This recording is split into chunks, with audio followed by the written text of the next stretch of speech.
Hello everyone, how you doing? Hello Connor, hello Shadow Mole, hello Tyro Ninja, hello Anger, hello Nikki Box, welcome in. Thanks for the follow. Hello Yuki, hello Refractive Flap, hello Maggie, and hello Kelly. I hope you guys are all doing awesome today. Welcome on in. I don't know why my webcam is so moved over. I don't think it was like that. There. Good to hear. Welcome in everybody. How you doing? Great to see you again. You indeed. Love the vibes. Thank you. We will be working on random stuff today. This is a personal project I'm doing and I'm trying to just finish it this week. But we'll also be looking at art challenges.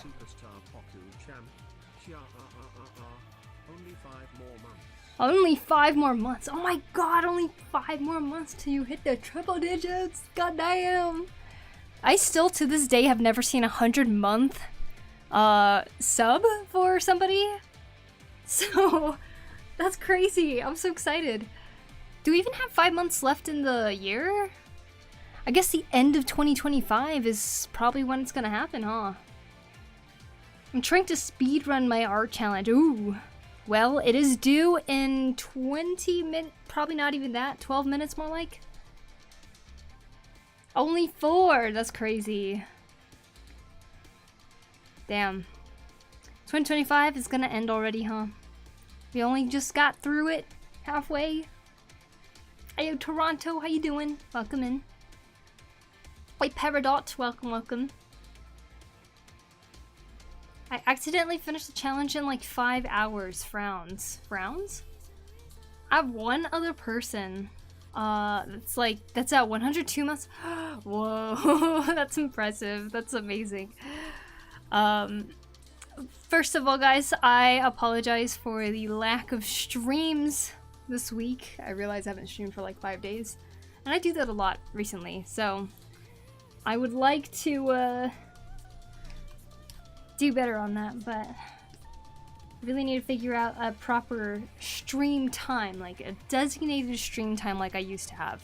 Streaming at midnight was easy for me. No one was awake at midnight, you know, like I was awake at midnight. I could just like start and like stream for the rest of the night and it was consistently easy to do.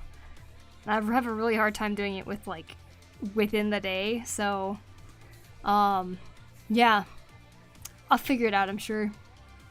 The next closest is 46. Whoa. Hi Poku, hi chat, hi Tracy, welcome.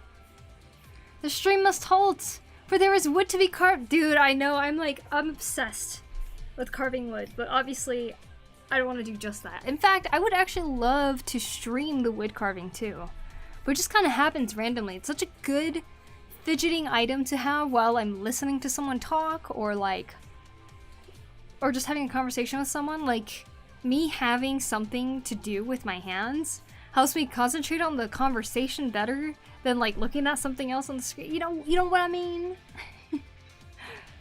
Did you see the Gundam overtook Dragon Ball and One Piece in terms of IP sales?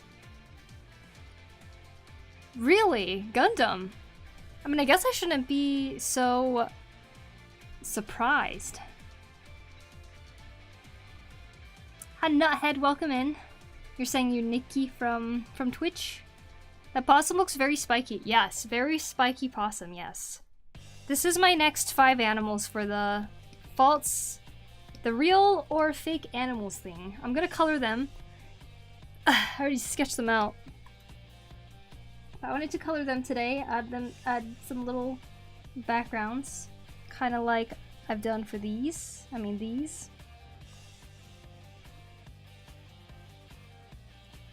We're gonna do that for them. Q1 of 2026? Whoa. Imagine it's because the TCG came out this month. Oh, interesting.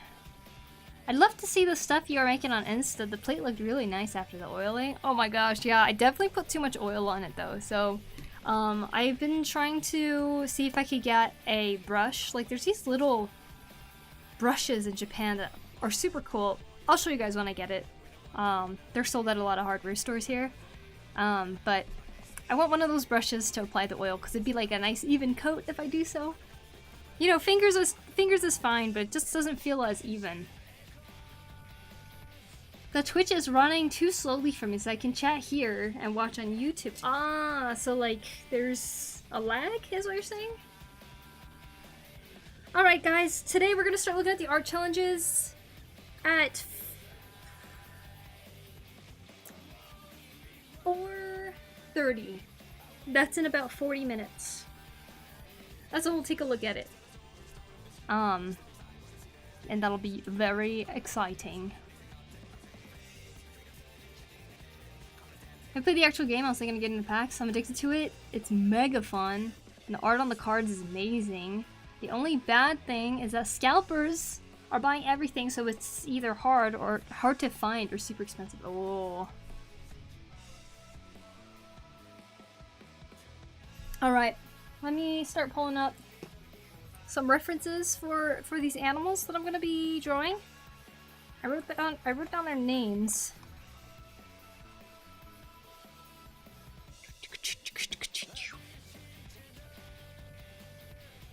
I'm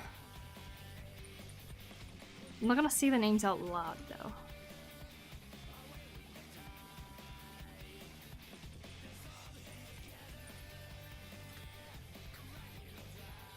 Do you guys wanna guess if like which ones are real or not? Once I get these references out. I think it's a little bit more fun to see once you see the colors, though. Yes? Okay.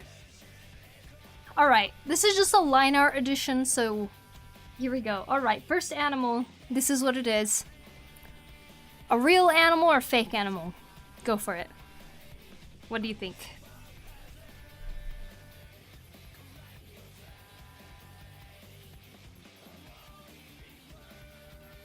Hi, Flying Frog, welcome in.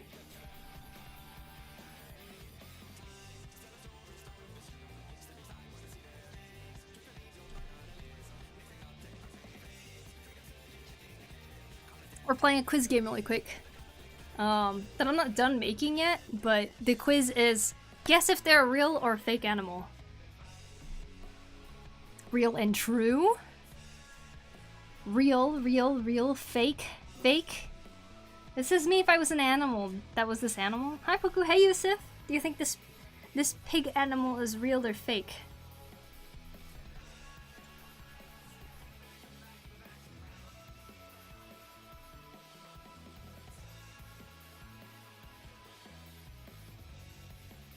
Perhaps, Flying Frog. Perhaps. Alright, here we go. Here is the answer. This animal is real. It is called a babirusa. And Flying Frog actually said, is it the pig that has a chance to stab its own eyes if their tusks grow too long? But babirusa look like this. And they have tusks growing out the top of their snouts. Isn't that cool? I think it's awesome. And there was one that had like the tusk actually like crossing. And I was like, okay, that's kind of cool. Oh, here it is. I decided to use that as a reference for the tusks. Feels so aura? Aura? What does that mean? Yeah, that pet? Looks like a level 8 mob in an MMO. Oh, it does kind of look like an MMO monster, you're right. Simple animal, but looks very unique for sure. Alright, here we go, number 2. Is this... I was about to say Pokemon. Is this animal real or fake? Forward and back, and it means this forward. Bobby means pig and boar in my language, and Rusa means deer, so now I can see why it is called a babirusa. Very cool. Can you tell us what language that is? I feel like so many of these animals that I'm drawing this time have really difficult to say names that I'm having a hard time remembering them, but I'm trying my best. It does remind me of a Pokemon. Yeah, it kind of reminds me of a Pokemon too. Is this a real or fake animal? What do you think? That's me when it finally happens. Fake! Oh. Malay/Indonesia. Oh, awesome! Well, thank you for educating us. That is so cool, Ejet. Looks like a lemur. I suppose, but lemurs are like an ape, aren't they? Jigglypuff as seen from above. What? Real? Okay, okay. Connor guessed real too. Alright, you guys ready? This animal would eat a lemon or two. Maybe. Alright, this animal is real. It is real. It is called a coatimundi. Coati meaning nose, I think. It lives in well, it's a member of the raccoon family and also lives in South and Central America, but apparently there's some in like New Mexico, Arizona area and stuff too. Coatimundi. There are 4 different versions and 2 of them are pretty at risk / endangered and the other 2 are not. But there's a couple few versions of them. Some don't have the ringed tail. I think 3 other versions do, or something like that. They have really big noses. Tail is drawn very well, thank you. Ah! Connor. Oh, my family might know this creature since they're from South America, really. I have heard of apparently some people owning them as pets, which doesn't seem like a good thing to do. They're not domesticated, they are actually wild animals, so let's not do that. But I guess they can be tamed. Anyways, very interesting, right? Look a little raccoon-like. I think they look kind of cool. So we'll be coloring that one. The coatimundi. I've seen these little guys, just haven't seen them up close. Oh! Oh, so like you've seen it in real life before? Of course, only in picture. Oh, okay, got it, got it. What's the best time in the weather to visit Japan? Fiance and I are starting to plan a trip there. Spoilers, we're doing a stream version of the game. You already know all the answers though, Chrono.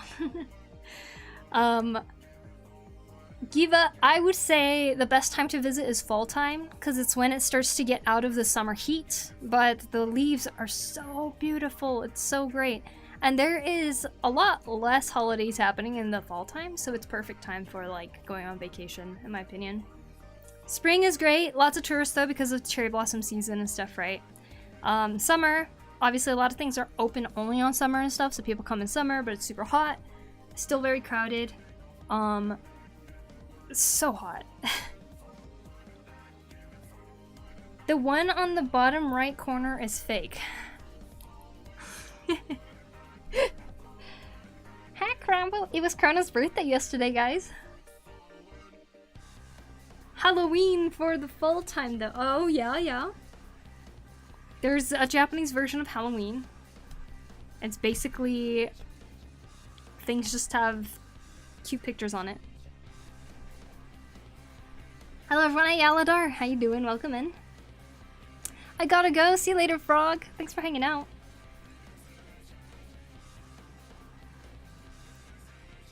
It's 43 degrees Celsius here, so I am fine with the hot. Okay, well, yeah, I would say fall time's the best. Wintertime can be very fun too. There's a lot of places that don't snow in Japan, and obviously there are a lot of places that do snow, and if snow is something that you enjoy, like, being around.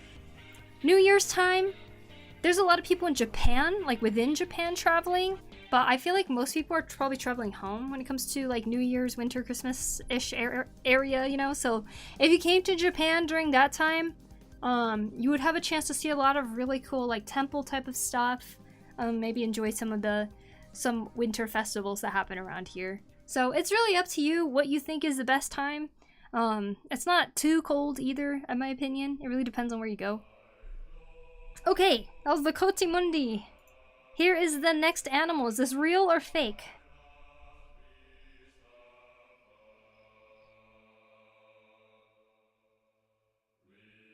I won't be able to watch, so I'm gonna lurk like a champ. Sounds good, Teresa's. Sounds good. Lucius says real. Connor says fake. Top, top, top, top. Who laughs like that in One Piece?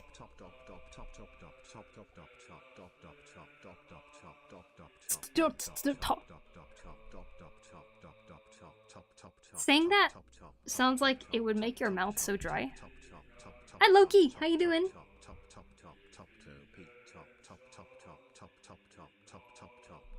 If it's real, it shouldn't be. Real, okay. Got 2 reels. Oh, real. I know this one. Appreciate the recommendations. No problem. Take a breather.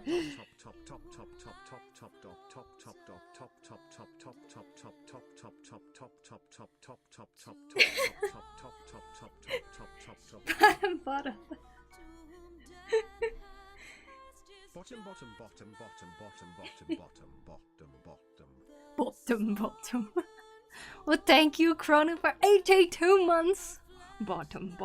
And thank you, Dev Delbert, for 41 months. I appreciate it. Top. Vasco Shot. Are you saying Vasco Shot is a character that says that? Or laughs like that? Middle. Someone say it's real, so I'm gonna say that too. Someone said it's real, so you're gonna say that? Okay. Yes, salutations.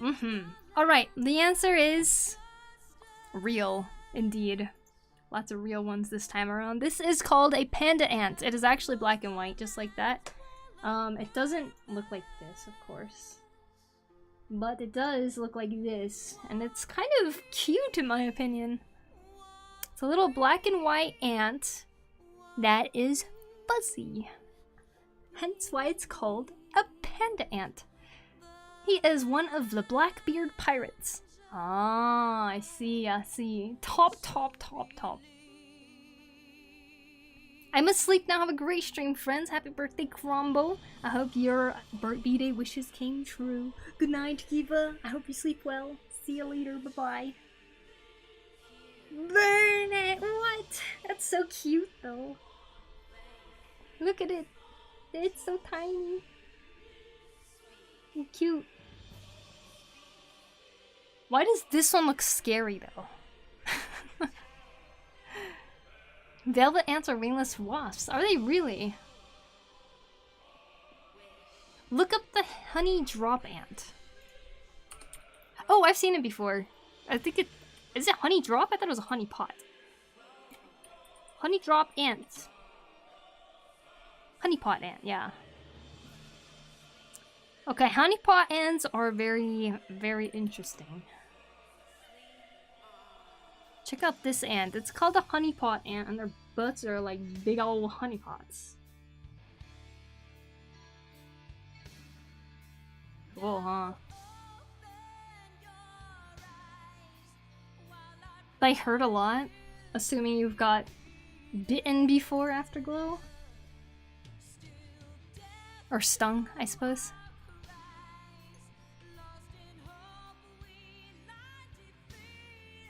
Not sticking around that long due to the work being an hour. No worries, Lady Moonlight. Welcome in. Thanks for stopping in. Bet that ant tastes good? I don't know. Wow, I wouldn't even know. Fun part about raising these, you can use food color to change the color of their butts. No way, really? Are you guys actually real about that? Thank you for the follow. Appreciate it. That's true, really.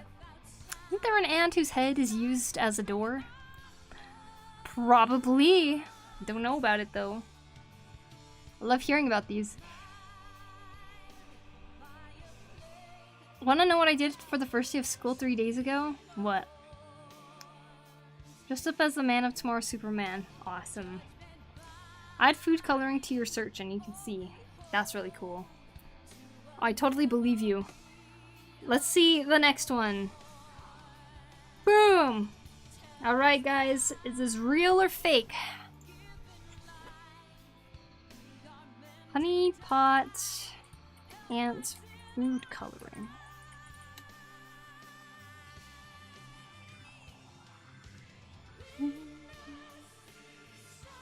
Oh yeah, that's crazy. Their butts turn that color. I wonder if it's like a fat source for them. Like they're like storing it in their butt like that. So interesting.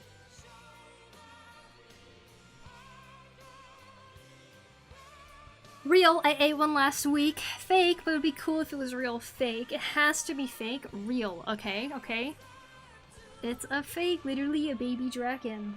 Alright, you guys ready? Wait, is it too fast? Did I give you guys enough time? Blizzard is judgmental. Claw is too long. Hi Poku, how's it going? It's going good, McKay. How about yourself? It looks real. Alright, the answer is... it is fake. It's a lizard that I put a vampire bat nose on it. Is it a vampire bat? It might be a different bat. There's like a bat that has that nose and I just stuck it on the lizard. Now at first I was trying to make the lizard have a long snout and I was gonna call it a Pinocchio lizard. But there are lizards that have long noses already. So I was like, oh, I gotta change it. So I decided to go with the bat nose.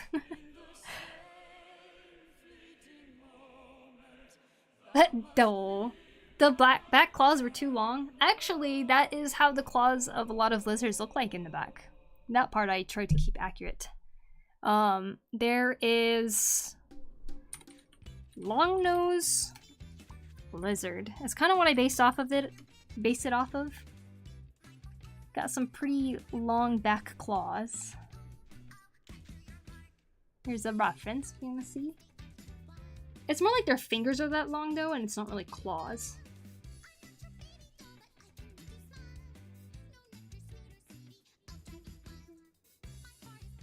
McKay, thank you so much for the Prime sub, by the way. I appreciate it. Thank you.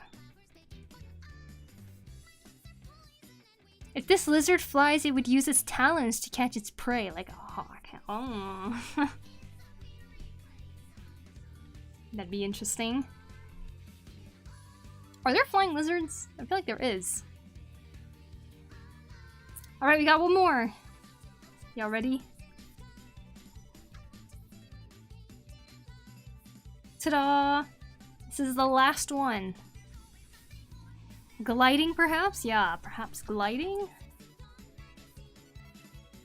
Now, this is one I actually would rather have you guys see in color, because, I think it's more interesting that way, rather than just black and white.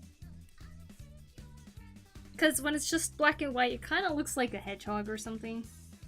But let's see what you guys say. Isn't that just a sand slash? Yeah, see? It's like hard to imagine what it actually is without the color, so. Never seen a possum this hairy.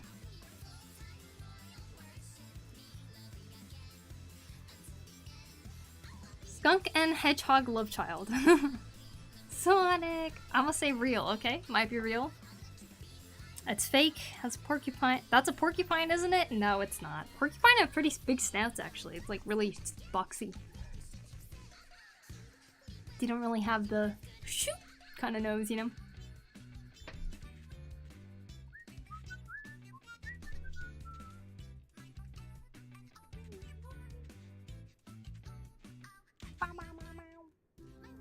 Right, y'all ready? This animal here is real. And its color palette is actually yellow and black like this. It literally looks like an electric Pokemon. And I was like, oh my god, that exists! It's called a Lowland Streaked Tenric. And like, I was just shocked because it looks like an electric Pokemon. So I'm excited to color it so it actually looks a little more Pokemon-like. I think real. I've already been bamboozled by your fried egg jellyfish. Yeah, that one is cool, huh? It should be named Little Fella. Umbreon colors, yeah, right? So there's so many like electric Pokemon that kind of look like this. So I was like, okay, I'm drawing it a little Pokemon like this time. Let's see what... It's a little misleading, I suppose, but... I don't think a lot of animals in nature have those colors, right? That's really cool. Big fan, though. So those are the 5 animals this time around. We'll be coloring it today. In about 15-ish minutes, we're going to start looking at the art challenge pieces all together.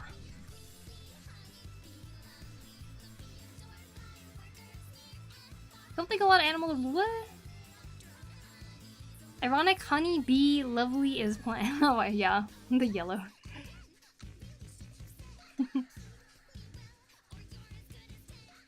That's what we're doing today.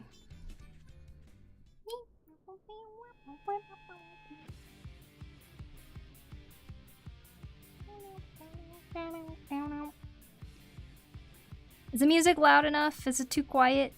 We all good?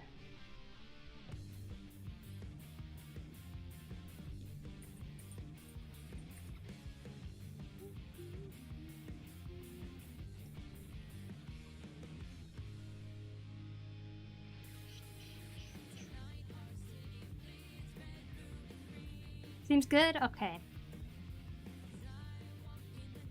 And give the funny boar a hat on the big lump on their back.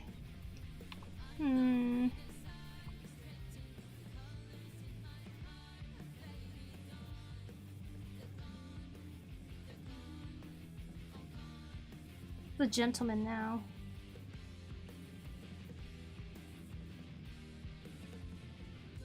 Music too good. Is this one real? I wasn't around for the reveal. Oh, what do you think?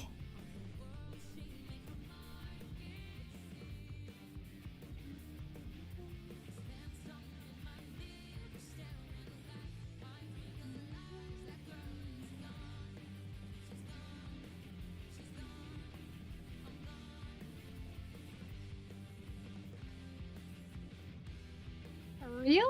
But this one is 80% real? Okay, yeah, it is real. It's called a Babirusa.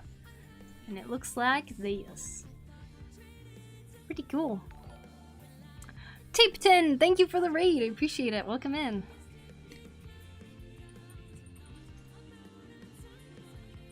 Tapeton. Hope you had a good stream. Welcome, welcome. Wasn't sure about those horns. I know, right? Really cool looking, though. Ricardo, thank you for the follow. Appreciate it. Thank you, thank you.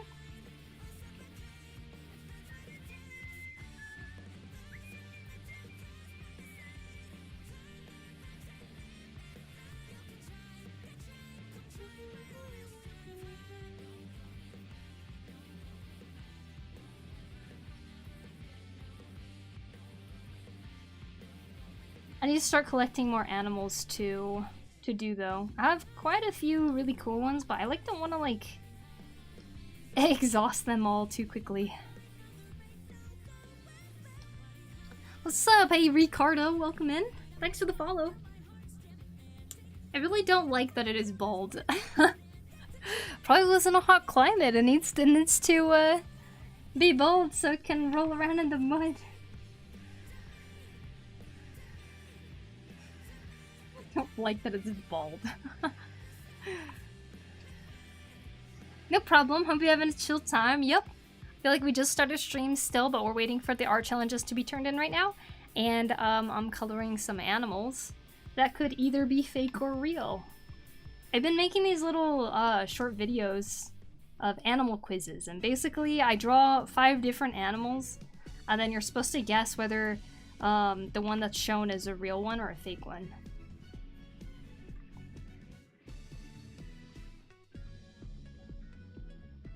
The whole goal of the project really is to try to get people to be more like aware of the kinds of creatures that live on our planet.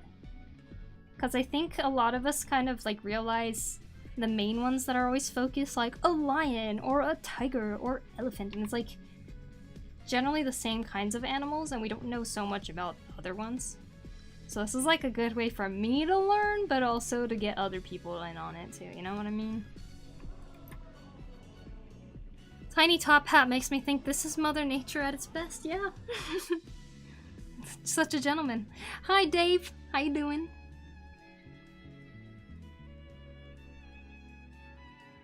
I bet you we are known as bald bum monkeys on to other primates. Mm-hmm. Do you guys think that we evolved to lose hair, like hair on our bodies, because we started wearing clothes?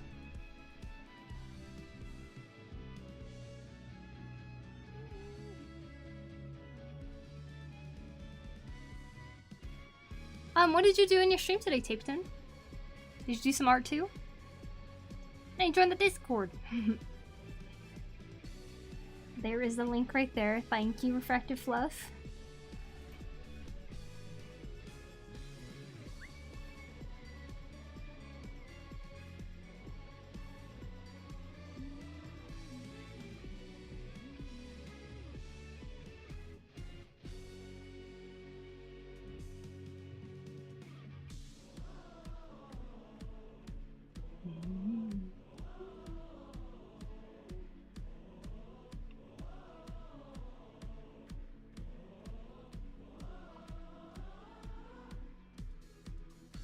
Whoa. Whoa. Whoa.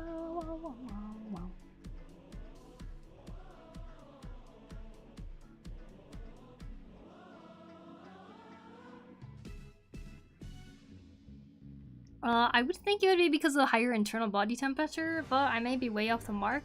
No, you might be right though. I think it's because we ran out of the need to be more acclimated to our climates. I think we started wearing clothes because we didn't have that much hair from the start. I think so too for that. Also, I think humans started wearing clothes not only for warmth, but also for protection.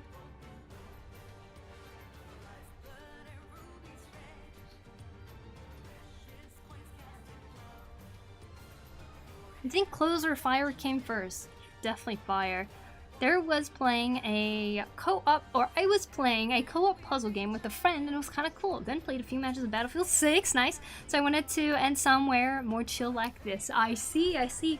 Well, I hope you're having fun with Battlefield 6. And can I ask what puzzle game you were playing? Well, Google says this: humans evolved to lose much of their body hair, primarily to enhance thermoregulation, specifically for efficient cooling during endurance hunting in open environments. This process is linked to the savanna hypothesis, suggested that early humans moving from forests to grasslands needed to dissipate heat more efficiently to avoid overheating while hunting and foraging for food. Oh, so like in relation to that, when a human actually sweat, it would regulate our body temperature better because like when it's just on our skin as opposed to fur, it probably would help us cool down better. That's cool.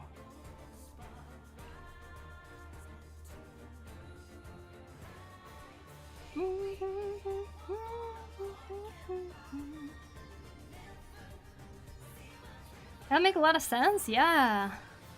The puzzle game is called The Past Within. I recommend it. One friend is from the past and others from the future, and both are seeing different things. Oh, that reminds me of Bokuda. Bokuda was kind of a very interesting like co-op puzzle game too, where each person is seeing something different.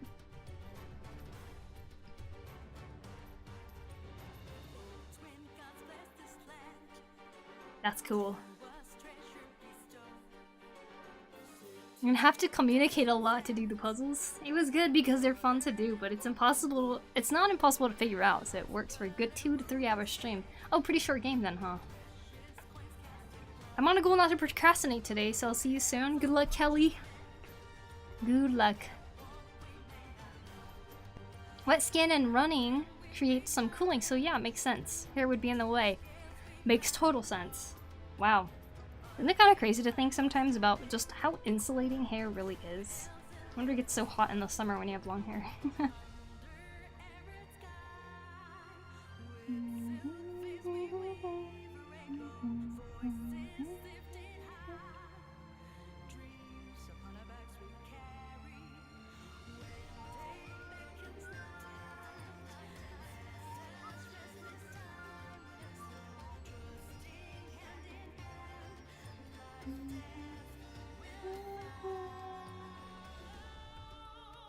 But it's good because they're fun to do. Wait, I already read that part. Y'all played Magma IRL? Howdy comic artist, what are you working on? Hello Cool Tunes. I'm working on the animals that will be shown during my next short, YouTube short / Instagram reel. Basically I've been making some animal quizzes where I'll show an animal and ask if it's a real animal or not. It's kind of funny how many people said this was a ferret. I was trying to make it small like a caterpillar.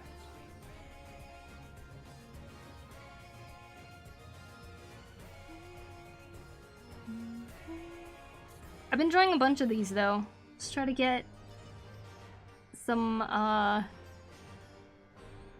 people interested in our natural world, you know? I love how much people love Pokemon, but I also think there's a lot worth in seeing what we actually have on Earth. Good morning. Hey Das, how you doing? Welcome in. Hi, oh my gosh, so cute. How do you come out with the idea? So interesting. The idea of just this like quiz thing. Good morning to you, Parliamon. How you doing?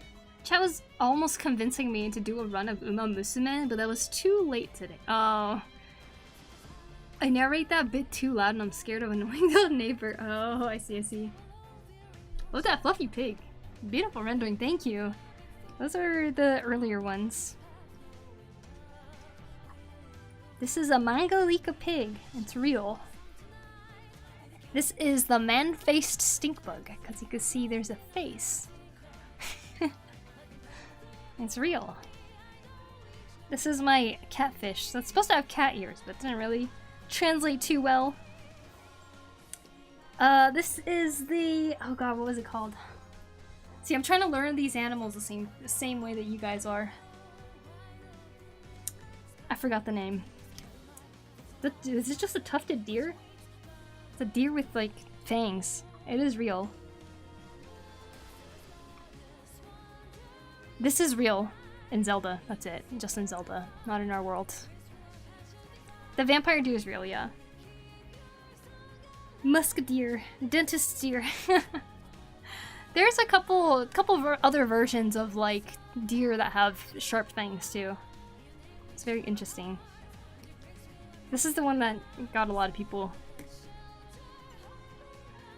The way I came up with it, Popia, is, I thought it'd be cool to talk about animals and kind of show them, but also, like, talk about whether they're endangered or not. But I wanted to make it interactive because I think just dumping information out there would be kind of the same setting as, like, sitting in a lecture, you know? Only people who want to listen would. But once you make it a game and make it a little bit fun, then people are more willing to see whether their answers are correct or not, and also to see if something is real or not. It brings up a lot more curiosity, so that's kind of why I started it. Clearly an egg on top of a croquet. What the jellyfish tastes like? Probably like an egg.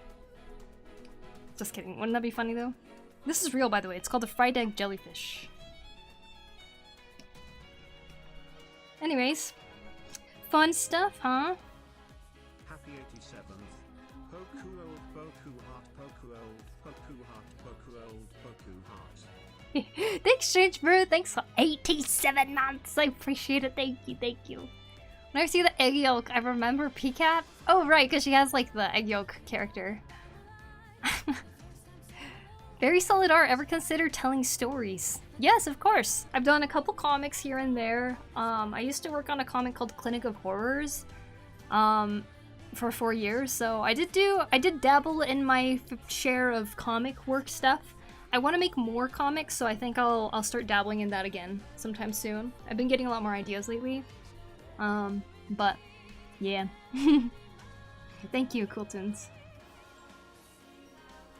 If I were in prison, my last meal would be that jellyfish. It's a pretty big jellyfish.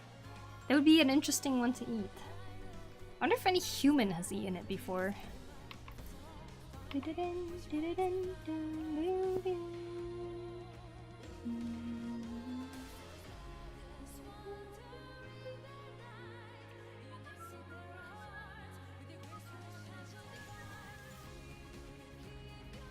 Duo rabbit.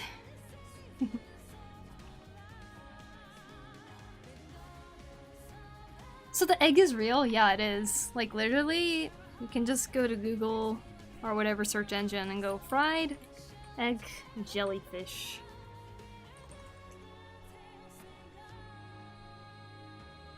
Here's one out of the water.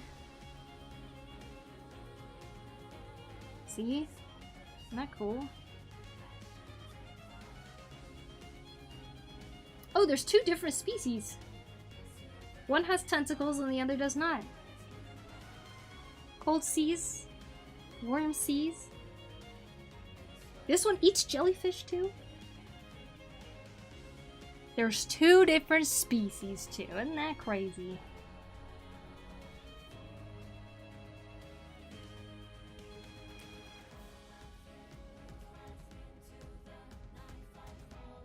I love it, it's so cool.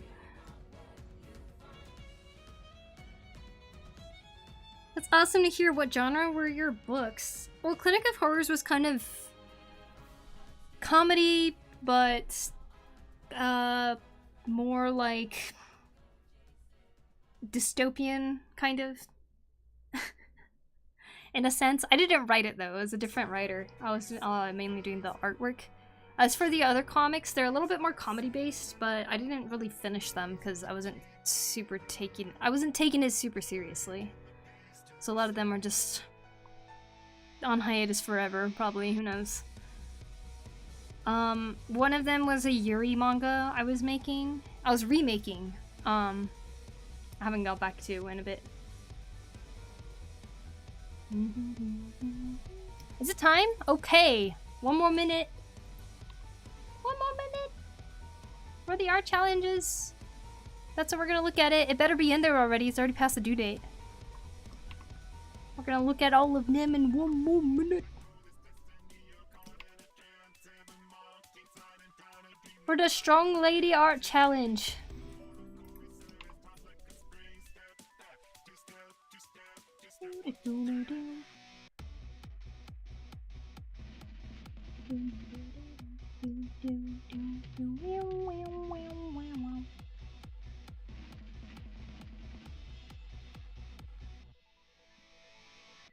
Leave you to alert while I go prep for bed. Thank you so much again, Taped In, for the raid. I hope you have a great night. Go weird animals, go. Gotta go. I stayed more would have stayed more. Have a great day, Poku and chat. See you later. I hope you have a good rest of the day. Alright. Let's look at our challenges. Dun, dun, dun, dun. Alright, the art challenge theme was Strong Lady. Y'all ready to see some strong ladies? Where is it? Where is it? Okay, there it is. Actually, before I start, let me just go get some more water. It'll only take a second. BRB.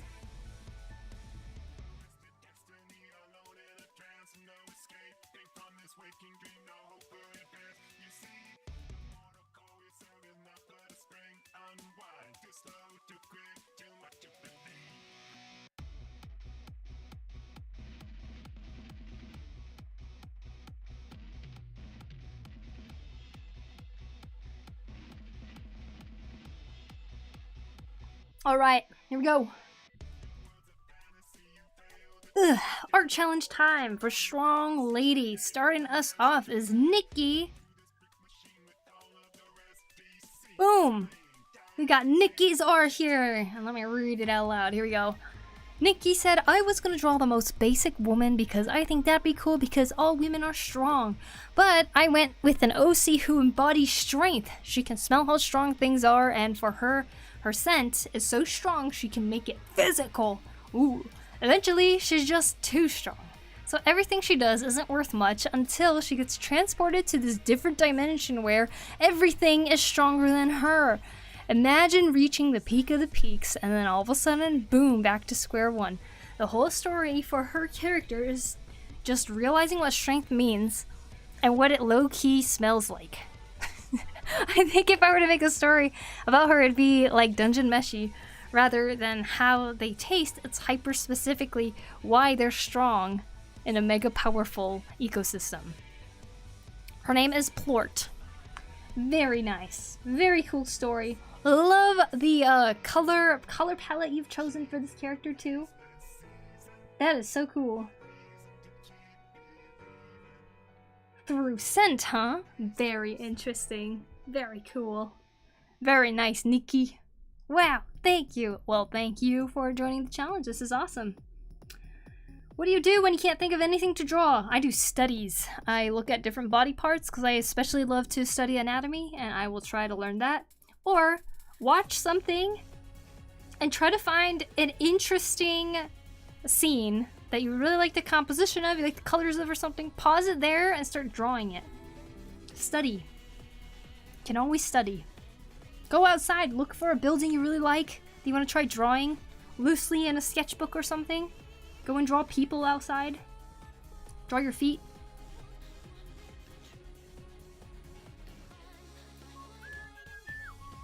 Failed Harley, thanks for the follow, appreciate it. Hey, welcome back, Flying Frog. We're looking at the art challenges now. Very, very nice, Nikki. I go to Art Fight and start drawing other people's characters. That's always nice too. Yeah, drawing a gift for somebody is always a good way to get into drawing something too. Alright, here is the next one we got by Dave Brokey. What an amazing, strong lady artwork of Chrono stopping a giant fist from obliterating everything. I love it. Alright, let's see what Dave Brokey said.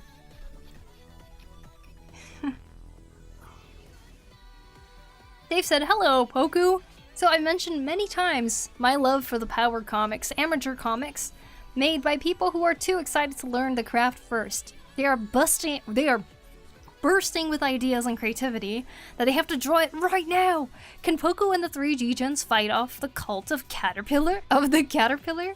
They're here to eat your basil, poop in your garden, and disappear into the night. Chopik uses her magic to take out the foot soldiers. Poku gives a little karate lesson to the bag of bones.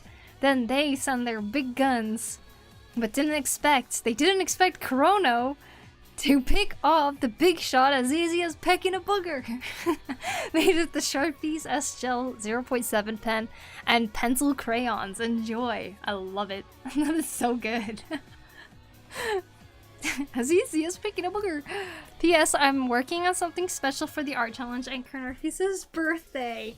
I think I saw that on her stream, which I'm really excited to show the rest of the audience here. Oh, by the way, guys, if you enjoy saying what people are doing today and you want to give them a round of applause, type !clap and Stream Elements to bring up the emotes if you don't have that available as a sub.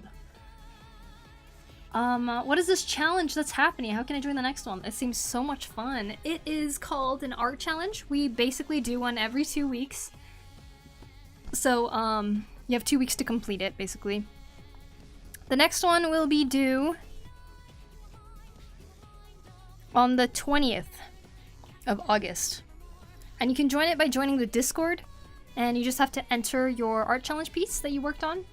And, make sure you read the rules for everything. It has to be a piece that you started right when the right art challenge was announced or in between the due date and when it was announced. It can't be an old piece or anything.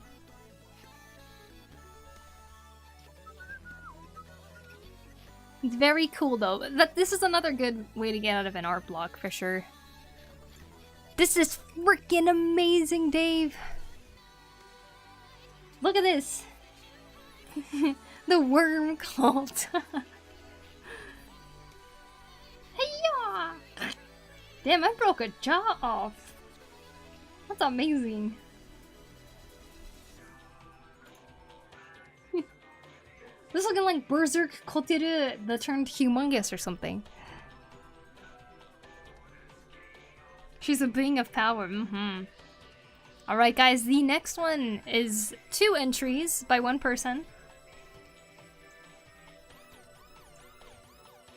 Here is the first one. Sacred Key said, So I have 2 entries this time. I was already working on the left in the street, which is Custom from Persona 5 Royale.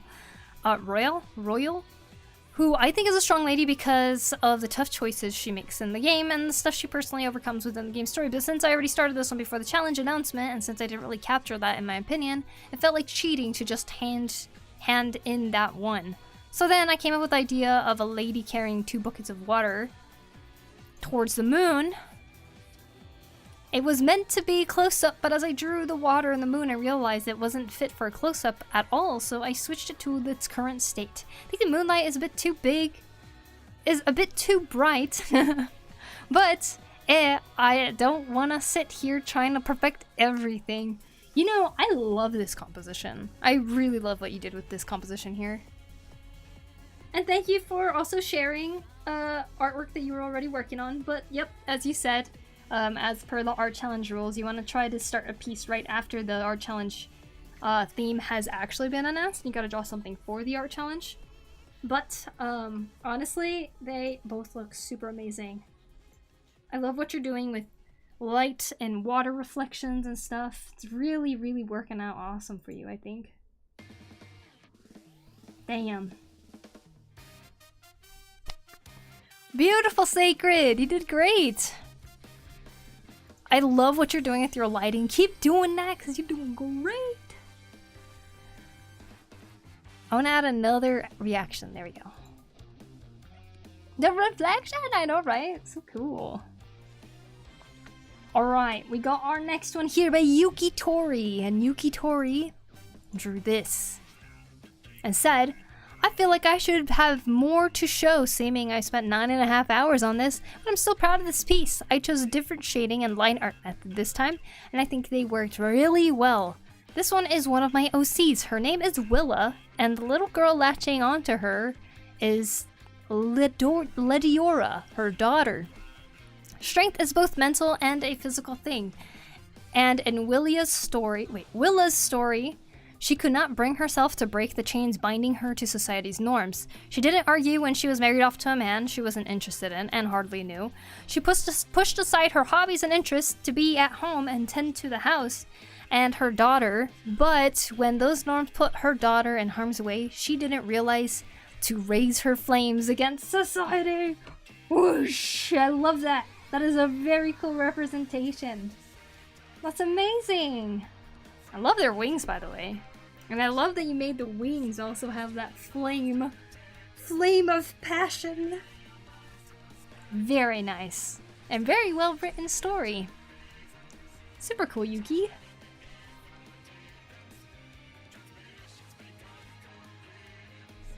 Love it.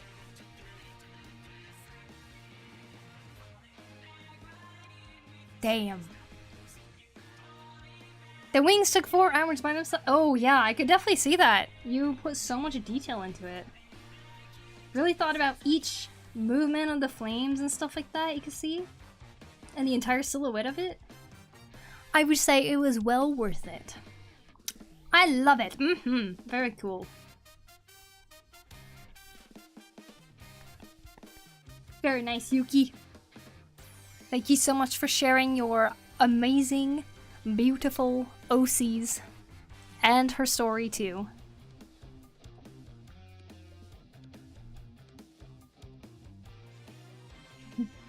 Alright, the next one is by Alidar Mezga, and this is what Alidar drew. Boom! Alidar said, originally had a different idea, but then I got inspired and, well, I was curious if I can draw a character with body and outfit, not just a portrait. Finally ended up with my first official OC, Alex. Hope in the future I will have a skill set to redraw her digitally and with colors. Yeah! I read again Poku's post, maybe I should write some explanation. Alex or Alexandra, in my world, the daughter of the king. When a powerful king foe turned her father into stone, she took up fight against the evil forces to save her father and her kingdom. She learned from her father how to handle herself in a fight and to protect those in need.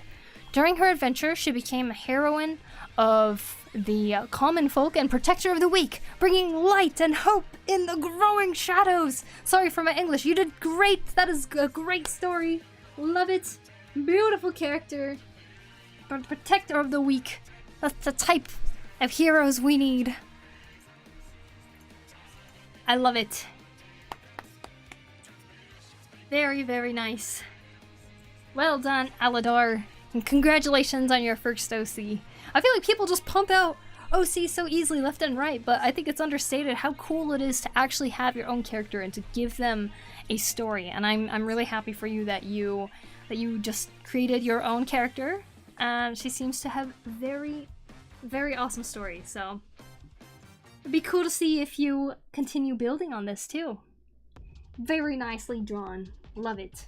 Also, full body standing poses. We all know how difficult that is, so you did a really good job on this. Very adventure vibes, but a superhero's heart. I like it. Well said, Cool Tunes. Alright, let's move on to the next one. This is by Flying Frog. And Flying Frog drew this and said, didn't get to finish this one due to my journey of education. This is an OC of mine that I had created originally for a past painting. She is an adventurer who is part of a catkin. Didn't really get to play around with the colors all too much, but I do believe that the black and white is pretty good. Looks pretty awesome. I love how you're getting those values in there. Definitely looks like one of those paintings where like you can really get a good view of what's happening with the light and shadows. Very nice, Flying Frog. Very cool. Well, I hope you can have fun with the colors eventually, since it seems like that's one of the things that you want to do eventually, but I think a black and white painting is also super awesome. I love black and white paintings. Very nice, Flying Frog. Strong noir style, even if not done. Agreed.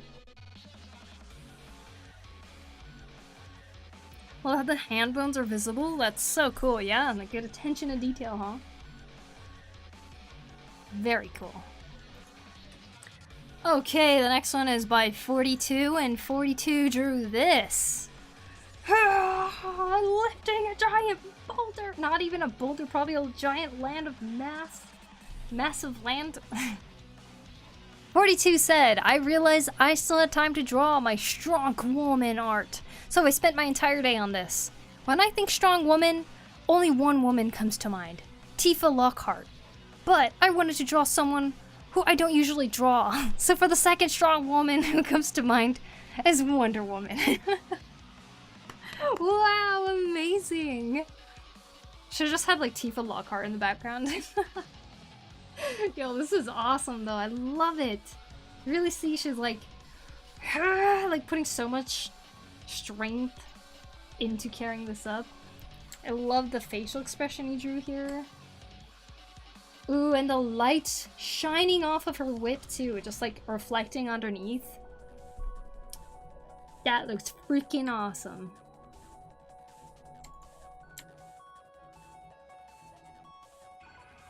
Wow.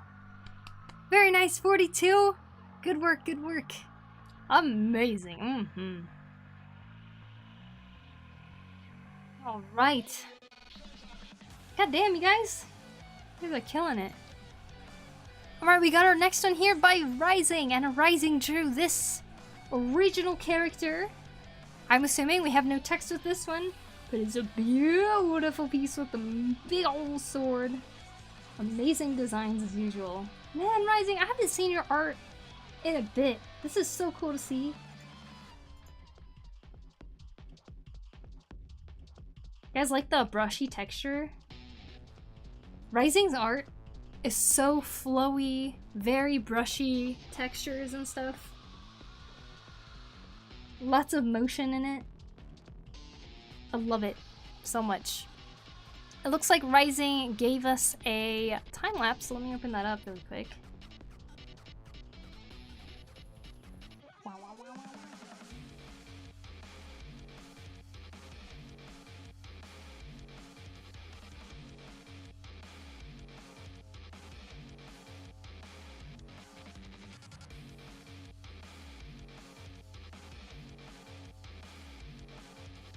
Wow! I didn't realize that you draw the clothing pieces, like, as you, like, detail the whole thing. That's cool.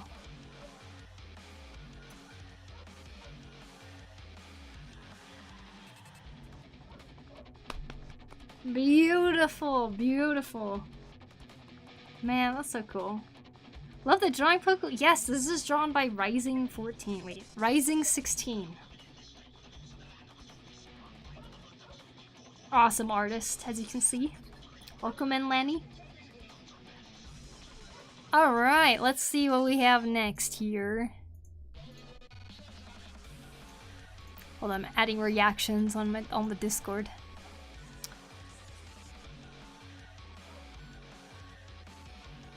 Next we have an art piece by Moonlight Elf.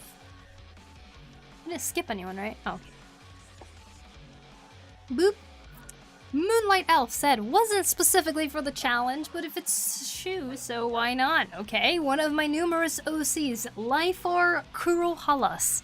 Why is she strong? Because even after losing her hand in her endeavor of magical studies, she refused to give in to her fears in order to give up on those studies. Even if the studies and overall life were now harder for her, she just finds new ways around her problems.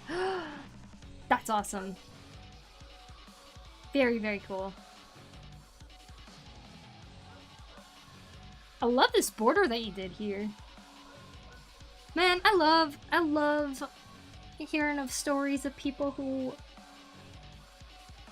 may have, you know, a disability of some sort because of, say in this character's case, she's missing a hand now and it limits her from being able to do stuff. But despite that, has the strength to carry on and do things her own way instead of giving up. Beautiful. Love it, Moonlight. Good job, good job. Very cool story. Very cool character, and I love the backgrounds, especially. I don't know what to draw. I don't know which one to watch the stream with, YouTube or Twitch. Whichever works best for you, W. Although if you do watch on the YouTube, it adds to my watch hours for my goals, so it would definitely help there if that makes a difference. We're 70 hours away from reaching the first goal, which is to unlock memberships, and I think that unlocks emotes on YouTube. So we're only 70 hours away of watch time for that. And for the monetization, I'm still like 1,000 away. You have to reach 4,000 watch hours for like playing ads and stuff like that. But unlocking memberships and stuff, I'm 70 hours away, so that's very exciting. Got a link? Can hop over? Sure.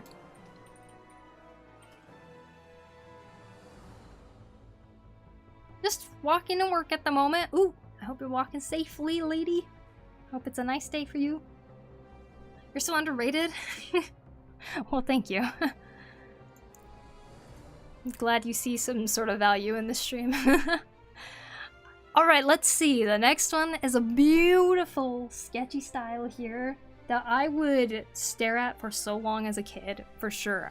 If this was in a storybook and I flipped to this page, I know for sure this is one of those pages I would just stare at.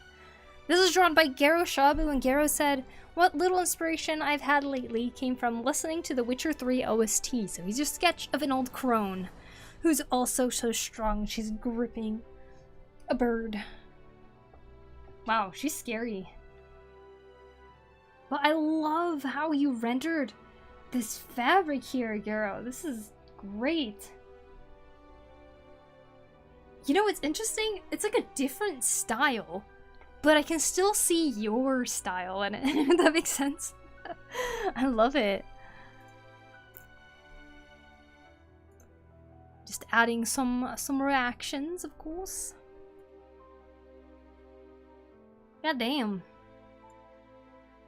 Okay, now I need to see like a whole like horror children's book story illustrated fully by Garo. That'd be so cool. Love the face, right? Damn.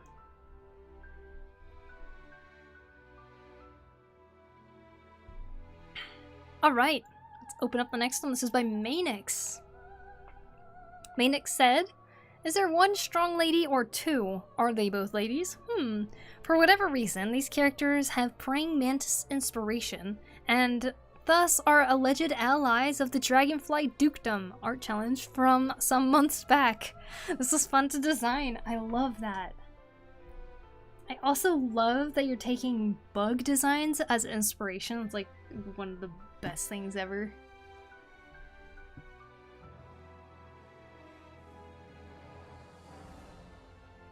Love the face, oh my god. This is so cool. I could definitely see the inspiration though. As a kid, I was like obsessed with praying mantises. So I feel like especially this leg armor that you did right here, it's based off of like the butt section, right? And the eyes right here.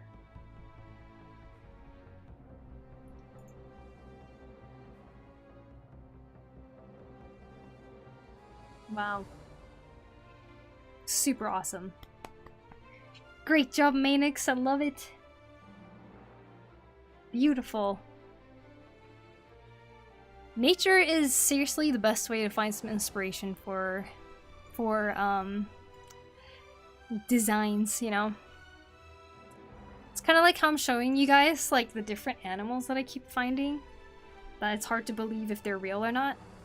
But, like, some of their designs are so interesting, it'd be worth putting into, like, a character design of some sort. Hey, Ben! How you doing? Welcome in. Alright, next one requires us to pause the music.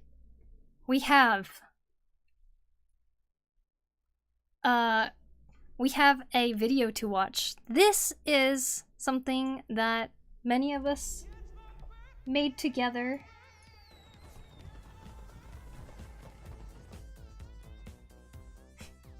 On Chrono's stream.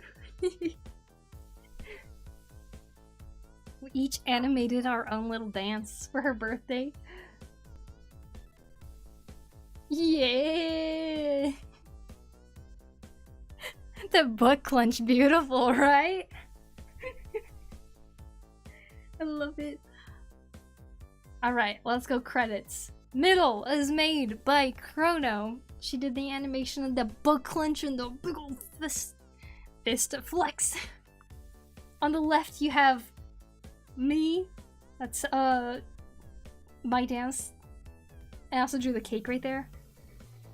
Next to the cake we have here is Sloth. Sloth drew Chrono wiggling her eyebrows. And also she came out of the cake right here. And then we have Fox. Happy birthday, Chrono! We have Fox over here dancing away, and we also got England Dude. And all together we drew Undraw Pile together, and we animated some dancing. It was great. Which, by the way, yesterday was Chrono's birthday, so make sure y'all give her a big ol' happy birthday. Best video ever. Some impressive abs, thanks. It only appears for 0.2 seconds. Happy birthday, Chrono! I like how it's momentarily butt day. I'm glad you guys noticed. I made it a little bit hard to tell. Ah, so good.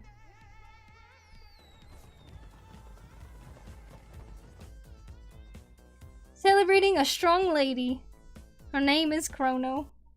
Oh, hold on. There we go. Oh, look at that! Beautiful. Hey, thank you for the subscription, Philip. Appreciate it. I just tuned here before I run a little errand, and I'll go back. I'll be back again. See you in a bit. Have a good errand today.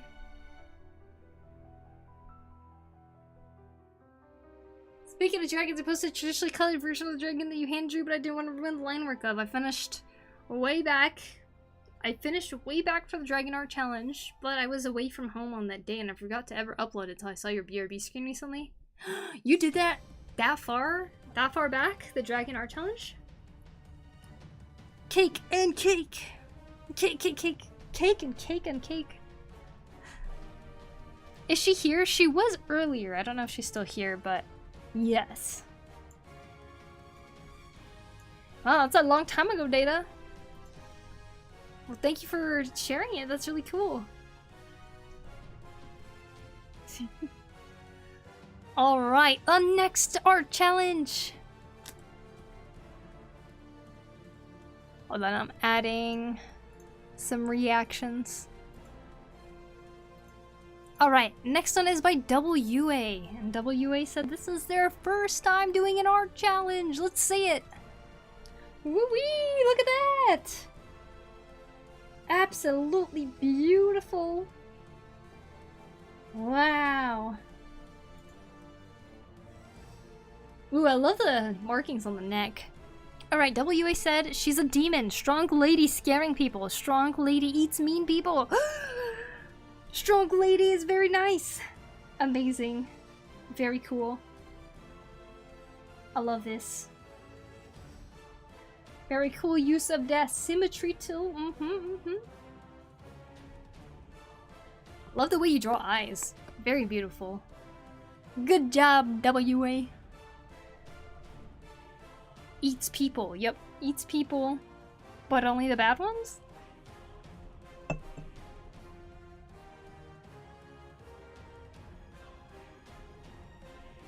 I was at my brother's house out of state and just forgot I had it. We take a look after we go through all the art challenges entries? Yep.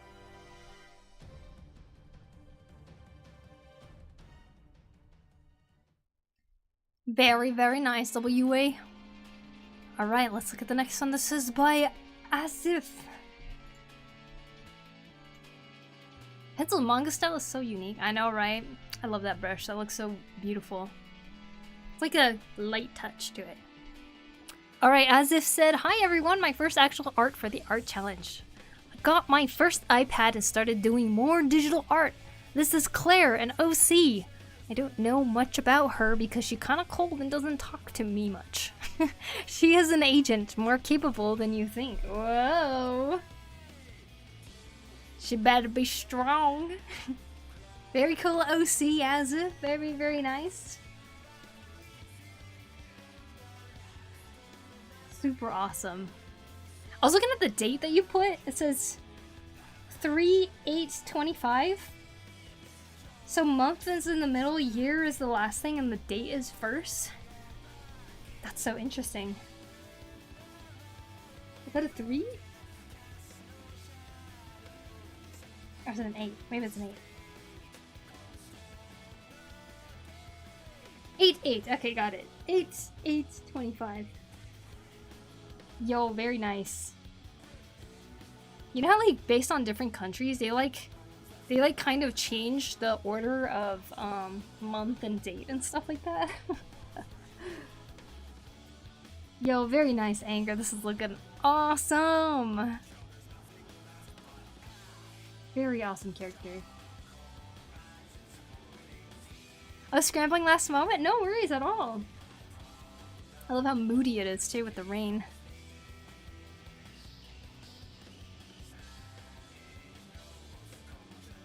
We do day, month, year. Really? We do year, month, day in Japan. Still find it odd that day, month, year isn't a universal standard. I feel like the standard in the US is month, day, year, right?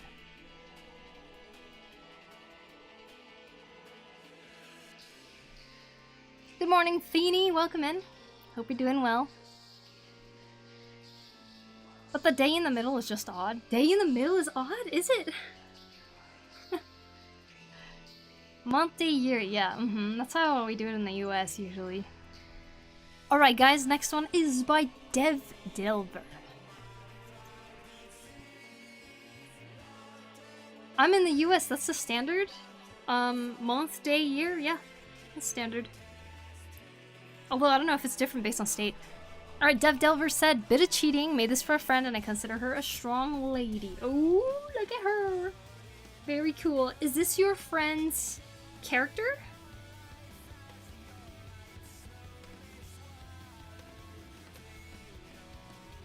I think month, day, year makes more sense, yeah.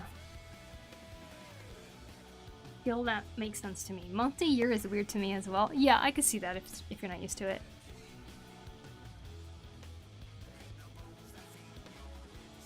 Like, just mixed it all up instead of going from either biggest to smallest or smallest to biggest.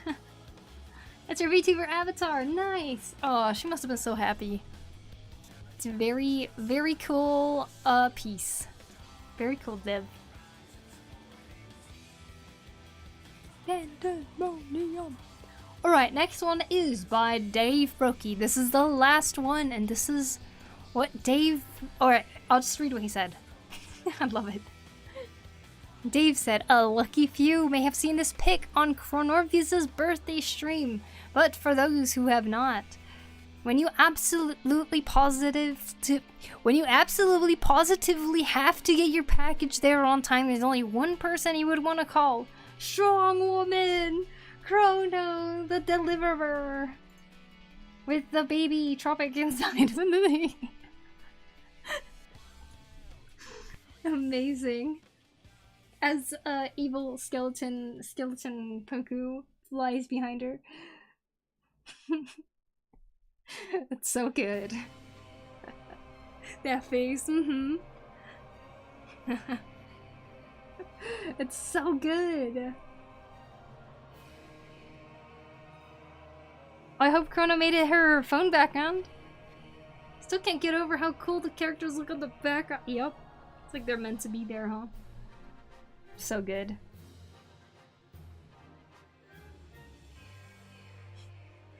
Well, I would definitely get my package delivered by Strong Woman Chrono.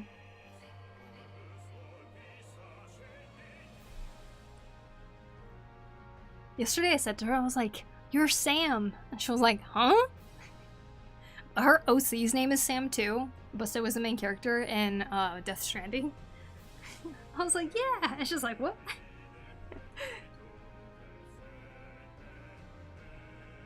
Well, everybody, that wraps up all of the art challenge pieces for Strong Lady. Amazing, everyone. You did great. Let me exit out of them one by one so you can get a good look, a good review on everything that happened. It was a good night on her birthday. Agreed. Very chill, super fun. It was a good time.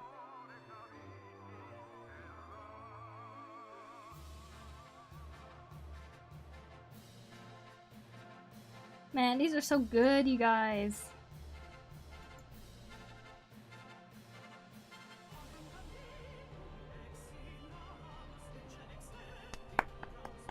Good job, everyone, indeed. Good job, everyone. Y'all did awesome. Makes me wanna get back to my comic book scripts. Very inspiring. Oh, good, good. Perhaps I should join these for quick sculpting practice motivation. That'd be so cool. Water, thank you. What? Should be the next theme. Let's see. I haven't really thought about it. Should we do a verb? An action word?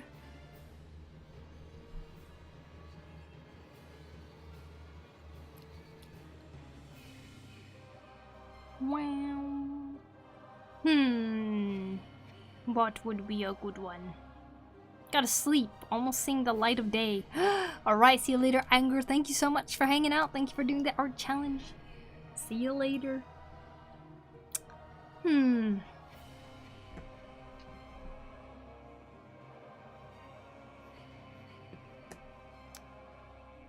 My poor sister works so long. Like super long hours. La la la la. Dancing, dancing. Oh, I just did dancing. Kind of.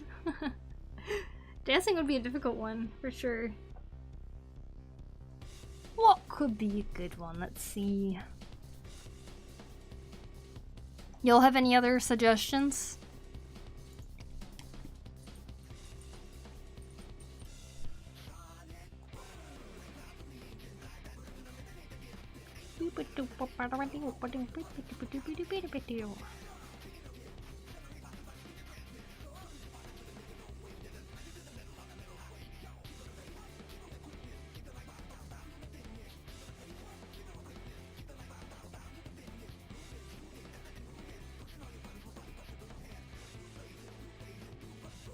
I'm looking at a list of verbs.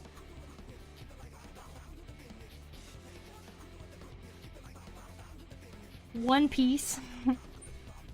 Robot moth. These aren't action words, guys. Spinning and flying at the same time.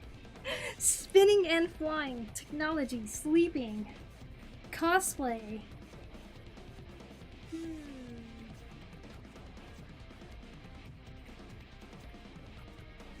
Tell everyone to make a cosplay.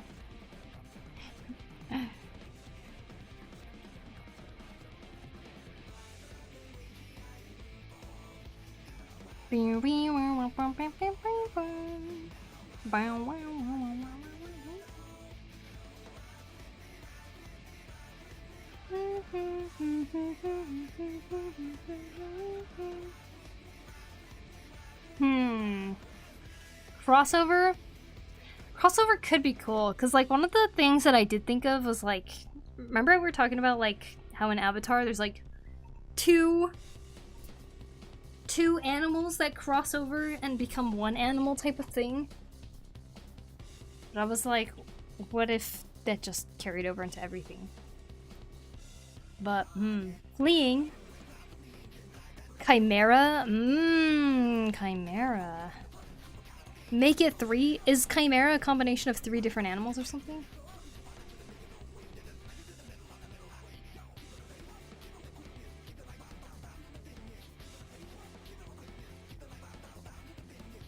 These words suck in this freaking list of stuff.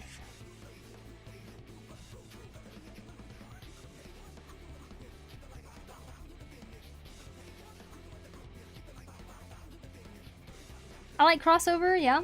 Fusion slash crossover. At least from what I've seen in games. Okay. Like OCs dressed as other characters, yeah. I mean, crossover could be cool. How do you guys feel about that?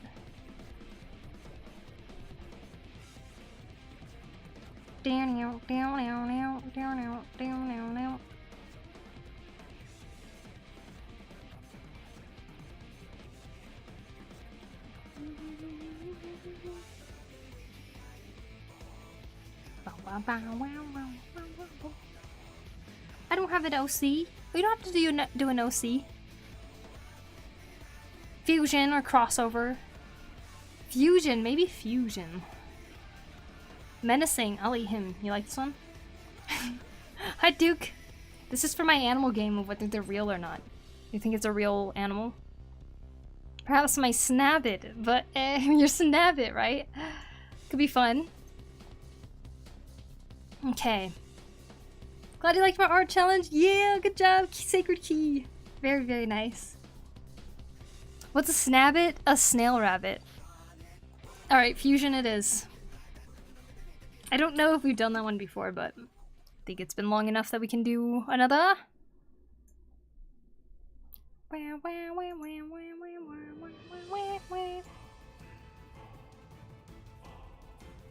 Grab tap? What is that?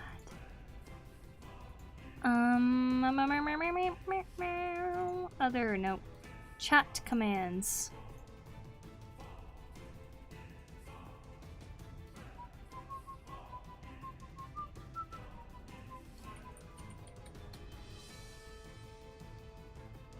The due date is August 20th.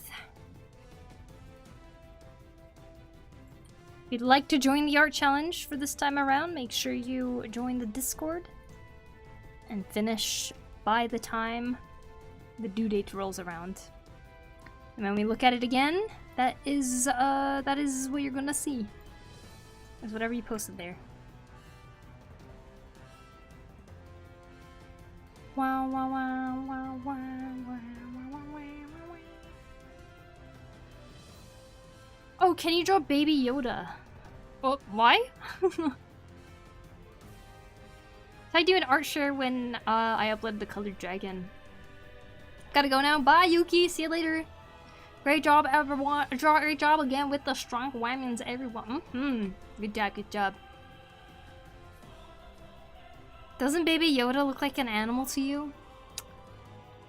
I think Baby Yoda is too well known that if I did the quiz, people would be like, oh, that's definitely fake. Baby Yoda doesn't look like an animal, though. Looks like an alien. What was I doing?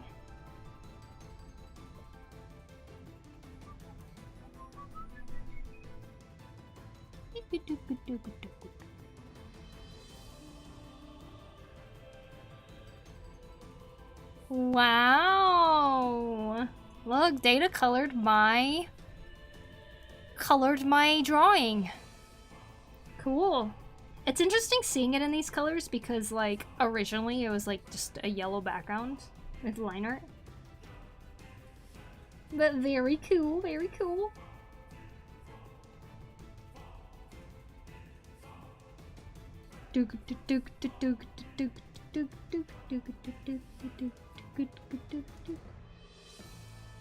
Cool coloring, very cool.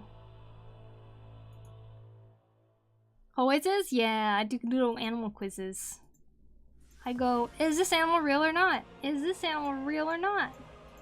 Is this one real or not? Is this one real or not? You know, I just show some animals that I drew and try to let people guess. But this is the first of the next one.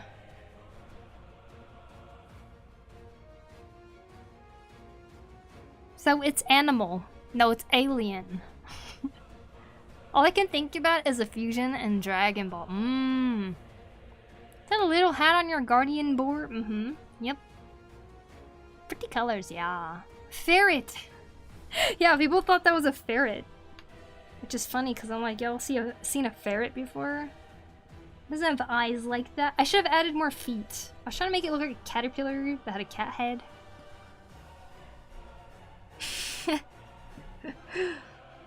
That alien bird one looked like something out of Zelda. It is something out of Zelda. It's an uku.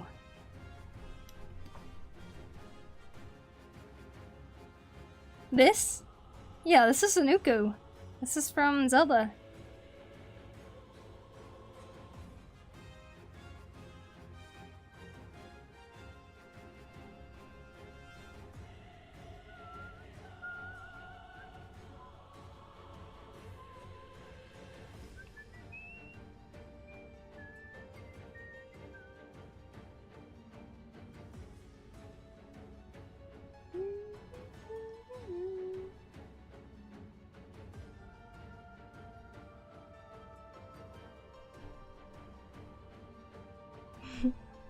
Like a fur banana. Must be a ferret. Adorable wool pig there. Yeah, I like that one. Uku are my favorite NPC from Zelda. Nice. Maybe Popo from Monster Hunter would be a good curveball. Yeah, I'm thinking of starting to throw in some like either like Pokemon that's from like newer generations because I know a lot of people don't keep up with certain Pokemon. So they might be stumped or monsters from different games and stuff like that. I think that'd be really fun. Because I don't know how many fake animals I can come up with. My latest drawing was of Android 21 and Cooler from Dragon Ball. Cool, Suture. Nice. Outside of Gen 1, I have no clue about Pokemon. Yeah, exactly. It's like 151 Pokemon. No, second gen counts too, please. I don't know what this is, but I want to pet it. Oh yeah? Even if it looks this angry, you want to pet it?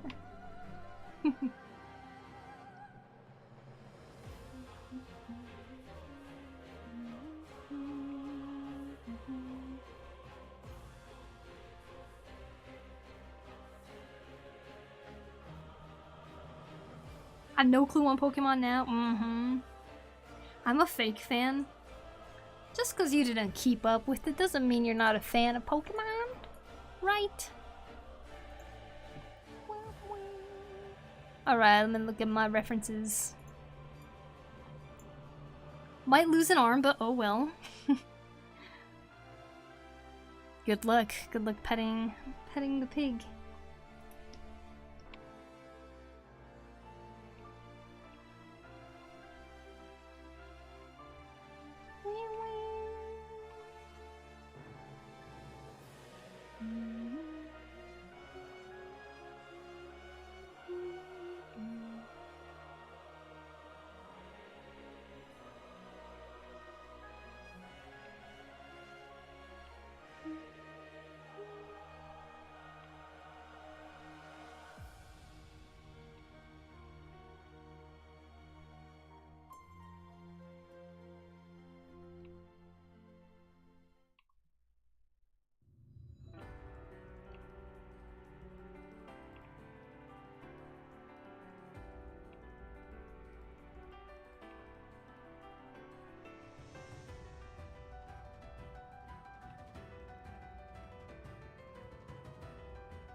What is OST blessing my ears? This is Final Fantasy XIV stuff.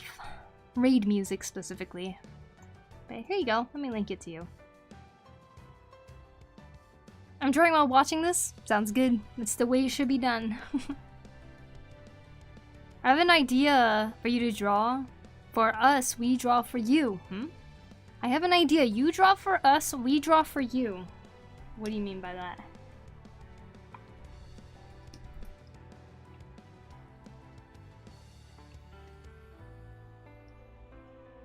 Gonna draw me something?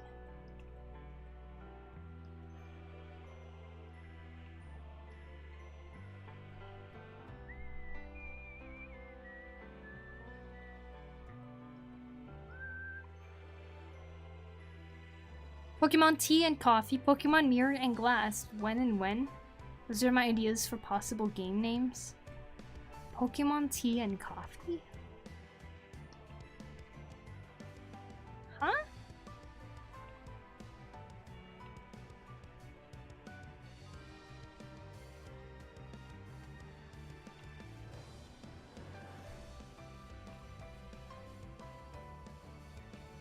Do do do do do do do.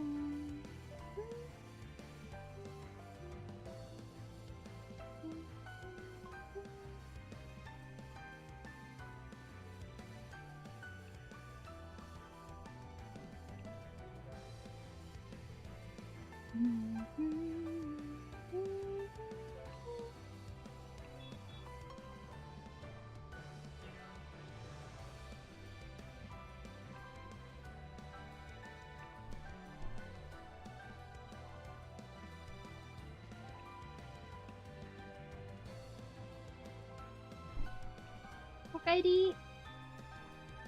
She made it home. Hey, thanks, Taurus. I was talking with coworkers today. Wow.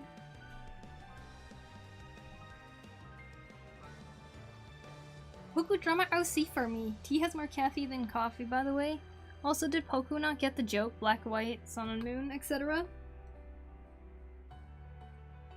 Mirror is glass, looking glass. What joke? Tea and coffee? Pokemon mirror? Oh, I see, I see. I think the opposites. P11 music? Hi, Wither. Welcome in. Have you had any cool breads lately? Cool bread? No, just a lot of bread that they are producing too much of. Sometimes bread that they deem too ugly and they can't sell. I had bread yesterday though that had a good amount of chocolate and nuts and stuff in it. It was good. Oh, you brought some? Yeah. Yay. Maybe later, but thank you. Sounds really good. It is, yeah. It's nice having bread just being brought in all the time like this because, and it's free, right? Because rice is getting expensive now. So there have been multiple meals where me and my sister will just like decide to put something on top of bread, like egg on bread or something, instead of eating something with rice.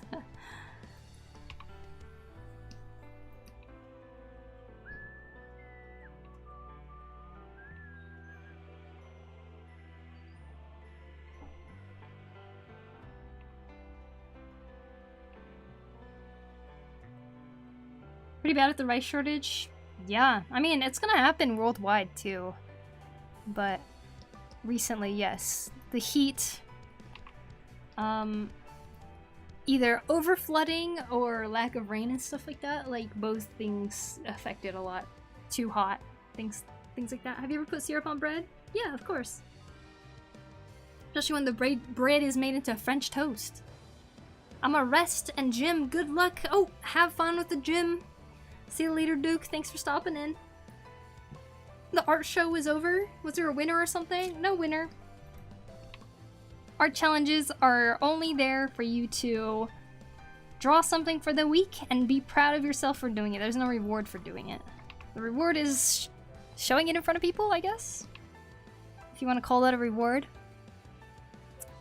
But basically, the art challenge exists because I know that there's people who want to draw sometimes and don't really have a prompt or art blocked or something like that, and this is a really good way to kind of get people to join in on something a little bit more community based, you know what I mean?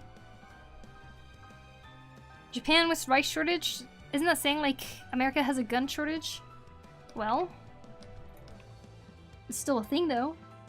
I know it seems laughable, I guess, but yeah, we have a lot of rice fields here, but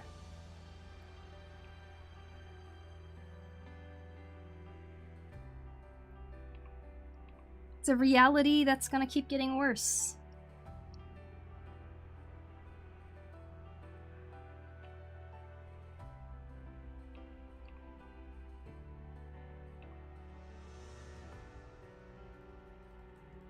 Showing it in front of people is a nightmare. A nightmare? Yes, it could be.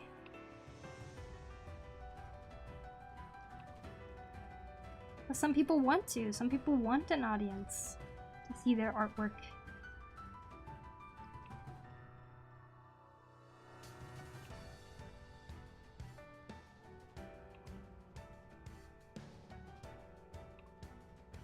Meant equivalent to as an ironic, not funny, sorry. It's alright.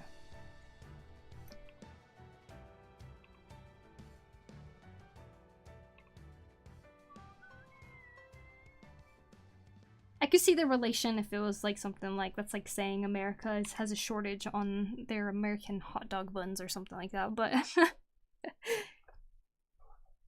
wouldn't China export rice to Japan as well? Yeah, right now Japan is doing a lot of getting rice from California and mixing it with Japanese rice and selling it like that.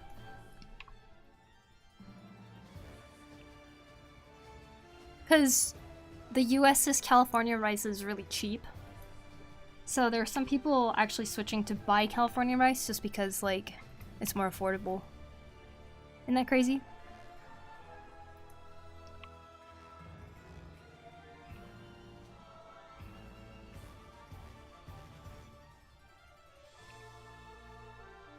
In California? Yep. This summer wasn't cool. Where I live, we had a really long dry period, and then big storms with wind. Now the weather is dry again and the heat wave in my face. Yeah, we've been getting a lot of thunder this year. Lightning and thunder. And luckily I'm in the coolest part of Japan, basically. I mean, besides, like, Hokkaido and stuff like that. I have been really lucky with experiencing, like, a cooler Japan. It has been the hottest Japan summer. Apparently.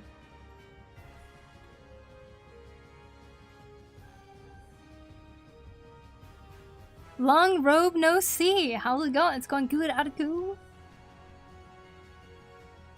This is my first time seeing another artist actually making art in real time. It's a really interesting thing to watch your process. It's helping a lot too. Good. I'm glad it's helping you.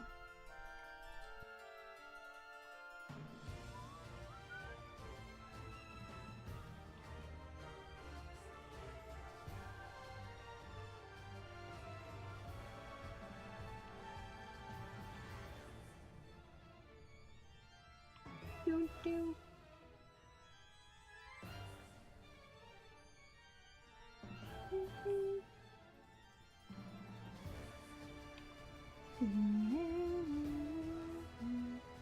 Ugh.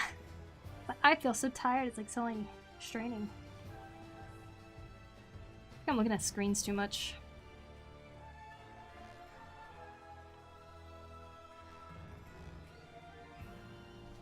Oops, mistape again. That's getting mistape. Bore.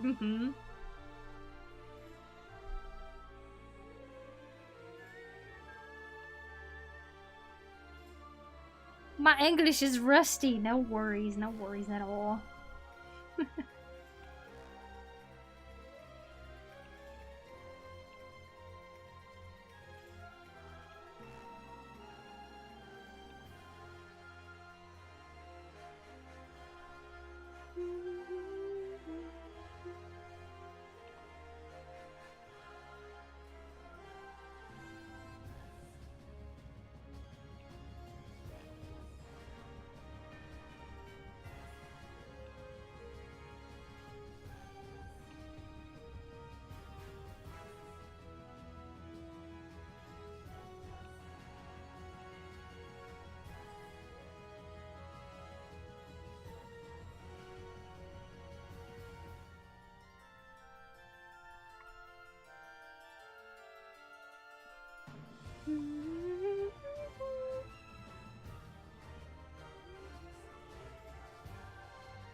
This summer ain't it, to be honest. I'm leaving the gym and 50 degrees Celsius dry weather isn't a pleasant experience. No, not at all.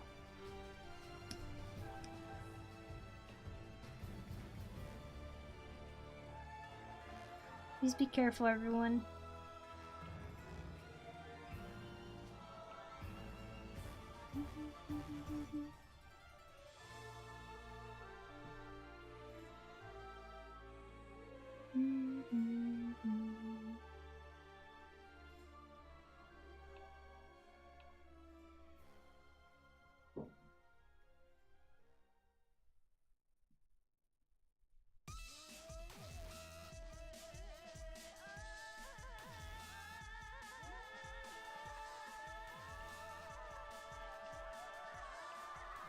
Alright, it's number 1.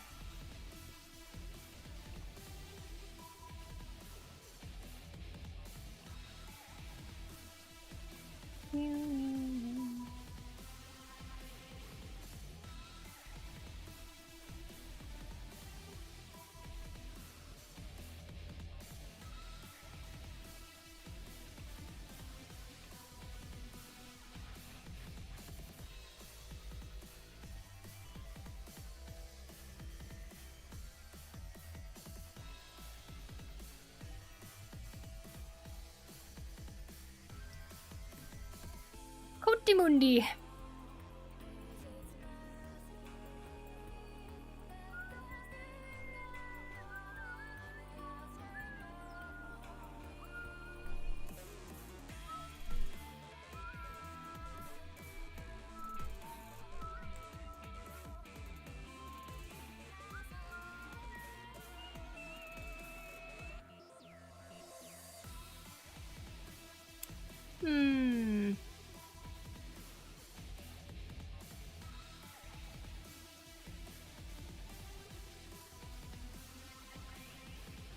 The chill streams where nothing is being talked about often. Love this song, such a cool mount background music as well. Ooh, I see. What kind of art tablet do you use? Yes, Feeny, this is a Wacom Cintiq 22. A new one just came out recently. It's a Wacom. It's probably better than this one. Cintiq. Let me spell it right. Cintiq. I have the Wacom Cintiq 22. It's not a pro version or anything, right? It came out in 2019. Quite expensive, even looking here. right? But this is previous generation, and that's because a new generation just came out.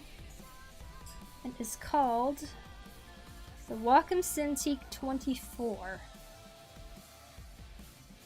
How much is this one? Oh, it's the same price? But you get more space and upgraded hardware? Yeah, this is the new one that just came out. And then there's the Wacom Cintiq 16. This is the one that...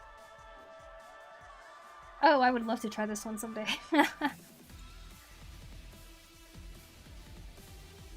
That's crazy. Mm-hmm. It's already... Oh, that's what I said. Hi, Chrono. Welcome back. That's beautiful. Mm-hmm. You know, though, I'm gonna say Wacom is still the brand that I prefer out of all drawing tablets. I know there's a lot of like cheaper options out there and stuff, but that is better. Better? That is a good one. Wonder how many calories that is compared to yours? Calories? Where are you guys from? I recently moved to Sweden, so it's not hot at all here. Ooh. Oh yeah, I bet Sweden isn't super hot.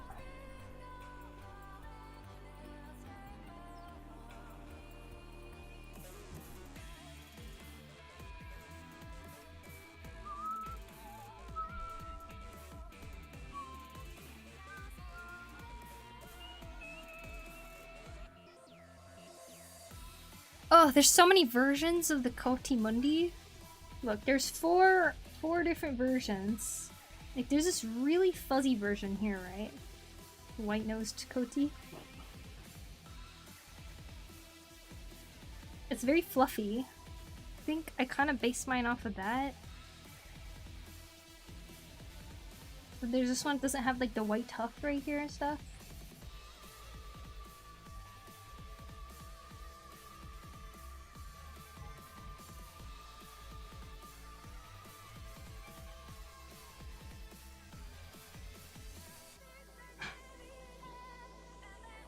Maybe I'll draw the white nose Koti. What is this? It's a Koti Mundi. From Central and South America. They come in flavors? Yeah, there's 4 different versions, 4 different species of them, depending on the location they're from. They have small differences, but some are endangered and some are not, so it's important to know which is which. Also, I'm very sad I missed the art. Oh, I'm sorry. Well, I definitely watched the video all the way through again, because it's the best birthday video in the world. And people commented about your butt flex, so... Do you draw anime characters? Yeah, I do, Ionix. I haven't drawn them in a little bit, I guess. Let's see. Here's a commission I recently did. That's anime.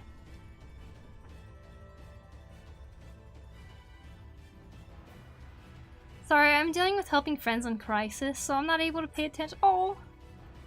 Well, we need to make some time for you. You can help Chrono in crisis. Never heard of this animal? Yeah, that's the whole point. It's to teach people of animals that exist in our planet and we don't even know. Because we are all too focused on looking at Pokemon. Oh, nothing wrong with that, but Chrono Crisis, yeah! Pick the floof. Okay, I do the floof version. If I do the floof version, I'm gonna have to draw some more fur out here. We're gonna do the floof. I think it'd look better in illustration anyway, so I'll do that. Beep, beep, beep. Like a little more floofy here. Chrono Crisis sounds like a video game. Yeah, I know, right? I love it. Poku is an anime character. I saw the butt clench. There's no help needed. You saw the butt clench. Strong glutes equals strong stabilization. You're right. And them strong glutes. They they got strong with the many butt clenches that happened when she was saving my life in Apex Legends. She was helping me in Crisis. She's been doing this for so long, just saving her friends in Crisis.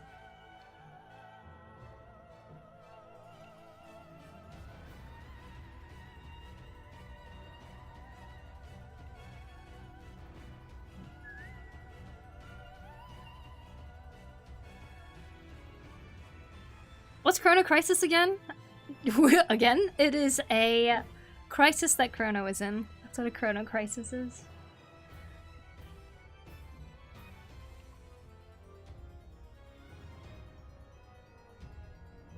Guys, speaking of species of animals, right? I did some extensive research on the red panda.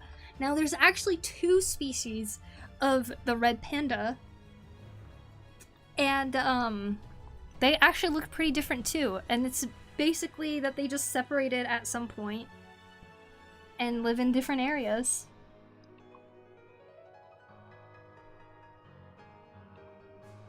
But they look quite different. You always say red panda, but there's multiple species.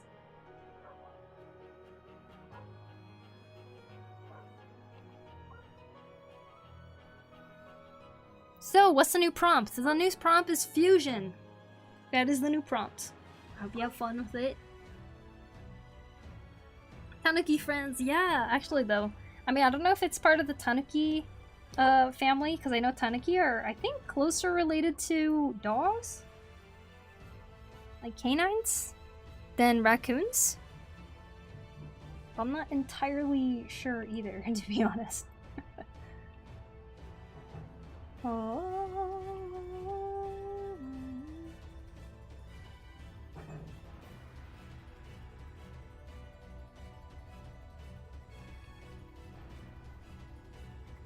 You know, as a kid, I didn't realize Tanuki was different from a raccoon. And in fact, in Japan, they call raccoons araigumas, which means the washing bear. Like bears that wash. Because raccoons take food, and if they're near a source of water, they'll actually wash it before they eat it.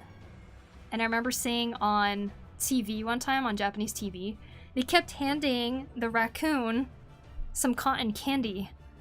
And they would take it and start washing the cotton candy, but it dissolved, and it just looked sad every time. And I was like, why are they doing this to this poor raccoon?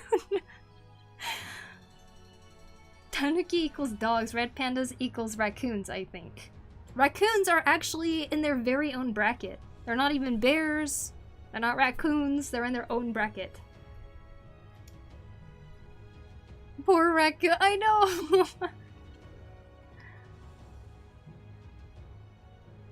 They're called that here as well. Vaskebjorn. Washing bear. Interesting. Very cool. I love that because it fits them so well. I saw that video. I felt so bad for them with their sad looks. It's so evil. Yeah, that's so interesting. So a tanuki is like a platypus. Yeah. Tanuki is like a platypus. Wait. Why'd I say yeah? Tanuki is like a platypus? Why? Give bro an apple and leave him be. Actually though, right? Same here with Washbar. Oh, that's cool! As in their own category? I don't know about Tanuki, but I was referring to the red panda. Red panda are in their own category. Even if they're called red pandas, you know how there's the panda, right? Like the black and white panda? This is so ridiculous. There is a black and white panda. We know that as the panda. People call it the panda bear, right? The term panda originally started with the red panda. They are the original panda. They're the first ones who had the name panda. Then there's the panda bear. When they named it panda, now everyone thinks that maybe the red panda is somehow related to the bear because the panda bear is a bear. But red pandas are not related to bears at all. They are just the original panda. but the names make it so confusing because they took the red panda's name and stuck it on a panda instead. Red pandas are so expressive. I know, they're so cute. I did not know that. Yeah, crazy, huh?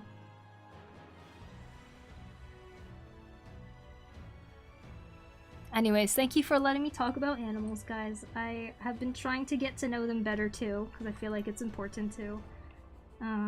And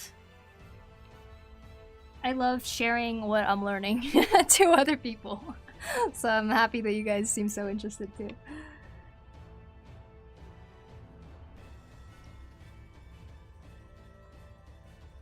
You know, when you start living a little closer to nature, sometimes you just like see things and you go, what is that? And you can't help but like want to learn about what you're seeing, so.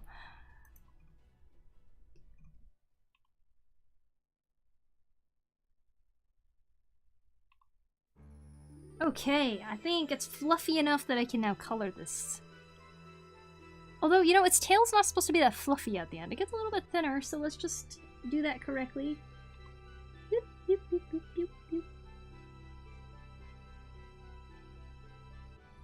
Cool. Kotimundi! Alright, let's color Kotimundi. Pandas are different from bears then? Well, I'm referring to the red panda. The red panda is not related to the panda at all. The black and white panda. Because red pandas are technically in the bear category of a species, whereas the red panda is not.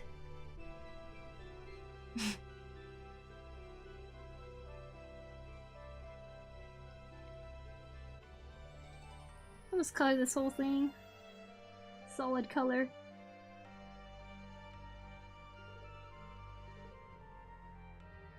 By the way, doesn't it look so easy to color once a canvas gets rotated like this? I don't have to turn my body as much as I used to. Well, all that is thanks to this wonderful item here called the Tour Box, which has a little dial on it and I can turn it. Isn't that great? I highly recommend it for people who want to do digital art or have been doing digital art for a while and it's like, boy, would I love to turn the canvas like that.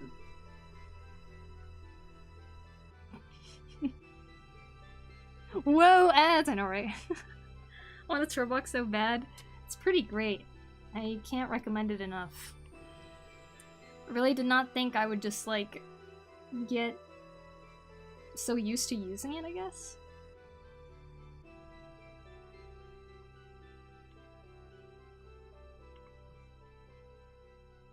I love turning the paper when I'm drawing traditionally. I'm always like this. 5 squeezes. Oh, thanks, Aruku. Let's get some workouts in.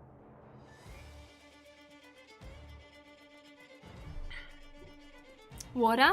Okay, here we go. 1, 2, 3, 4, 5. 1, 2, 3, 4, 5. Great.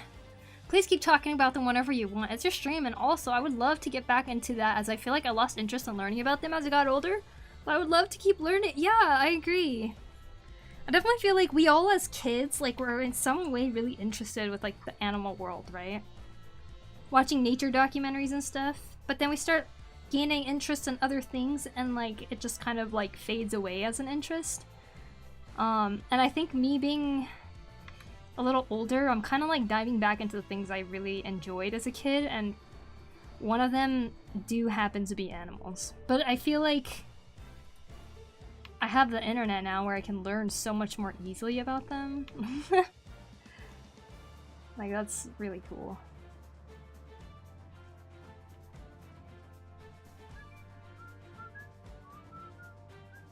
And you know, in a weird way, learning more about the animals, it's like, it kind of gives you inspiration for cool character powers or designs or something, right? In terms of, like, just like in an artistic sense.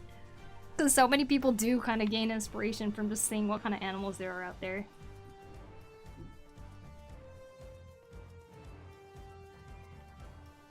Like Agretzko, you guys remember Agretzko? There's like so many animals in there that people don't know what it was until they saw it for the first time in that anime as a certain type of character or something. I devoured all books about animals. I still like to watch documentaries about them. There's so many fancy and weird ones out there. I know, right? And the bird world is like extensive. It's kind of crazy how many birds there are out there.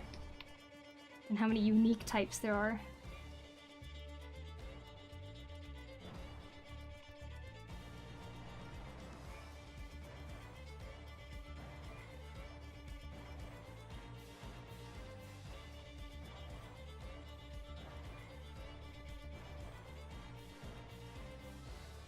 Now you don't need to move so much because you can rotate the canvas. Yeah. You need to keep your workout. Yeah, I love documentaries about any kind of animal, even dinosaurs. Always loved it. It's very, very fun to watch. Does it have customizable keybinds? Yes, it even has customizable key combinations. It's nice to not have my keyboard around for my keybinds. Yep, key combinations are really nice too, right? Like for save, I made it so that it's this bottom button with this top button. I go like that, and it saves. For this and this, it's copy. So it's like the button underneath it. Yeah, you can start doing combinations. I don't do more combinations than like 2 buttons though. Also, I'm using it wrong. It's supposed to actually be used like this with the bumpy side down here. Like on your palm like this. I use it sideways like this. Because it's supposed to fit it fits my hand better that way.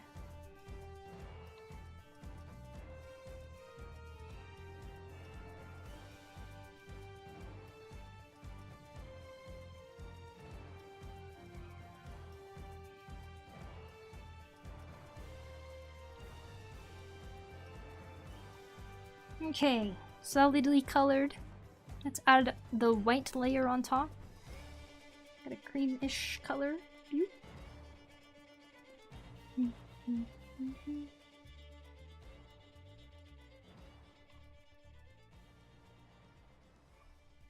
You know what really made me happy though? Is I had this neighbor in Washington when I lived with my older sister. Still her neighbor. But she has these 2 small kids. And she said that she's been playing the animal guessing game with them, and they super love it. They're like huge fans of Pokemon and stuff too, but they said that they just have such a blast playing the guessing game, and for some reason that made me like extremely happy. I was like, yeah, kids playing the game.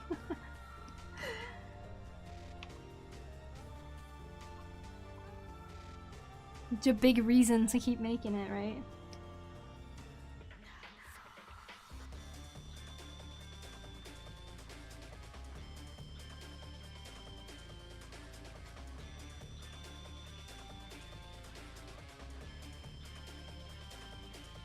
That's really sweet, yeah.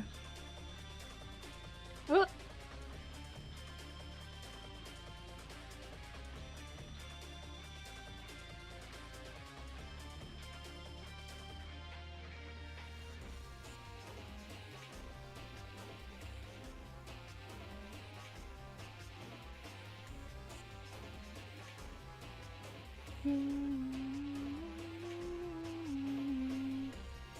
When you're connected to that region and country culture, it turns into a buffet.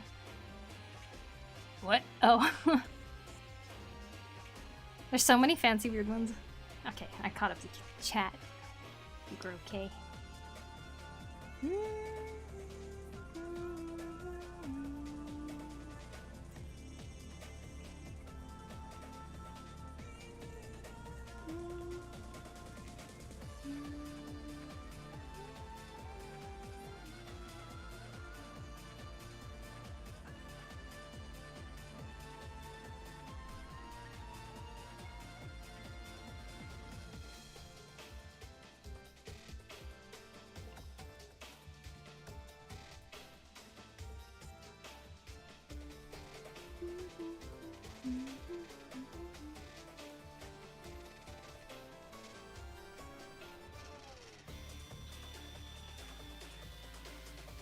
Bing, bing, bing, bing, bing.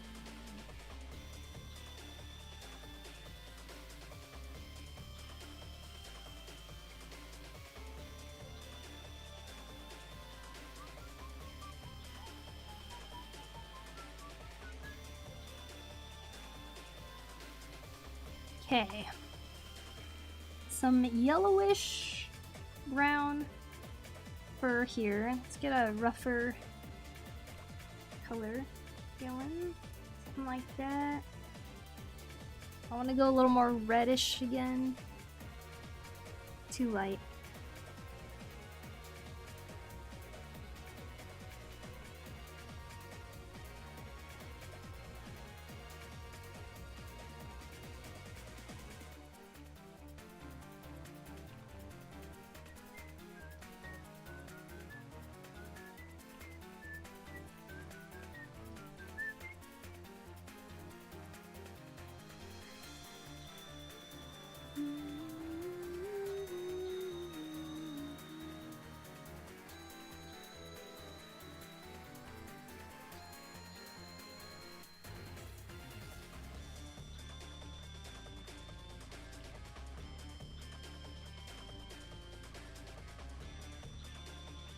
Might have to do a bathroom break here pretty soon.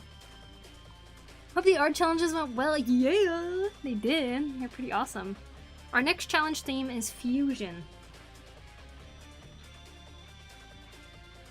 First chance I've had to draw since getting my fancy DAYYY V3 drawing glove, and now I'm sad that I've been drinking enough water. I'm sad that I've been drinking enough water today because taking this thing off to go to the bathroom is challenging. Oh, you want to see how I take it off? It might be the same way, Kangai, but take this part off, right? Then you put your finger in here and then you flip it upside down. And so when you take it out, it just looks like this. But when you put it back on, you just flip it back really quick. Give it a shake. And then put it back on. And I find that to be a lot easier, but also I don't know how much sweat you're dealing with. But that's basically how I take it off. So much easier to do it that way instead of being like, let me just kind of shimmy my fingers out of here. So much easier, thank you, yeah. Okay, since I took it off anyways, I think I'm gonna go on a bathroom break really quick. I shall be right back. Get some more water too. Make sure you guys get some water and bathroom break too. I'll be right back.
I'm back. Check it out. This is the plate I made. This was the hardest thing I've made so far. I don't know. I really enjoy how it turned out. It kind of looks to me like the Switch from Zelda, where you like sit on it, where you like go on it and it pushes down. But yeah, I oiled it yesterday, so I wanted to show you guys. Really random, but that and the spoon that I carved, this is the second thing I ever carved. Finally oiled it too, so it's gonna be used.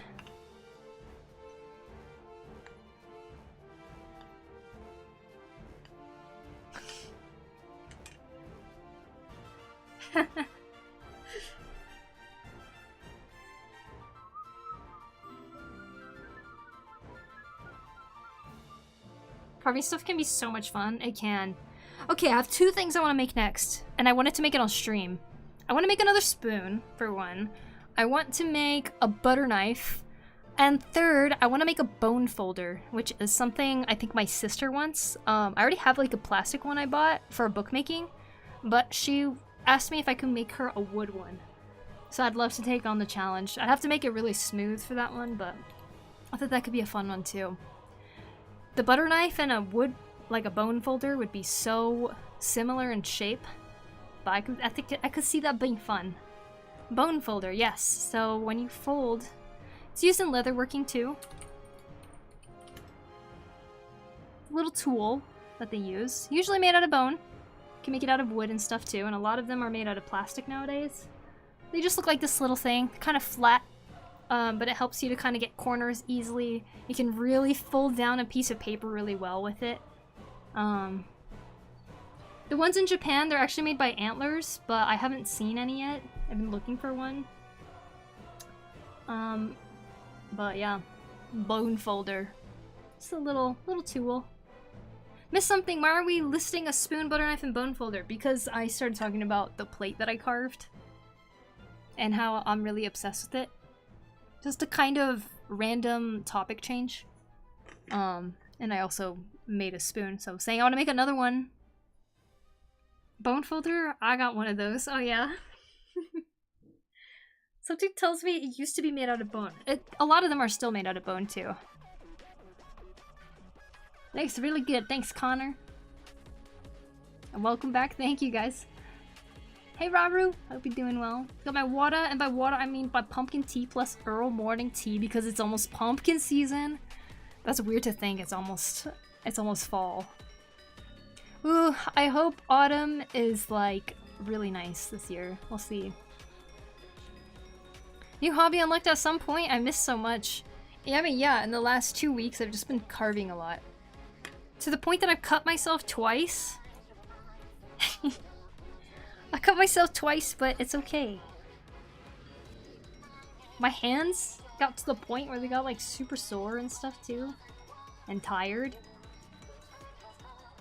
But it's like really addicting and fun.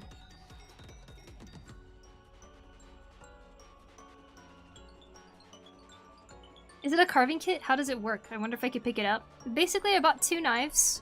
One basic carving knife, and one is called a hook knife.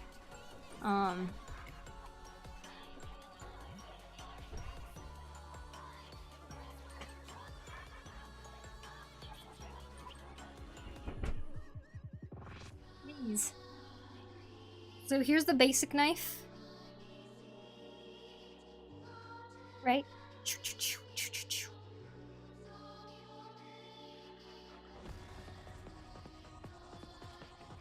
And then we got the hook knife. This is to do like the curved part of a spoon. Just kind of carve it out. I bought these 2, and then I bought some cheap wood. And basically that's all you really need to do. Hey May the Emu, how you doing? Welcome in. I was about to say, I know those are made from horn. Ah, yeah. They're pretty awesome. That knife is bent on purpose. It's supposed to be like that. But yeah, it's a really fun hobby to get into.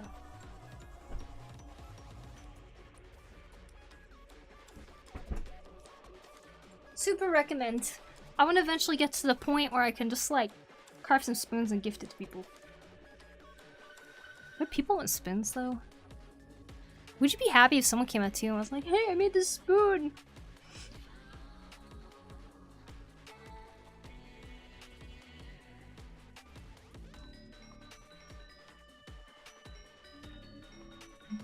Just found your channel. Hello, Solid Sculpture. Welcome in.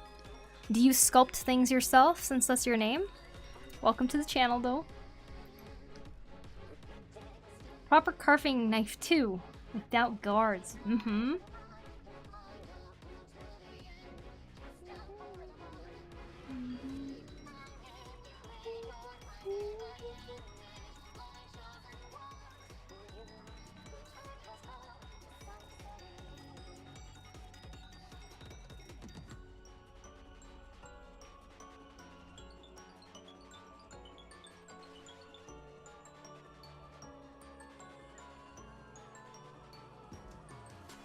I do large foam stuff for college. That's cool. Foam stuff for college? What, like a stage play or something? I'm always super touched when getting handcrafted gifts. And if it's a useful tool, that's dope, yeah. I was thinking of trying to carve like a butter knife too for my landlord, because she always like gifts us stuff. Like she recently just gave us another bag of vegetables. Some eggplants, peppers, tomatoes. She was like, "Are your tomatoes ready yet?" And I was like, "Oh, not yet." And she was like, "Okay, you can have some of mine." I would like to gift her a butter knife or something with a jar of jam of something, maybe. That'd be cool.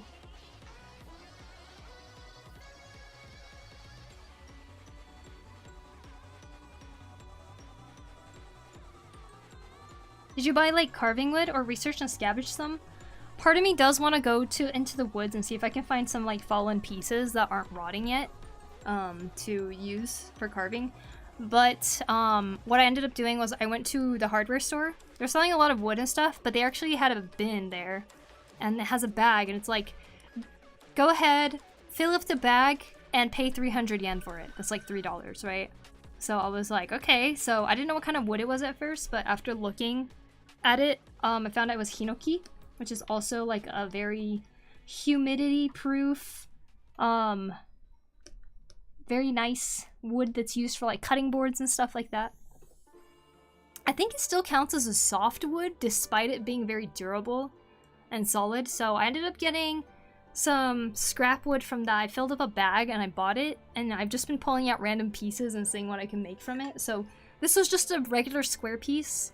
So I just decided I would carve angles in it. Same with this one, just a block of wood. And just went ham on it.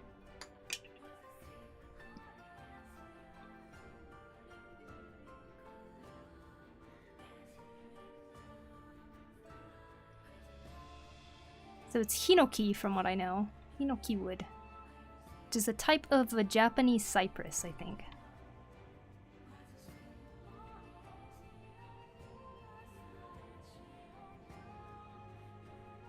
And I finished it with walnut wood.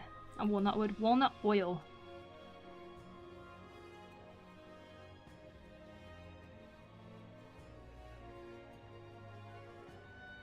Pink insulation foam, it's really fun. I made a giant alligator recently. Nice! I love sculpting with pink insulation foam. It's like really easy to, in a sense.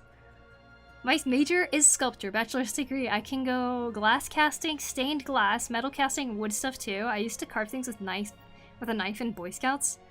God, that is such a cool major. Part of me wishes I did that in college. Oh, that would have been so fun. I hope you're having a good time with it. That sounds so awesome. The only time I sculpted with pink insulation foam was when I made a keyblade for my cosplay. It was kind of a weird looking keyblade, so like I was like, okay, I've got to sculpt this out of insulation foam instead of like using wood. So that's what I did. It was pretty fragile in the end, but it looked really good. It's so easy to manipulate pink insulation foam.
I wonder how big these animals are.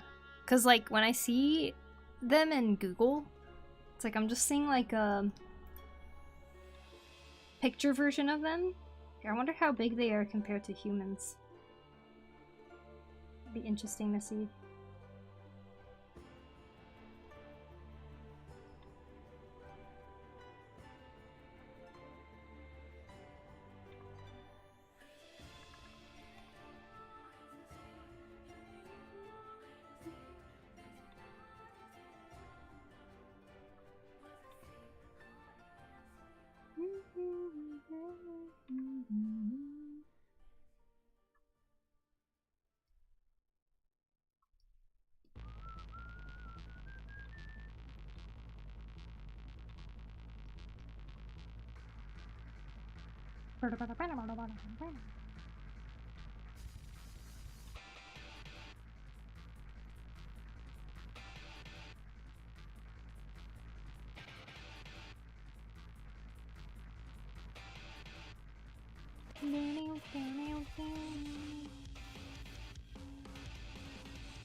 I've been arguing with my friends for the past hours to see about if we as humans are as big as ants to some other life form. Has gone absolutely nowhere so far. What is your stance on this?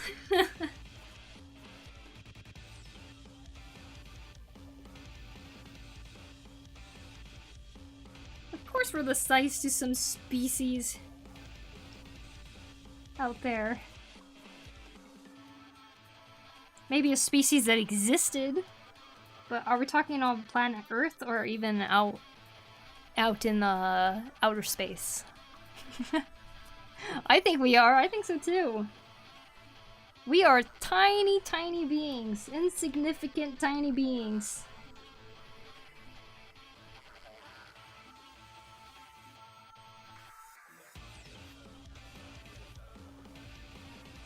I think that the odds of us being the most intelligent life form in all of the universes is almost impossible. I completely agree. In fact, I'm one of those people who definitely believes that there has been alien contact on our planet before.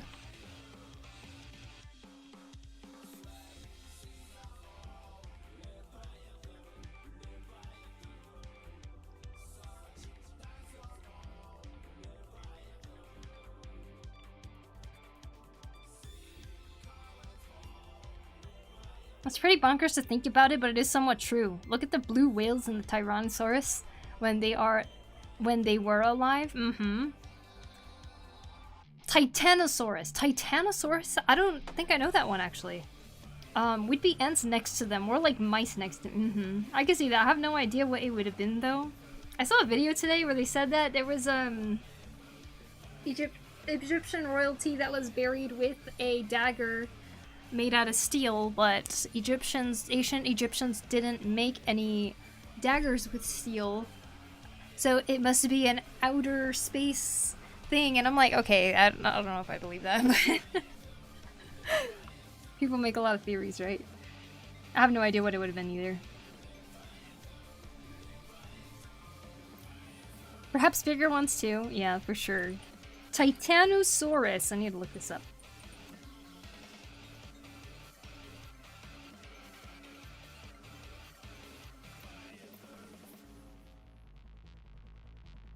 Cool.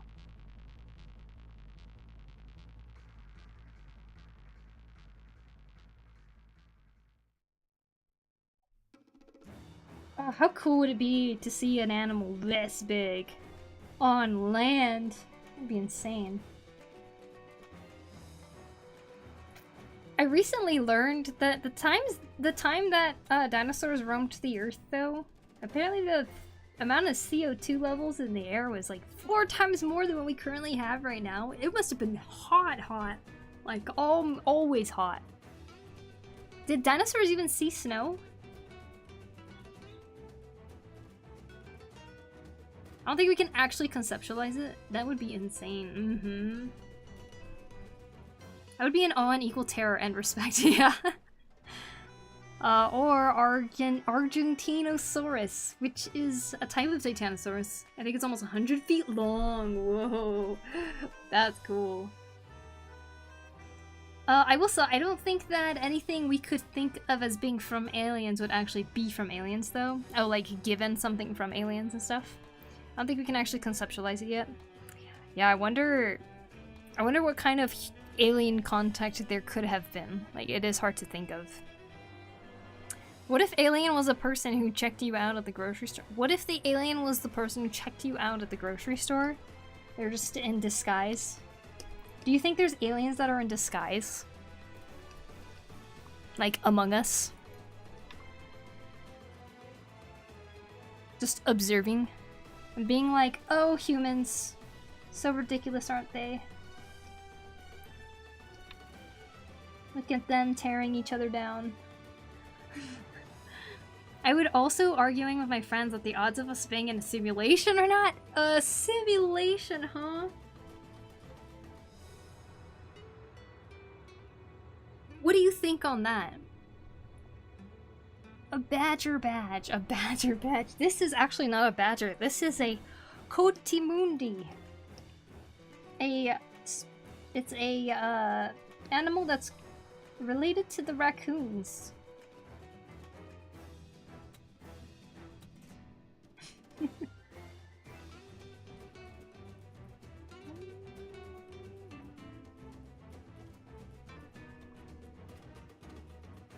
In Central and South America.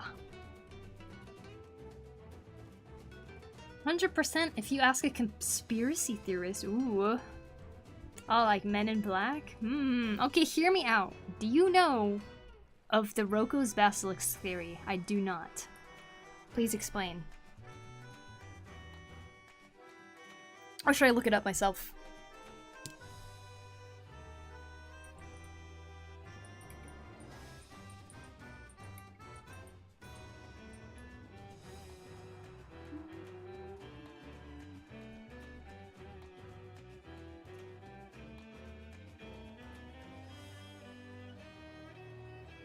I can explain to you, or you can read it. It would just take a bit for me to type. Okay, I found a video. Let's watch it together. See how they do. Rocco's Basilisk explained. There's an idea. A simple idea. Just a string of logic. This AI. A few sentences long.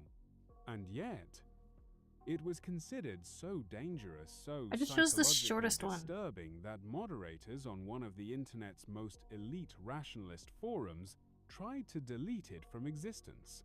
It doesn't involve a bomb, or a virus, or a weapon. It involves you. Your thoughts, your choices, your silence.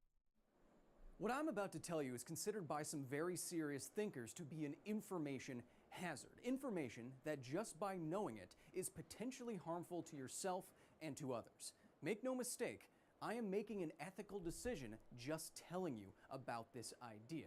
I feel okay doing so because I don't take the risk seriously. However, you see, a few years ago, on the rationality and philosophy blog Less Wrong, a user named Rocco, or Rocco, I'm gonna call it Rocco because that's just sounding cooler to me, posted a thought experiment.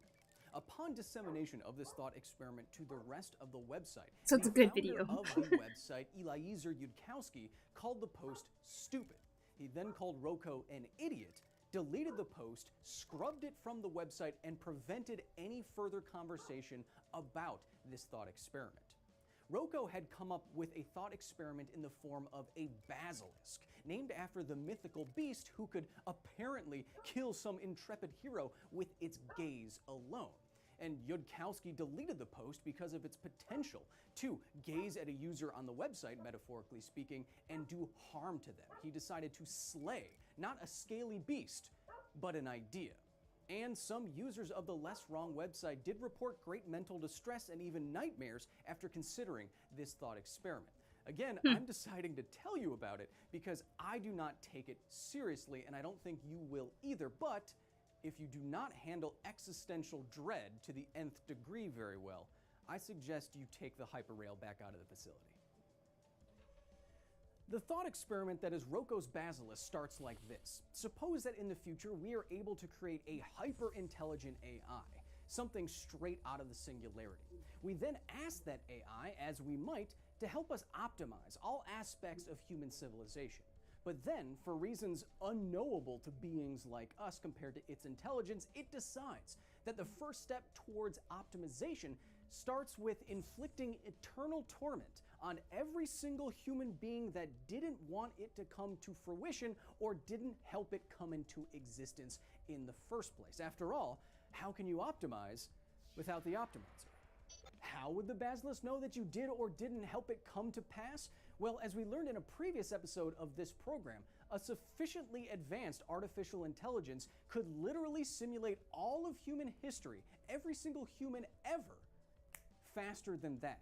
So this basilisk might be able to meaningfully recreate you, every single thought you ever had or will have, and then be confident in its prediction of what you did or didn't do in the past to judge you in the future. Here is where the basilisk really rears its head. If its creation and its revenge are a real possibility in the future, shouldn't you, all of you, right now, start advocating for its creation or help build it yourself to escape eternal torment and anguish? Well, the good news is that if you've never had this thought, the dilemma never presents itself to you and you can escape it. The bad news is that because of me, now, you can't escape it. The basilisk... Because we're thinking of it. Now what are you going to do? Information hazards, as defined by philosopher Nick Bostrom, the guy who came up with simulation theory, broadly fall into two main categories.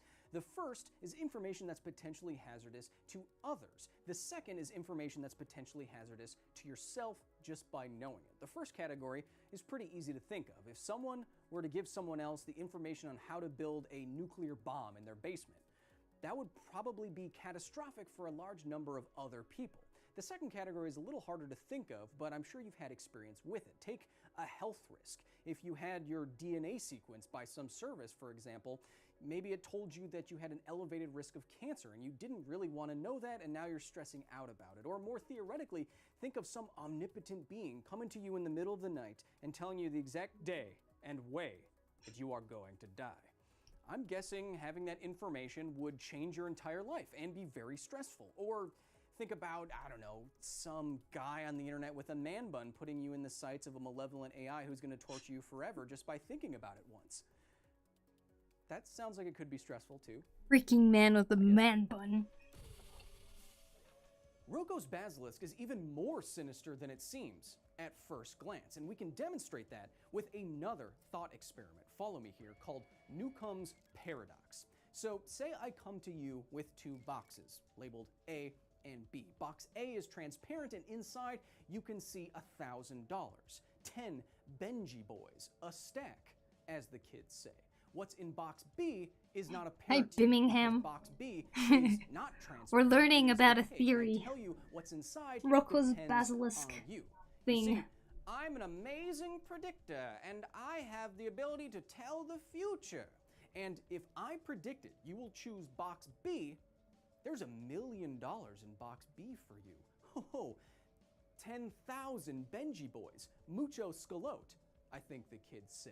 But if I predicted you choose box A and B, then box B is empty and you only get that one sick stack of paper, or cheddar, or whatever they're calling it these days. Now you can only choose box A and B or box B. So what do you do? What should you do? Well, I don't expect an answer in the form of an essay from you, because game theorists and philosophers have been debating this paradox for years, but what you choose ultimately depends on how good of a predictor you think I am, right? Well, enter the basilisk. Say that the basilisk presents you with a similar choice. It wants you to take box A and box B, though, together, because that, metaphorically speaking, is choosing to help it come into existence.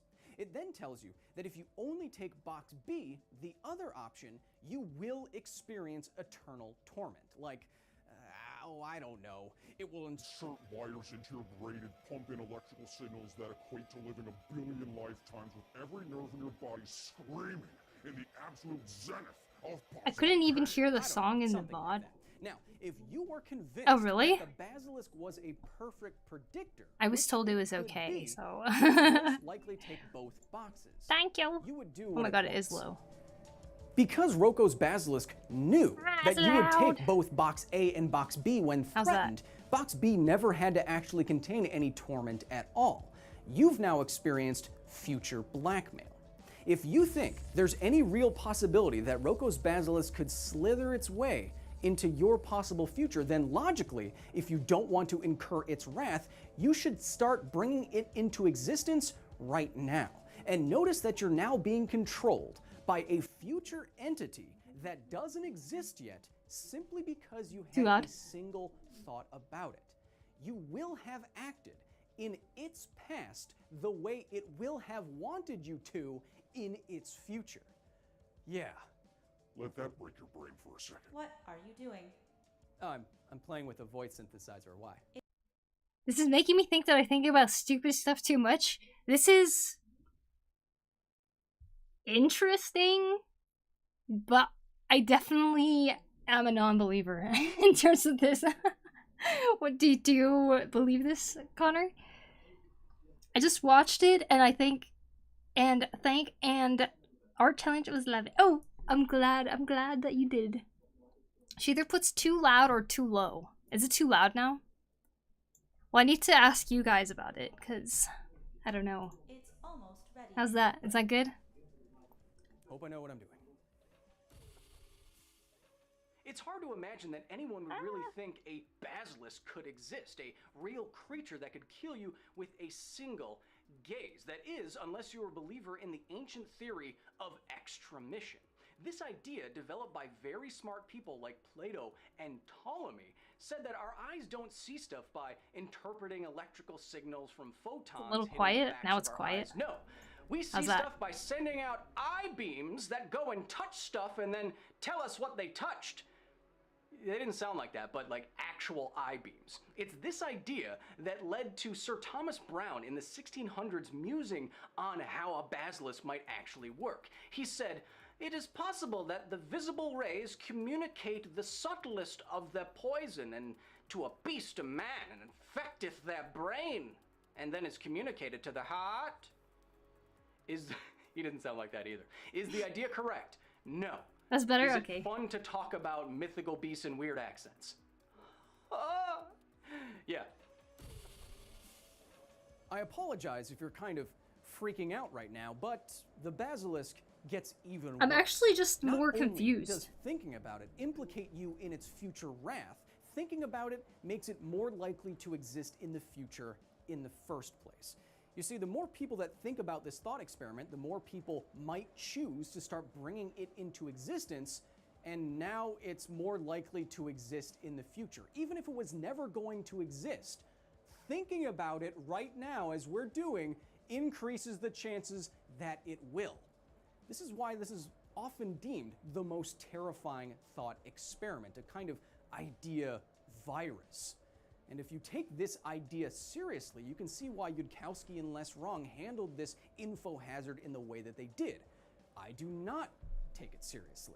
I do not think we will ever reach this kind of singularity, much less create AI with these kind of capabilities or given an optimization protocol that's similar to this one. And if we all just agree right now that we're not going to bring it into existence, then nothing will happen. Besides, I've already built one of my own. The basilisk has its eyes on you now. What are you going to do? Until next time. Now exiting the facility. Thank you so much to the very Good music volume. So when it comes to simulation, the fact that it is somewhat common to question if we are in a simulation ironically or not would then make it a greater chance that we are than that we aren't. And if we are, we would neither be the start nor the end of the simulation. Or the idea that if it has been thought of, the chances of it having happened is greater than that it hasn't. So you're thinking in terms of like how so many people have thought of life possibly being a simulation of some sort means that it has a higher chance of being possible, kind of like that whole basilisk theory thing.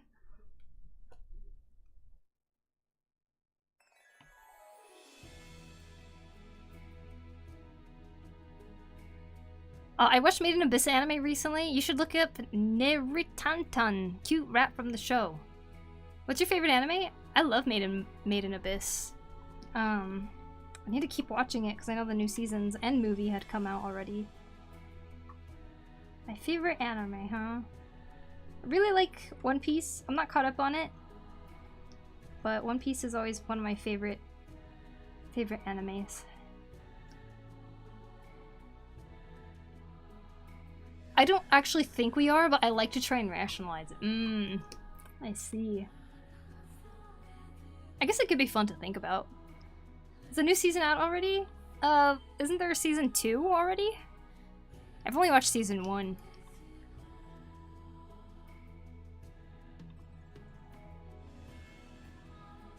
Swear it was just announced like last week. Oh. I don't know. I thought it's been out for a while.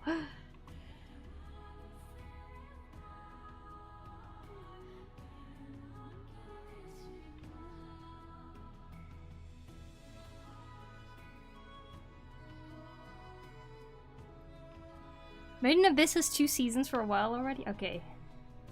So season 2 is already out, and the movie's already out, right? So now season 3 is coming out? I may be tripping. You might be thinking about season 3, possibly.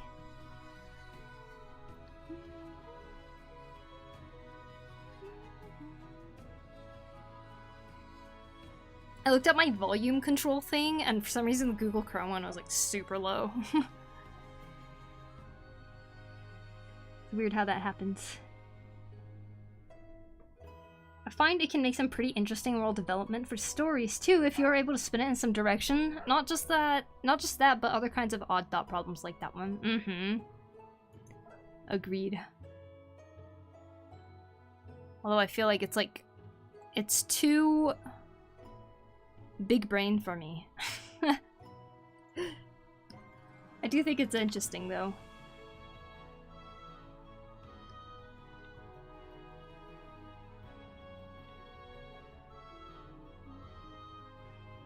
If I remember correctly, or if there's only 2 movies that sum up the first season. Oh, so nothing additional. Oh, but it was a continuation.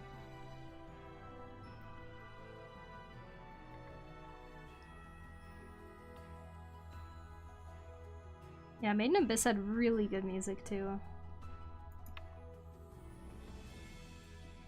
Alright, I think the tail and the white parts of the fur is like all that's really left on the Coatimundi.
Doom, doom, doom, doom, doom, doom.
Doggy.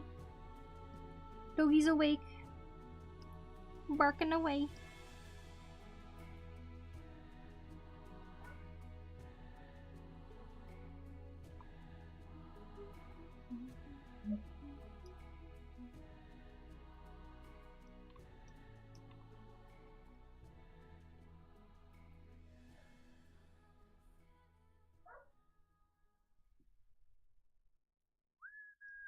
Is there a dog at your place somewhere? Am I hearing things? Oh, yeah, there's a dog.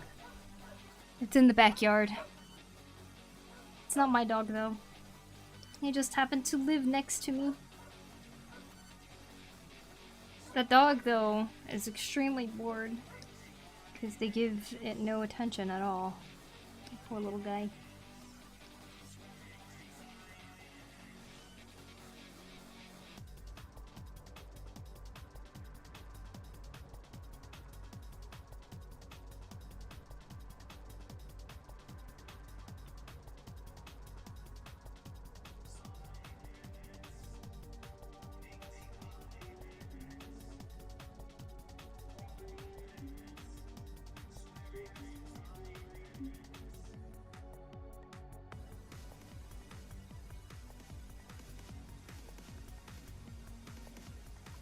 If people would just get a goldfish or something like that instead, I agree. My theory behind why that dog is neglected is that I think they probably got the dog, realized it was a lot more work than they had intended, or that they had thought it would be. Then someone in the family got pregnant and now has a kid. And they all baby and give attention to the kid and completely neglect the dog now. So then they made a shed, some roofed area right outside their house, and they leave the dog there all day. That's my theory. That's what I mean. And then of course I looked up if I can do anything for it, but Japanese animal rights are very behind. Apparently if you just call and say, hey, this dog is being neglected, they won't do anything about it.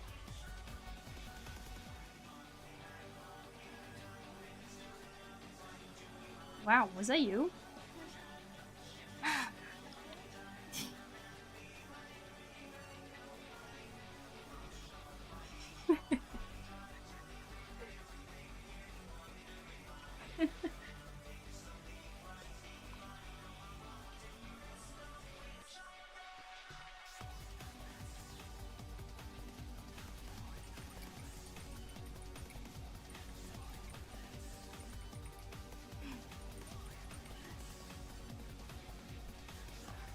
Did you hear it?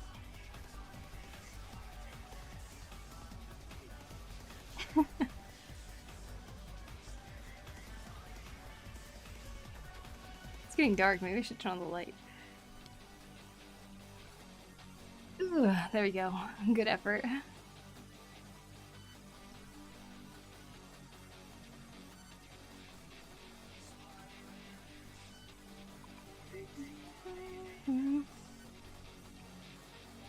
Really cool for a pack animal to be thrown out like that. Yeah, and basically all he does is like sit there and like bark at people as they are passing or something like that. And I get really sad for him every time. We even gave him a nickname. It's like the most generic dog name. We call him Pochi. I'm like, hi Pochi! Every time we pass him, we're like, hi Pochi! Looks so sad.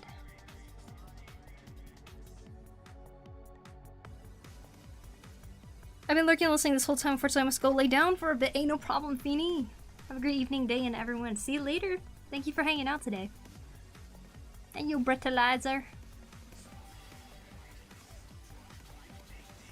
There was no signs? What? Man. That's terrible. I'm sorry you have to listen to that too, but I wish there was something more that could be done. Poor dog.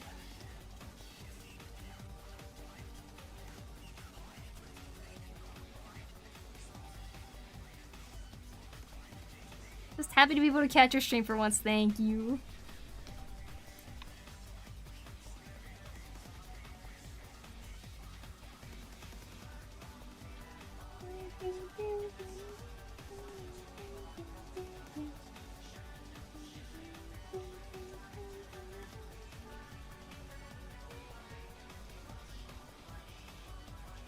I think I need to paint over the line art in this one.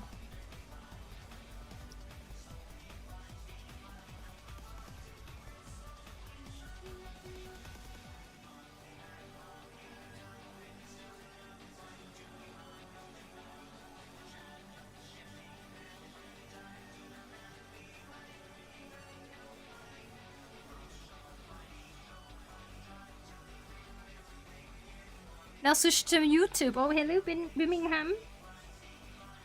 Welcome, welcome.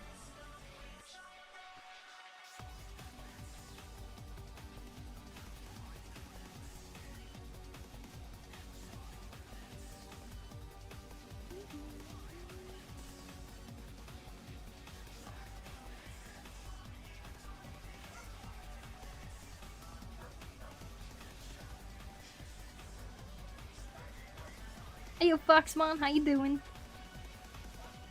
Doogie.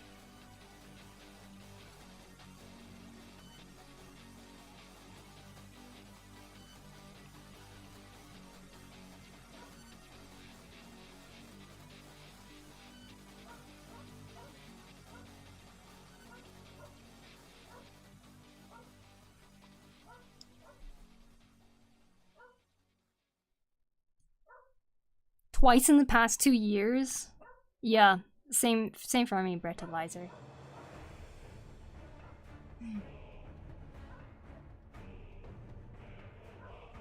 Cool raccoon, though. He looks like a silly boy. Yes, this is a Kotimundi. Closely related to the raccoon. Cool little guy.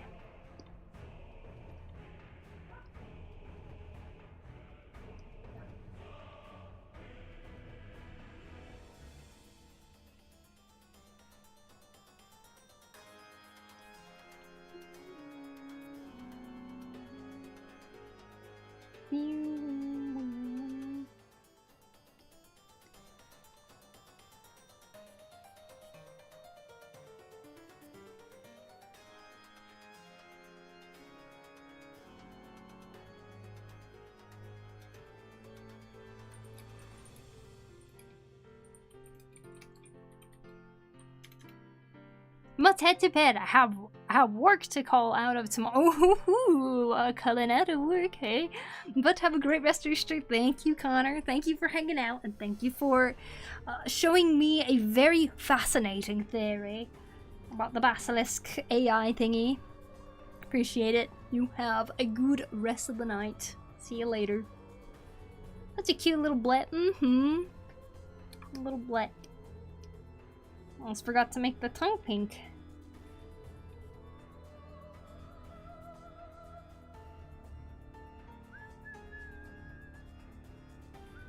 Sorry for derailing the shit. Oh, no, not at all. I wanted to learn. I wanted to hear what you're talking about. Because I like hearing about random theories like that, you know? Thank you for showing me. Very, very fascinating.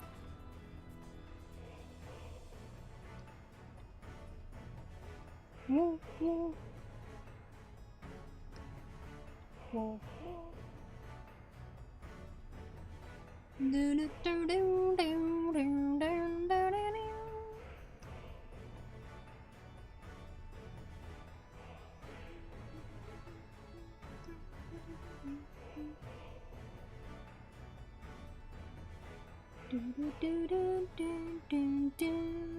All right.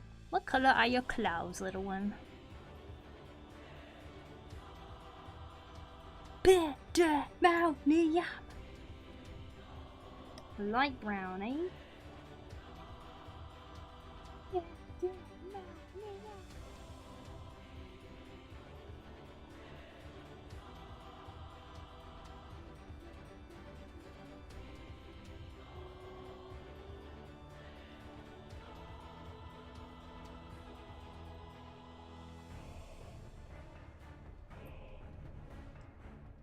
Is that a Japanese/Asian version? Is that what a tanuki or however you spell it? No, it's not. Tanuki look more like a dog, actually.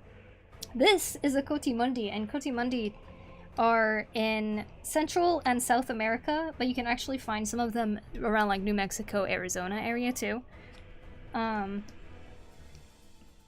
There's 4 different species of them, with 2 of them being near extinction. They're very interesting looking animals, huh? So cute.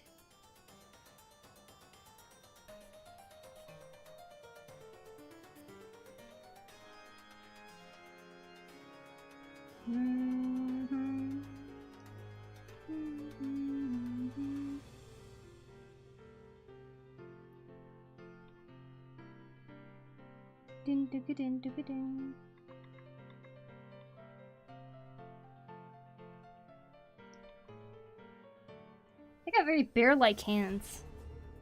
But are raccoons related to bears? They're like a subspecies of bears or something?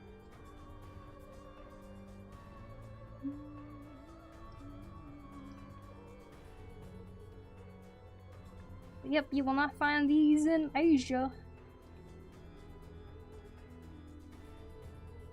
Hi, hey Gloria. How you doing?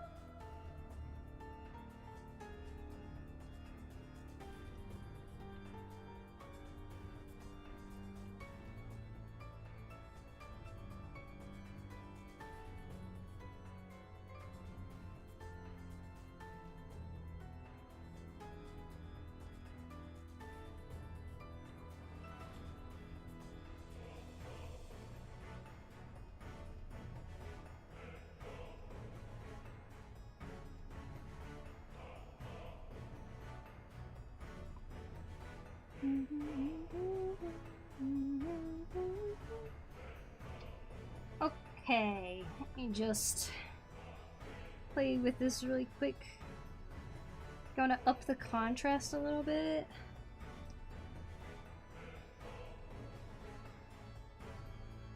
Turn up the brightness, some more contrast. Before, after. Cool.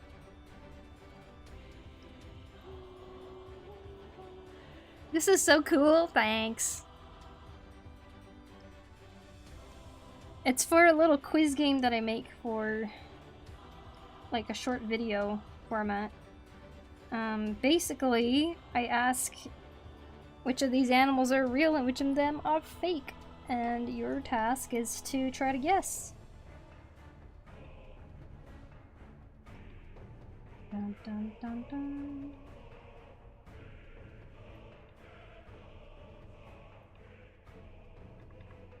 It's looking awesome and cute. Thank you, Ataku. Yeah, this one's looking pretty good, I think.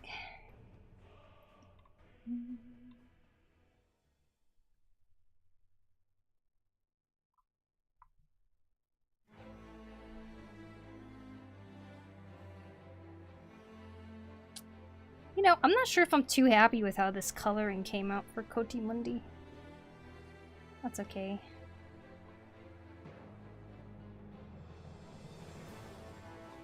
Okay. Let's play around with this color too a little bit.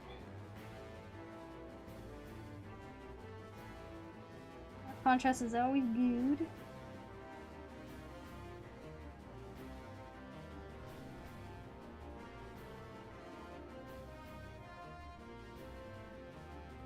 Alright, let's do the next one.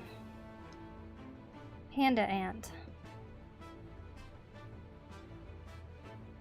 I think it exists. Oh, you guys want to try?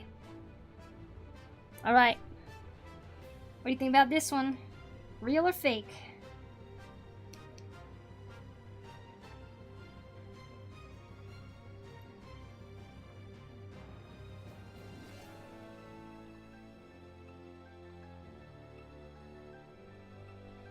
Dun, dun, dun, dun, dun, dun, dun, dun.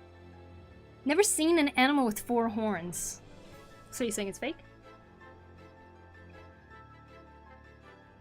I think it's fake, says Birmingham. Gloria says it's fake. Chrono says it's fake. The true answer is... so improbable that it may exist, but I think it's fake. Real. Divis says it's real. Right, the answer is... ta-da-da! It is real! It is a Babi Rusa! And we learned today that in the Indonesian language, they say that Babi means pig and Rusa means deer, so it's a deer pig, I guess. What? My god! Whoa, yeah, it's real. Here's what the Babi Rusa looks like. It is a real animal. How crazy, huh?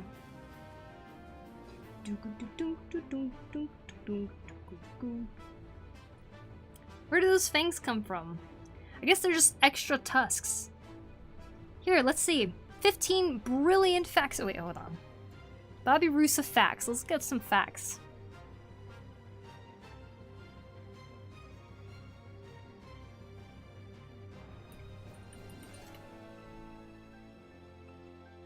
It was just a guess. Fascinating. Mm-hmm. Pretty cool, huh? Let's see what the San Diego Zoo says about the Babi Rusa. I guess you can see it at the San Diego Zoo.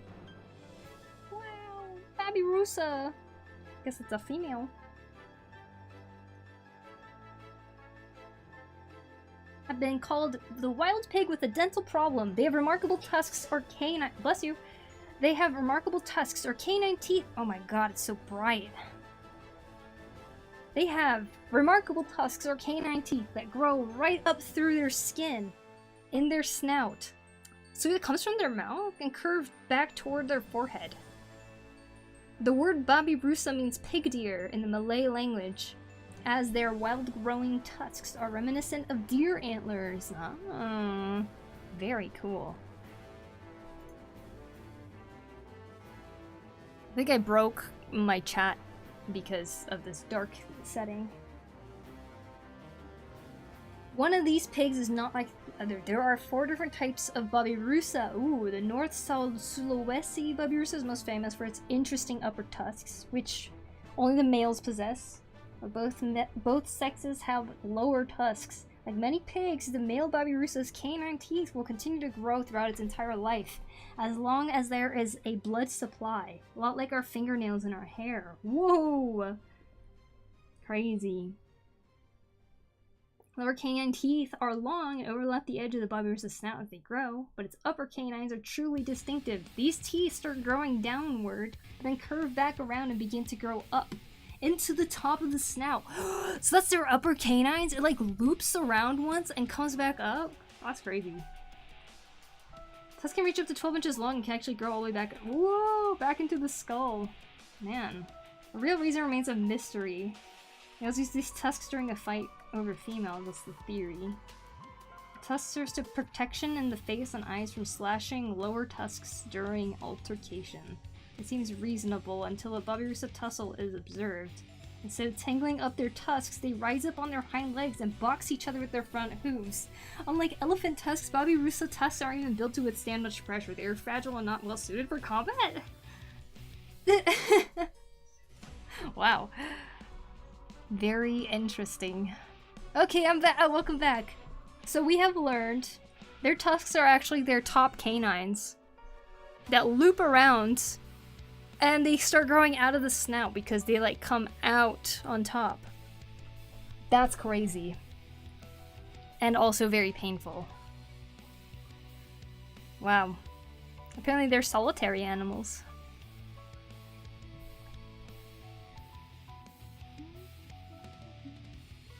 Like an anteater pig with tusks. Excuse me.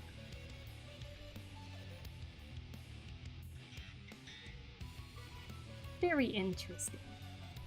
Now you guys know about the Babirusa. Alright, next one.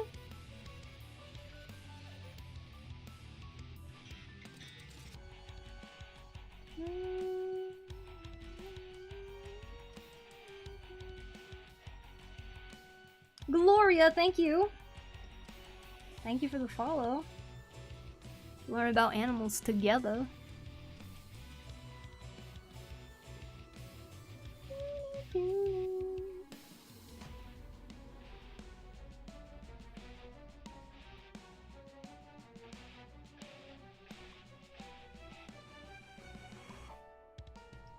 Oh my gosh, I didn't even notice the subs. Thanks, Divis de Armijo. Thank you so much for the Prime sub. And Belade with gifting a sub to Ataku. Thank you so much. How nice. Thank you so much. So nice, Blade. Trying to imagine what it would look like if our canines went through our skin. I know, right? That is insane that it can do that. So it just keeps going like in a circular way. Wow.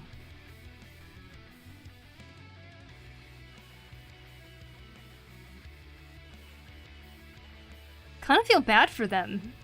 That must hurt.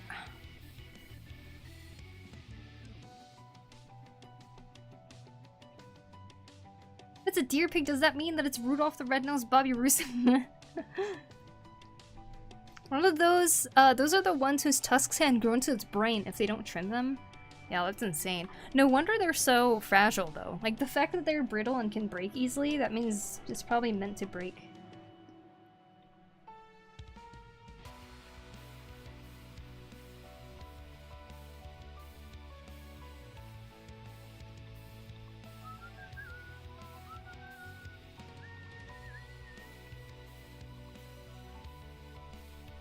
Alright.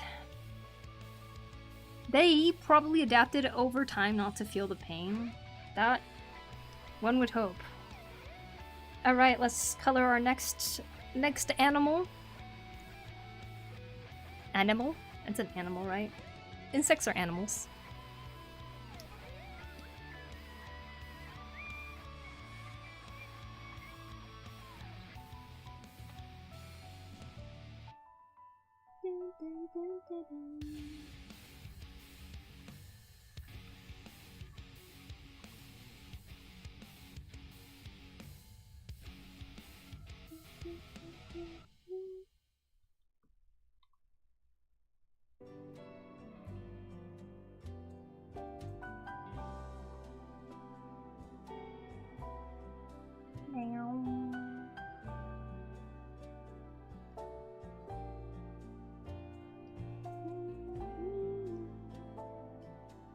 It's a spider bee. A spider bee. Actually, it's a panda ant. Water and 5 squeezes. Thanks, Adaku.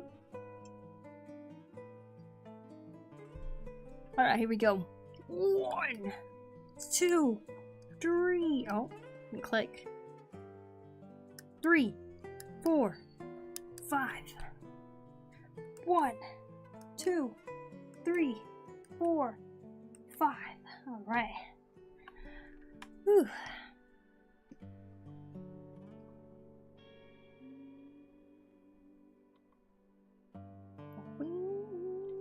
Let's just color the entire thing with the white.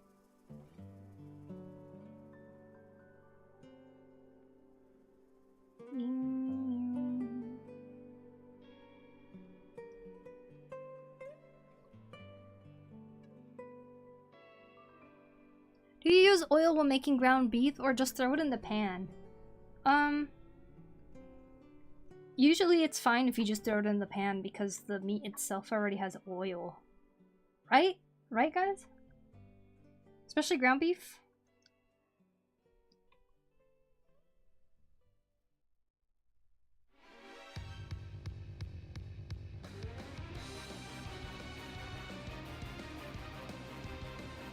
I'm a attempt. Okay, sorry if I'm wrong. I haven't cooked with ground beef in so long.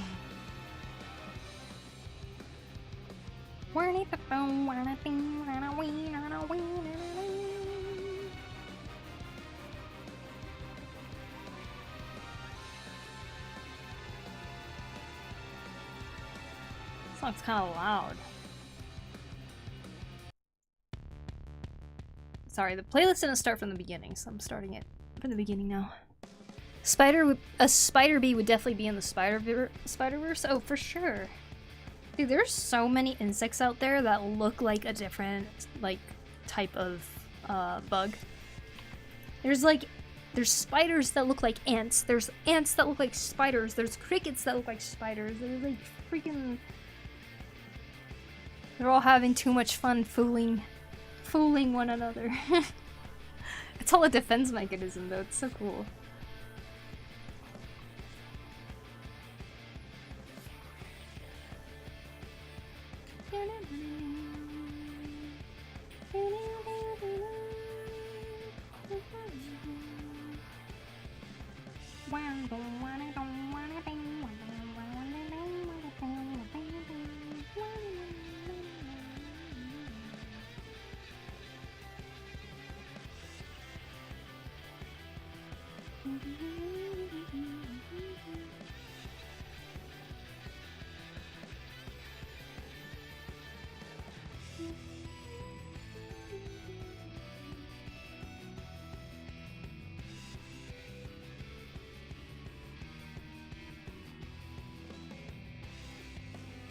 Gotta get back to working now. Have a nice rest of your day, everyone. You as well, Birmingham. Thank you so much for hanging out. I hope you have a good one. A lot of insects do that sort of thing anyway. Oh wait, maybe that's the defense. It looks like a bee to scare off other— Yeah, exactly. That's pretty cool. A lot of them evolved a certain way to either camouflage into a different insect or camouflage into their surroundings, which is like whatever kind of setting it might be, right?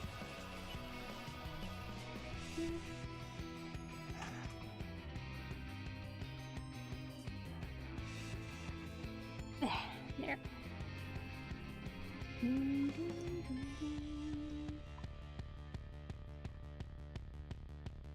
Hello, cool. Hey, Full Torch. How you doing?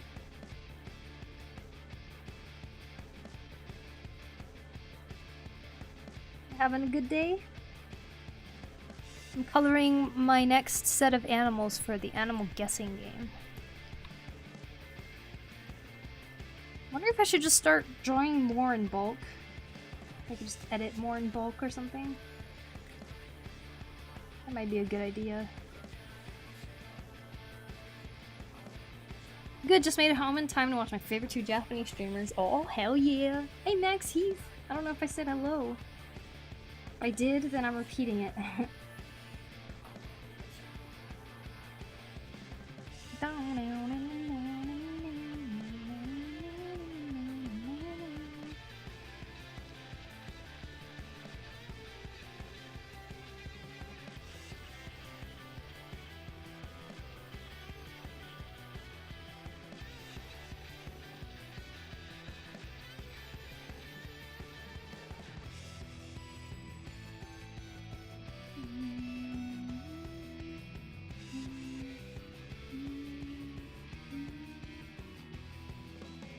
Bing, bing, bing, bing, bing. I showed my friends some of your art and they said that you were really good. Oh, thanks, Max. Thanks for sharing it around. I hope you're doing well.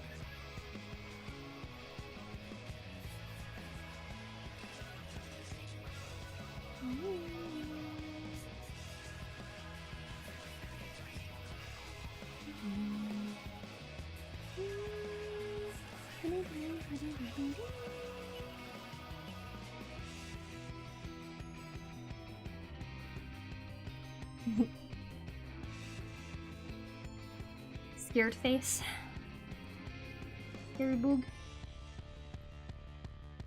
I showed my roommate your website and they absolutely love you. Oh, thanks, Tresus. Look at you guys. Thank you. Thank you both.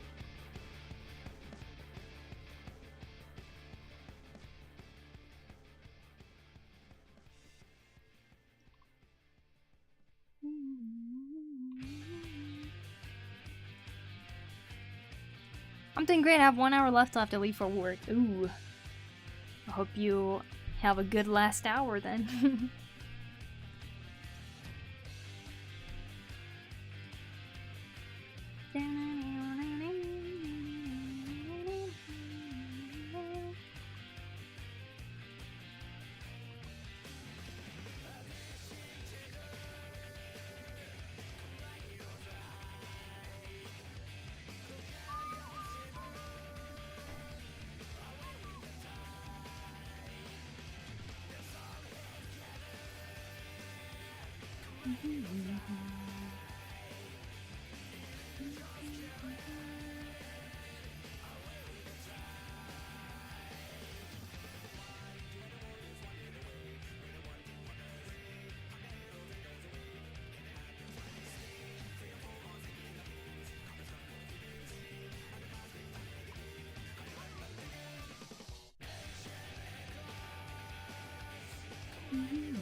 Oh, this one is fast.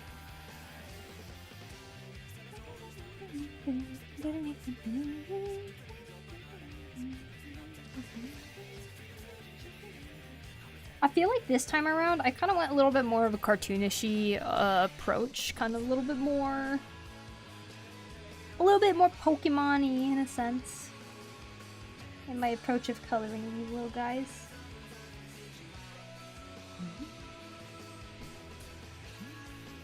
That one's fast though. Alright, we got our next guy.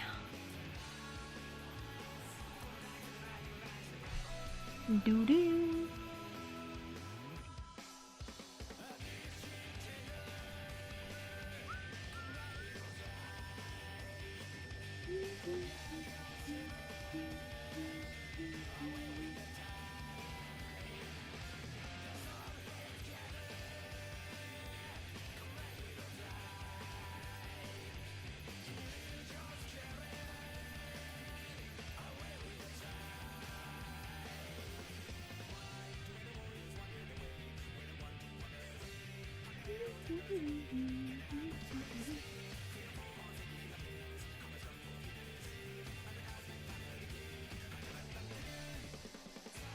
It's another round of fake and real animals? Yep, it's exactly that. Whoa, this looks funny!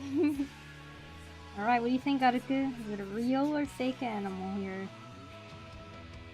What do you think? Did you do this one yet?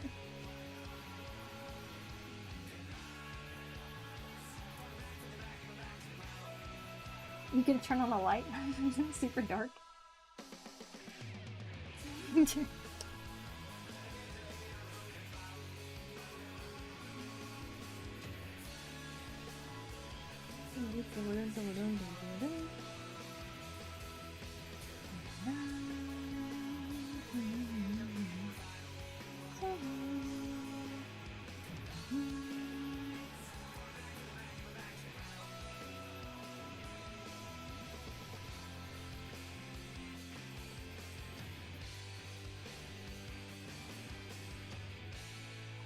I think there's gonna be at least one, or there's gonna be one that at least it's fake, so maybe this one? Good, process of elimination, I think. What about the rest of chat? Do you guys know this one?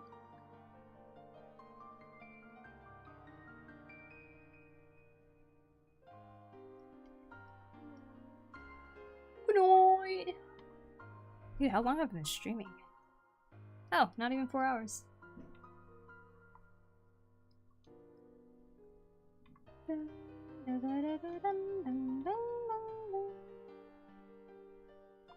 Fake this time? Okay, okay.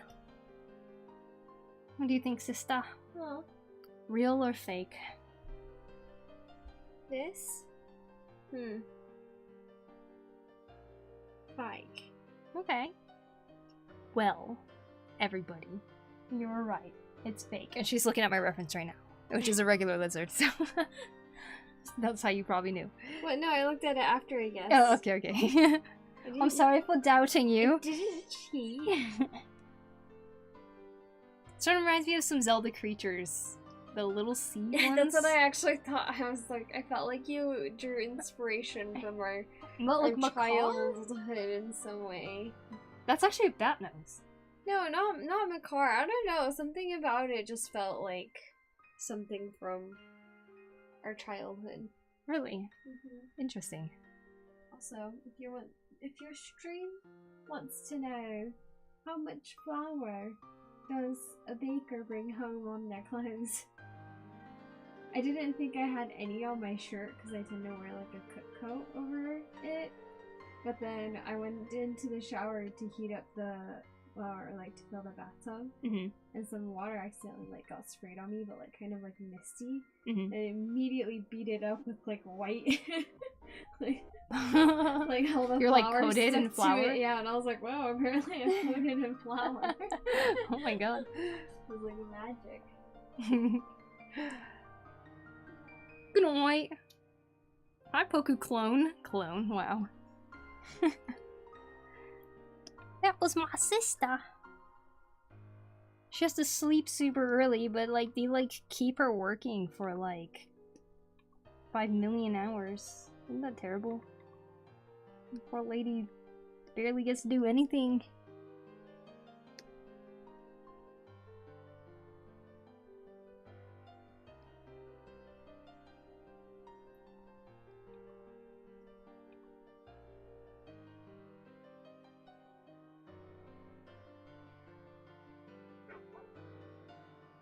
Scare me.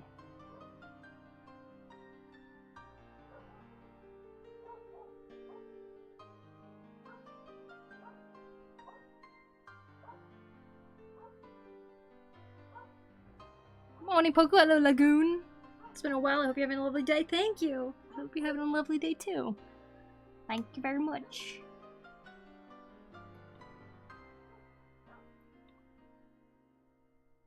Good to see you in here.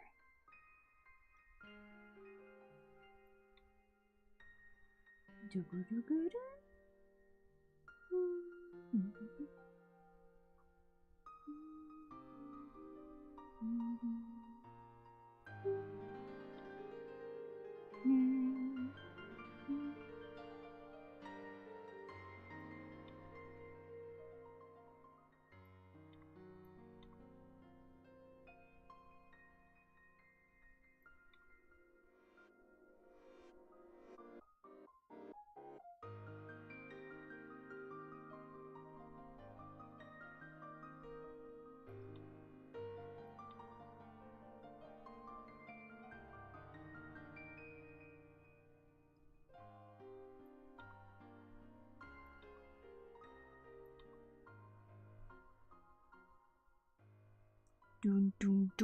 dun.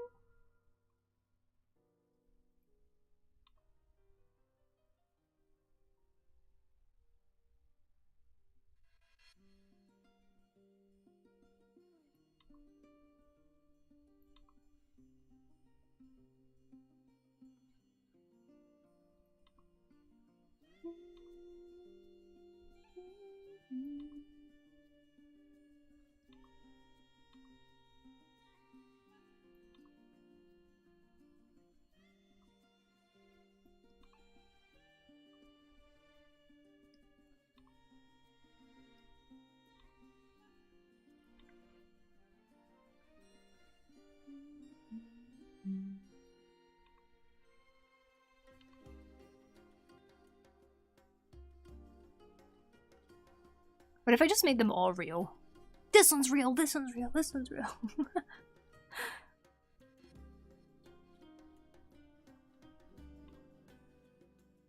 This one's fake, this one's fake. And there'll always be a real one in there. Can't do an all fake round. Defeat the point of the whole project.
Wah!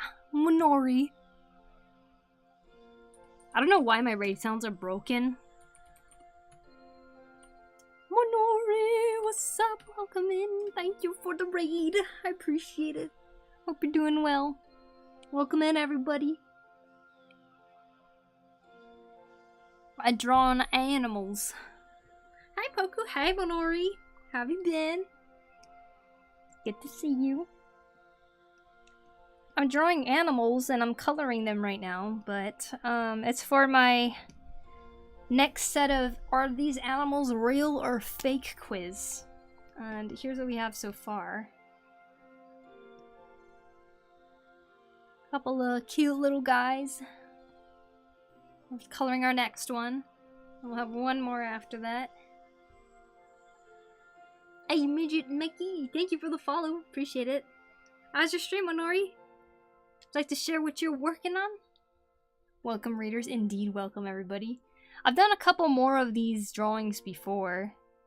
And you can actually watch them on both my YouTube and on my Instagram. You can see the quiz if you want. See if these guys are real or not. Just a fun little quiz that I enjoy making. Stream is fun. Sure can work though. I can show the work in progress. Hell yeah, let's see it.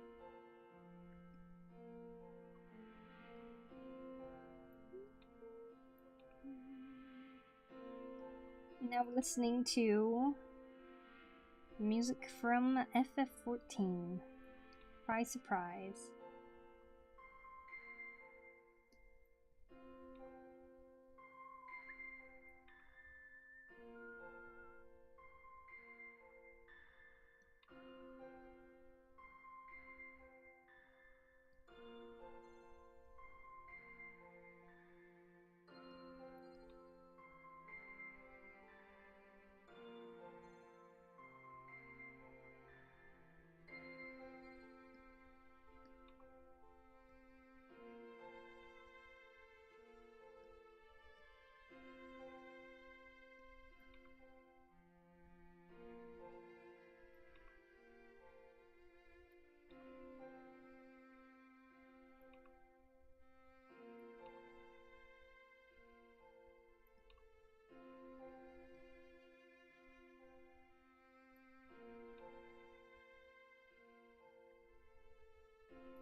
Wow, wow, wow, wow. I really love the instrument choices in this song. It's so good. Oh, it's your OC access. Yo, that's awesome. Is it time? Are you starting the calendar project? Is this what it is? Is it coming back? Honestly, Monori, your calendar project inspires me so much. I want to do something like that as well this year. I think that'd be really, really fun. This is awesome though. Very nice. I love the shine you put on our abs. Look at that. You guys, please don't forget to go and follow Monori Rogue. They draw amazing artwork like the one that you're seeing on screen right now. Amazing. I should be starting next month. Ooh, exciting. So Monori every year makes these calendar artworks. Basically 12 different themed characters. Like they're all themed on something. Like it could be bikinis or it could be like tech wear or something like that. Now that you say it, I might just include this one. Ooh, that'd be awesome. Do you like anime? I do. I haven't watched it in a while, but I do enjoy anime, yeah. Welcome in, A Person Gaming. One less piece to do, true. I don't know what theme you're going for this time, but I love it. This is beautiful. Very nice. It's a very good silhouette too, honestly.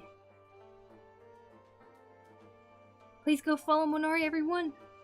You won't regret it. On Twitter as well. Go follow Monori on Twitter.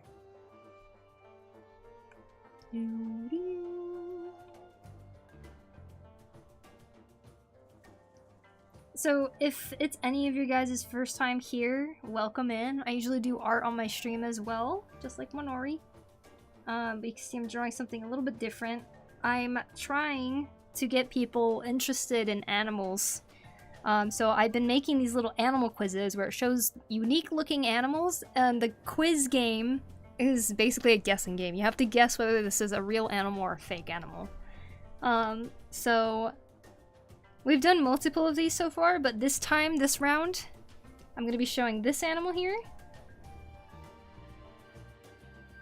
This one. This one. And I'm currently coloring this next one. I think this will be a good round.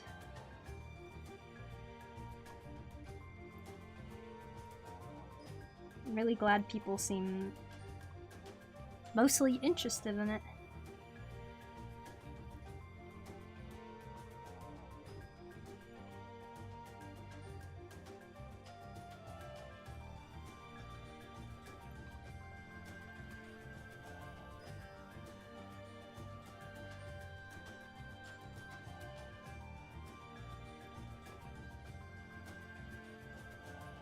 cool art. Thanks, Mocha.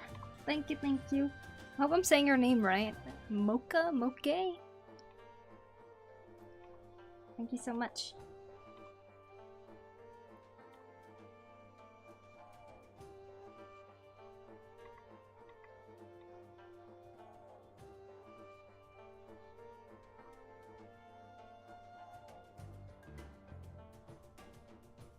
Bong, bong, bong.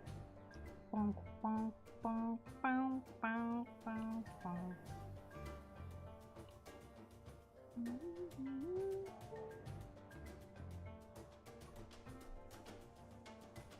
Wow, I really thought I heard rain. It's so quiet.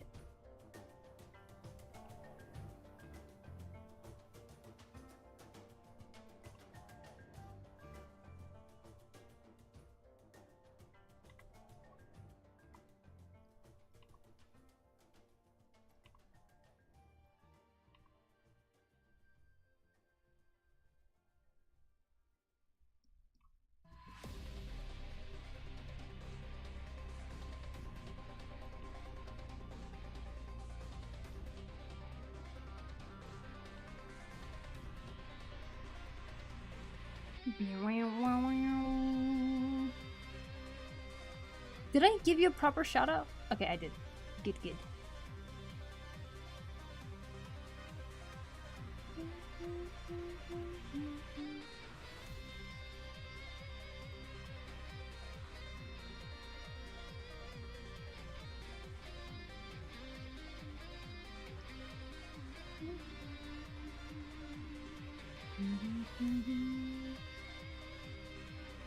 Hi, hey Jackwack. Jackawack? Welcome in, welcome in. How art thou?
Changing my Discord profile to something different because I lost a bet and had to draw a feminine boy.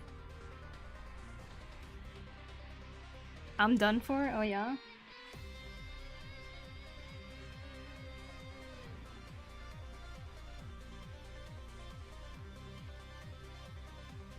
My weeks isn't too long though, luckily.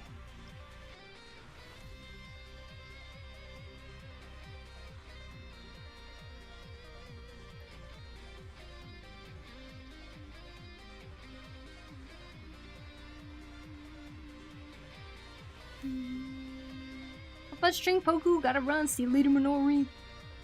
Later, guys. Bye. Thank you again for the raid. Enabled rule. Hello, infamously. How you doing?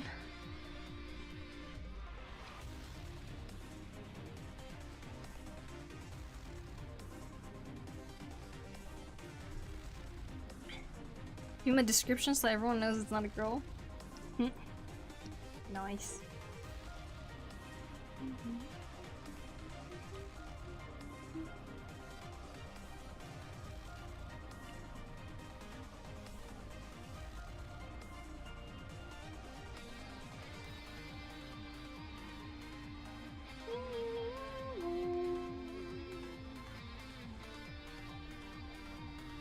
Wow, wow, wow, wow, wow. What the F?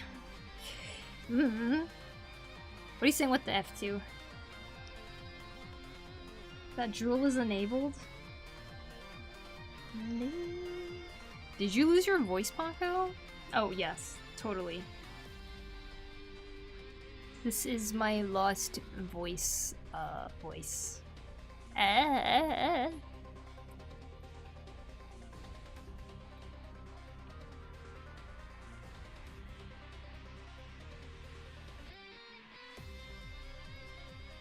Forgot I'm wearing them.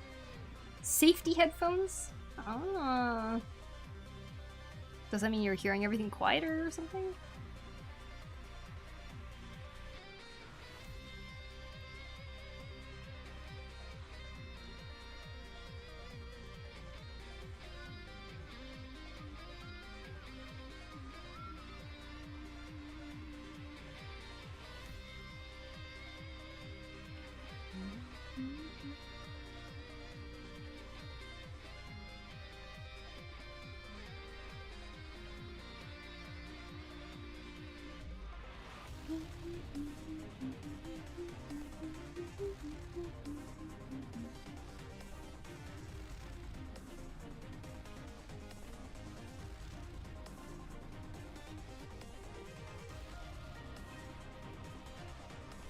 You did it? What'd you do?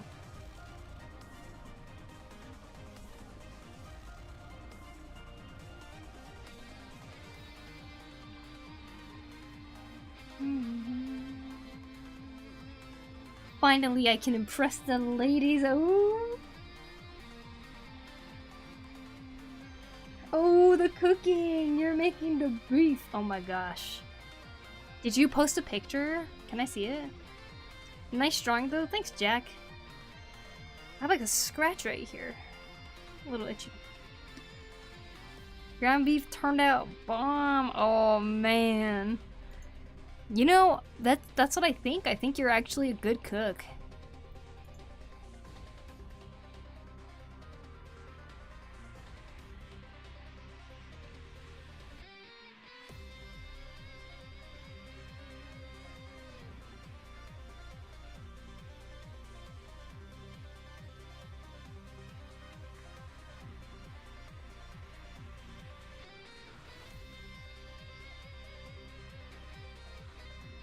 It's just ground beef and beans and cheese. Perfect. That sounds good.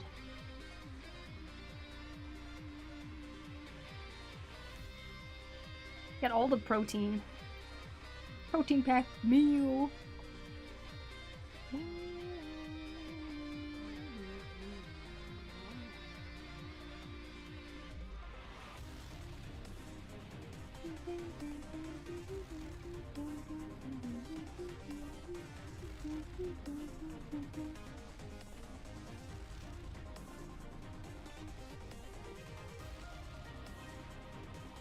I'm gonna get some infants that have too much. Oh.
Lizard, lizard, yep. Got a lizard.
Wonder if anyone else here does art while watching you do art? Usually, yeah, a lot of people do, actually. Seems that way, anyways.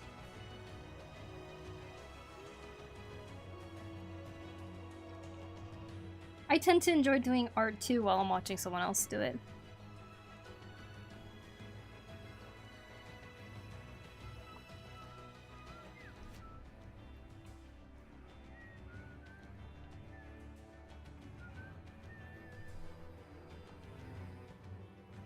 So I got to bed hours ago, but I had to stay up to draw along until I finished a draft for the fusion challenge, assuming I can get away with fusing 3 different species of penguin. Because I am determined not to miss submitting to 3 in a row. Okay, okay. Well, does that mean you finished your draft? Guilty as charged. Here for the motivation to keep arting myself. Nice, Enigma. Do I want to sit that long? But the food. A 5-hour trip. Food seems worth it. I don't do art. Yeah, right.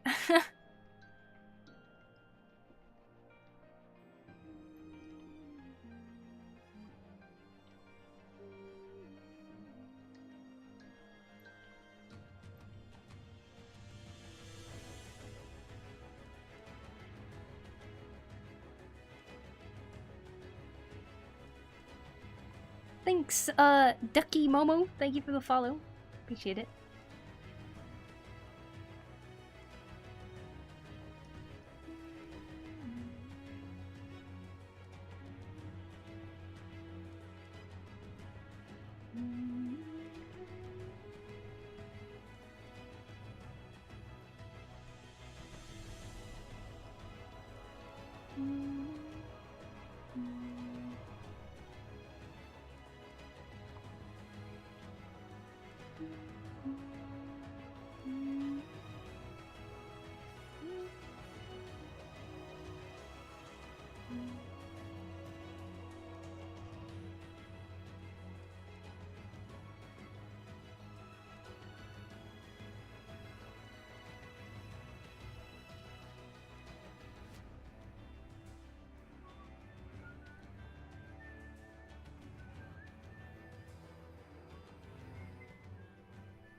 Nice to know, y'all.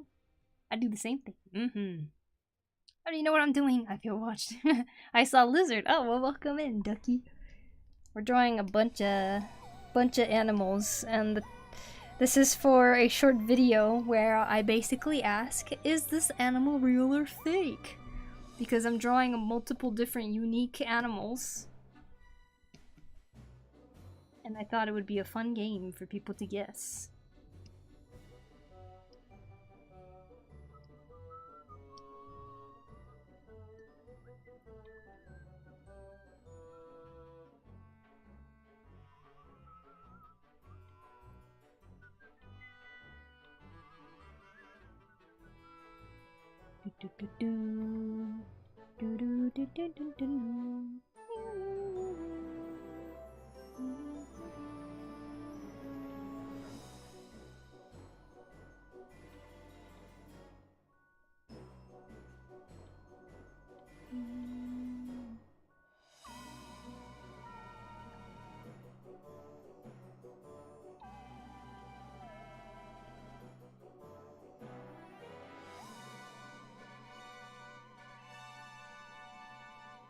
First stream as always, and thanks for the glove removal tip. Hey, no problem. Good night, Kangai. Have a good one. Yep, finished. Luckily, I haven't announced it yet, so I can hope to have more time to polish it before submitting. Yeah, you have a lot of time, so don't pressure yourself too much.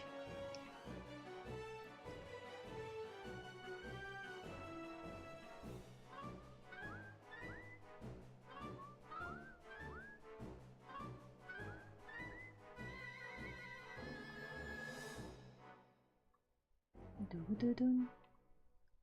Do-do-dum. Bonk, bonk.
Hello, I saw your art stream coming by and I came to say hi. Well, thank you and say the art style is really unique. Wishing y'all a great night or day. Thanks, Miss Dreamy. Thanks for stopping in. I hope you have a great rest of the day.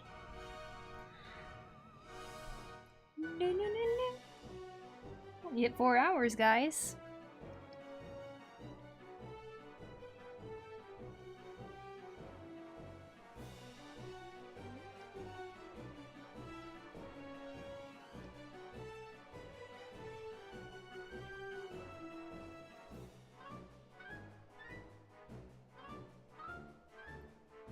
Already 4 hours? I know, right? Feels fast.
Spear-nosed bat.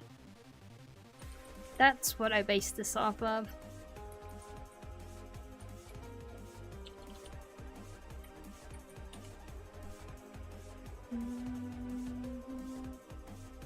And then I changed the design just a tiny bit around it.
The lizarsaur!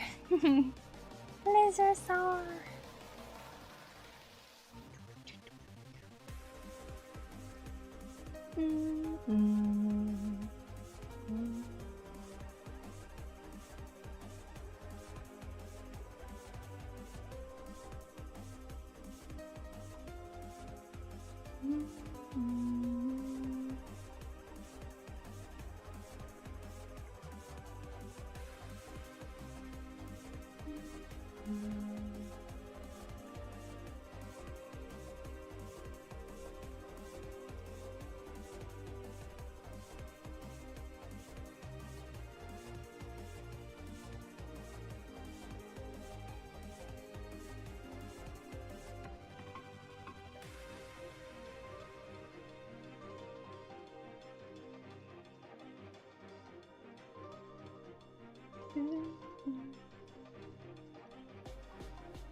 It's so not easy to find the good tutorials for myself. Trying to learn how to draw and color in Clip Studio. Oh. Well, I hope you find some sort of tutorial that can help you. What is it that you're confused with so far?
Ayo Minimez, welcome in. Miss Dreamy, thanks for the sub on YouTube.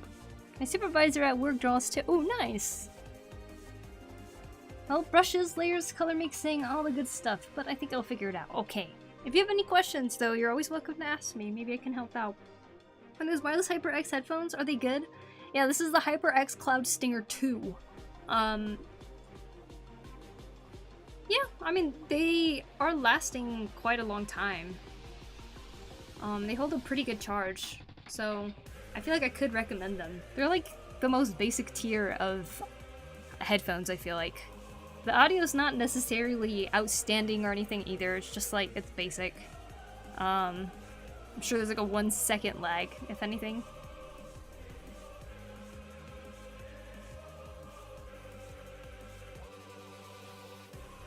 Doing well, thank you. Nice, nice.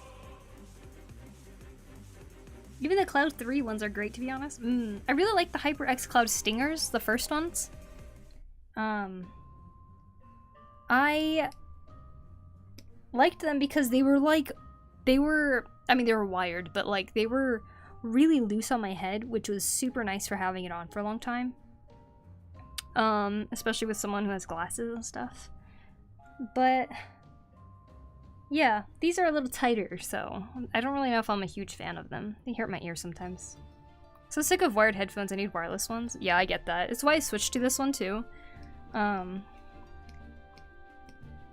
Thinking it'd be better. Should've just got the wireless Cloud Stingers, but oh well. But I had the Cloud Stingers twice. One, it just like tapped out. Another one, the wire got chewed up by some cats. So I was like, oh well. So then I got wireless so that I wouldn't get chewed up anymore, thinking this would be an upgrade, but I actually like the HyperX Cloud Stingers better. But that's me as someone who personally really likes having the comfort of not having my ears crushed under some glasses, you know?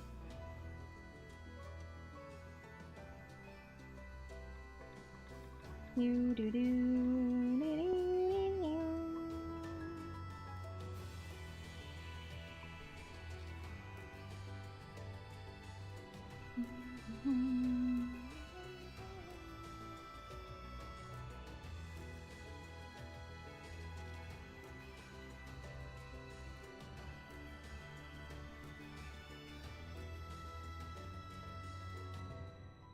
Where's multiply? Oh.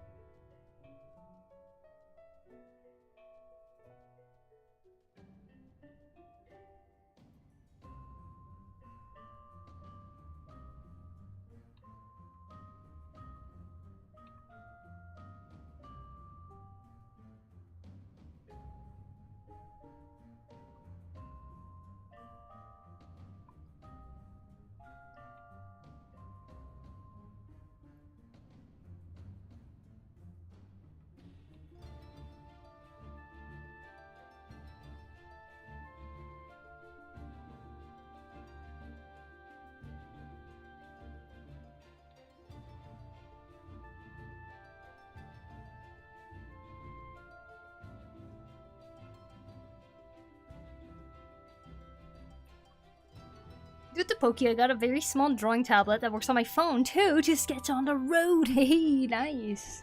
Wire got chewed up by some cats. Yup, as they do. So sick of wired headphones. I don't have cats, but I chewed on mine out of rage when they got tangled. Oh no. Yeah, maybe for your sake, you should get wireless.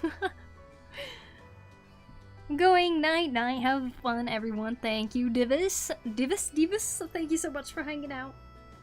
Assignments due. I don't know why I do this to us. Oh, good luck. Hope you can get them done. Have a good one. Currently have Corsair HS55s. I have the wired ones. They are really good, but if I were to buy them again, I spend extra money and get the cordless. Cordless is best for sure.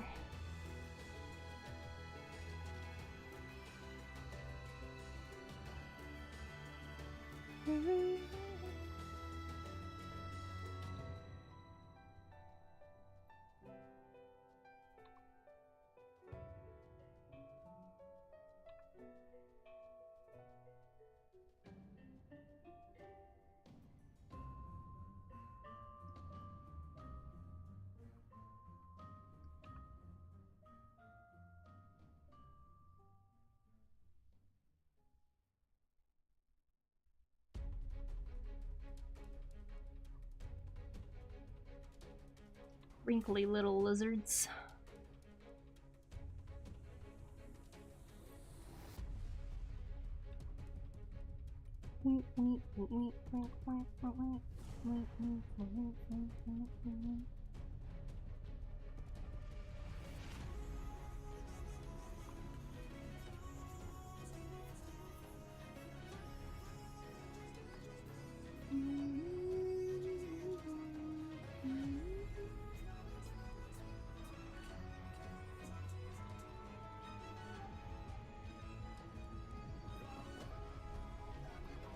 What the facial expression on the lizard? He's just like, Cordless is best when you have kids trying to unplug your wires and stuff. Oh my god, yeah.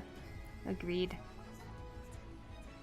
Gonna faint help. Hi Doodle Noodle, welcome in. Let's see. Currently, of course, the true wireless buds are awesome. Now, if I would stop losing one of them, that would be great. Hey yo, Kibido. How you doing?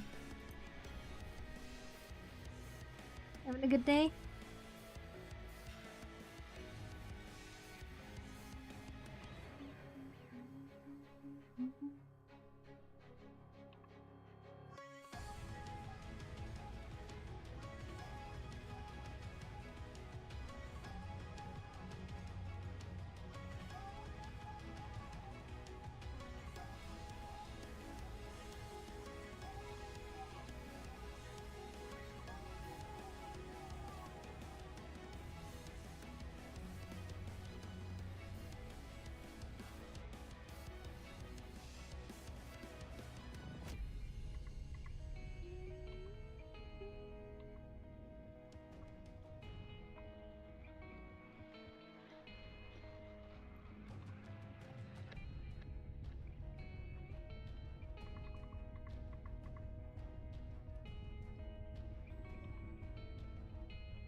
Dun, dun, dun, dun, dun, dun, dun, dun.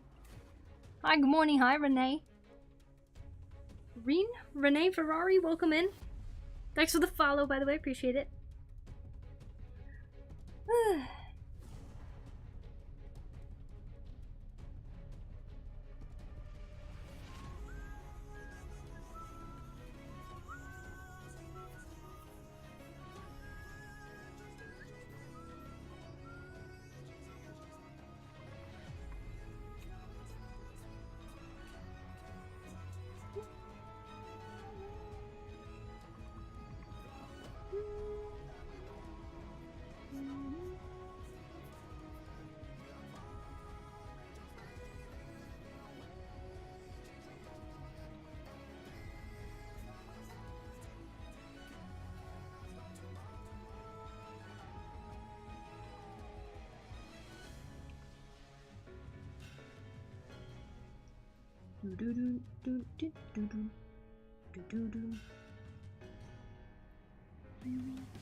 Amazing action line, thank you. This is for a future video we're gonna make of an animal guessing game, essentially. The guessing game is you have to guess whether it is real or fake animal. There's so many really unique animals out there.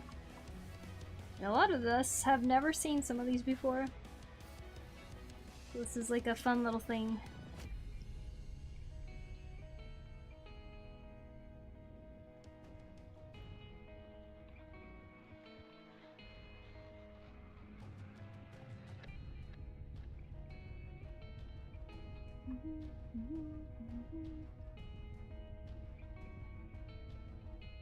Hi, Kilgwin. Welcome, welcome. Hi, Starlet. Good to see you. How you doing?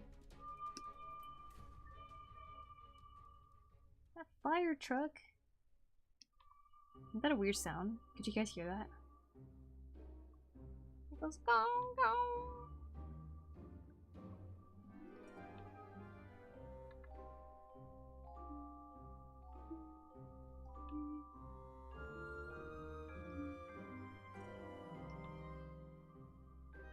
I heard it, yeah. What the fire trucks sound like here?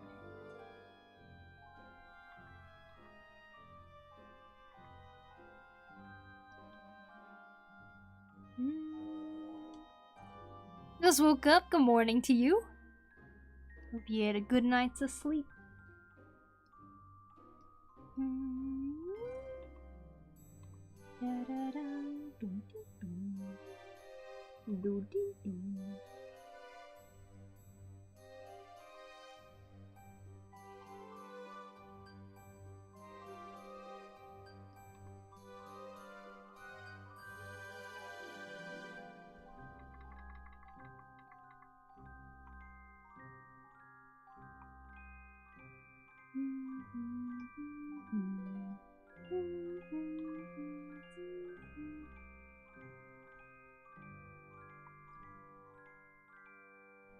Actually slept well for myself. Hey, good. Glad to hear it.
Have to go. Have a good rest of streaming day. And Aladar went out and got sunburnt again. Don't forget the sunscreen. Bye, Aladar. See you later. I've got a new PC arriving today too. I'm so stupidly excited. Oh my god, yes. I will finally be able to turn my PC off at night. Oh my god, that'd be nice. Having security, like a secure feeling towards your PC is amazing. That's great for you. Very happy. Hope the building process goes well. I'm guessing you guys are gonna build it, or is it like a pre-built?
Final animal.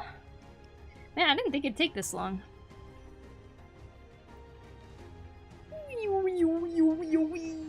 Yeah. Business card image is so cute. The business card image. Well, it's time for lunch. Hopefully, I'll see you later. But just in case, have a nice street. Thank you. Have a good lunch. Thanks for hanging out. See you later. My old one has a bug, so only way to fix it is a factory reset. With all my work stuff, I don't really want the headache of re-downloading and installing all back. It's a pre-built one this time. A pre-built one this time. Our old place too, so parts is gross now. Oh. Made the exception, cause the one coming is a free rent case. Hey, nice. That's so exciting. Did you see the latest patch for Australia? New bug got dropped. What do you mean? New patch for Australia? New bug got dropped? For FF?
Good morning, Tropic.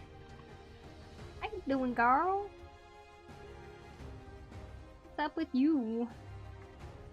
Bum, bum, bum, bum, bum, bum.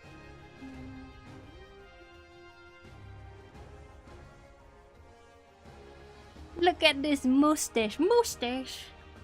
There was a launcher bug for some in FF14. Nice. I saw that. Oh, wow. I'm alive. Well, it's good to see you, Tropic. It's very awesome. Oh my gosh, Tropic, did you see you as a baby? Did you see that? Did you see what Dave did of you? I gotta show you.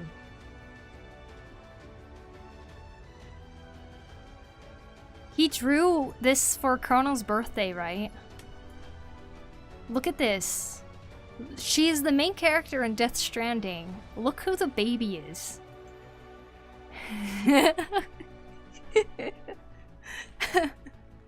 It's so funny. It's so perfect. I'm the baby and you're doing this. It's the best. I was dying when I first saw it. It was so funny. I can't imagine a more perfect role. That's too good. Oh, I love it. Is this supposed to be me? I'm like a skeleton person? I haven't played the game, so I don't know who the character is, but... So funny. Ding ding ding.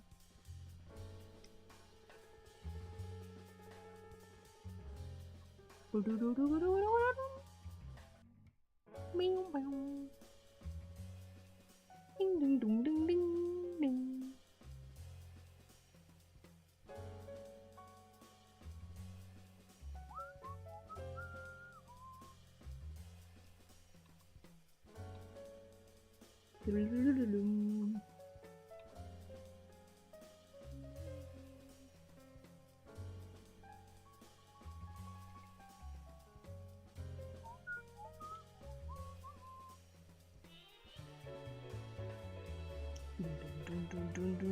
The game is weird. Have you played it?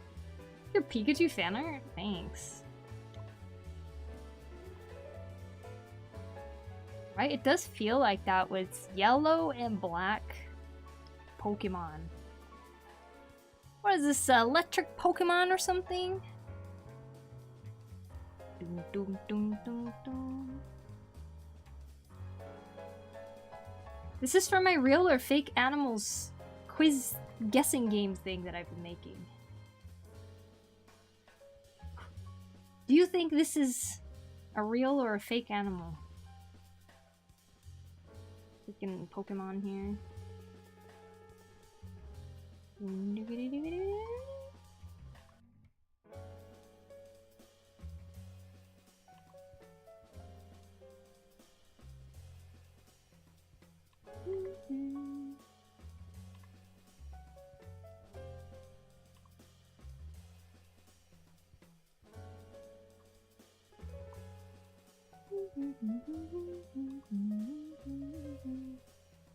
Bet it's real because it's weird. That's why. It is real. Isn't that insane? Look at this. The freaking Pokemon.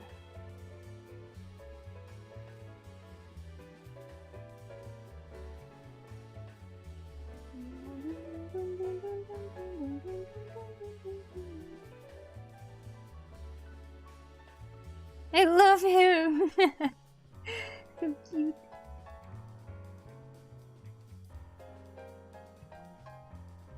A lowland streaked Tenrich. That's what it is. It is a little electric Pokemon. I can't see it any other way. It's Pokemon. I mean, it's even got the streaks like a zigzagoon. So cool.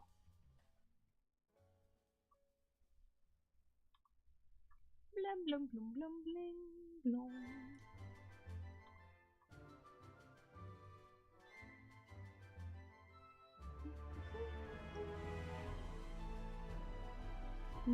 Gong ging gong, vô con cái cung ging gong, vô con cái gung.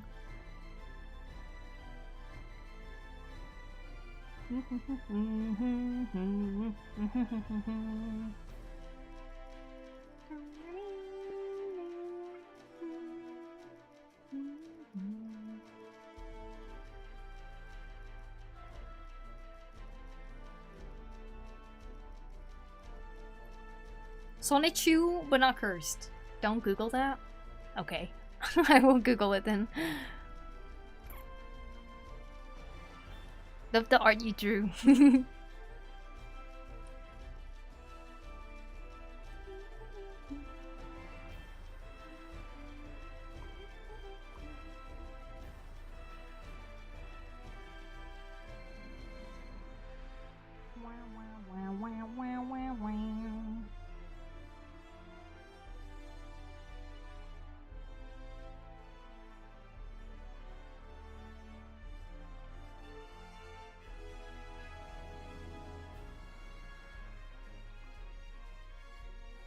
Look at that hedgehog. How cute. What a cute little hedgehog.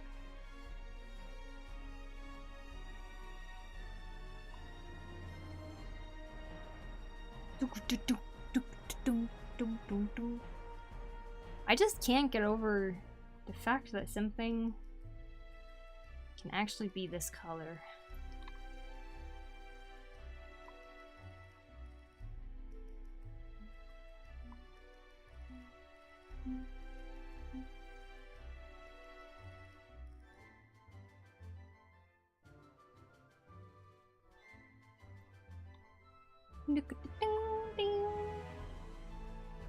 Not Sonichu. Should I even be curious?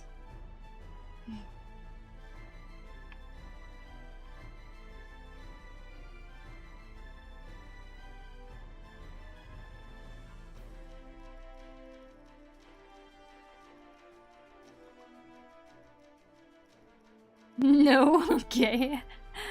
This is not gonna look into it then, at all.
Party lady. Party lady grandma.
Boom, boom, boom, boom.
Doom, doom, doom. Water. Thanks, Denix.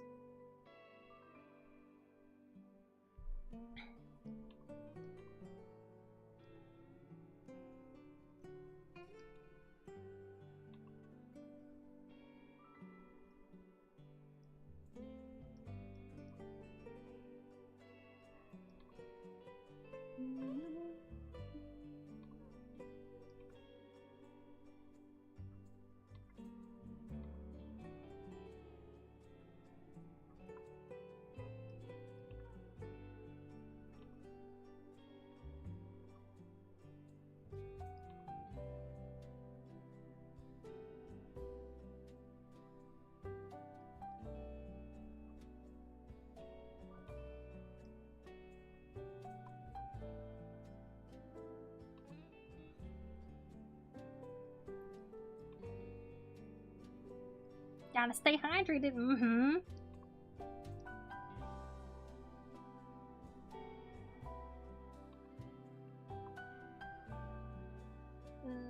I like really want to keep rendering this like pretty well, but getting hungry.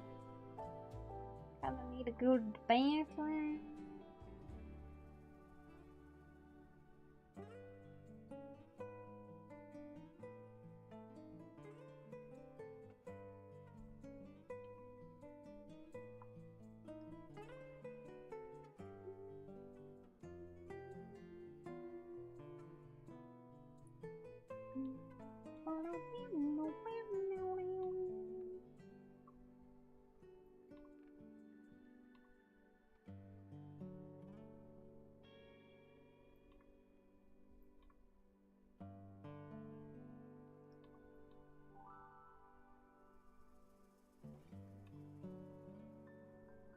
So cute.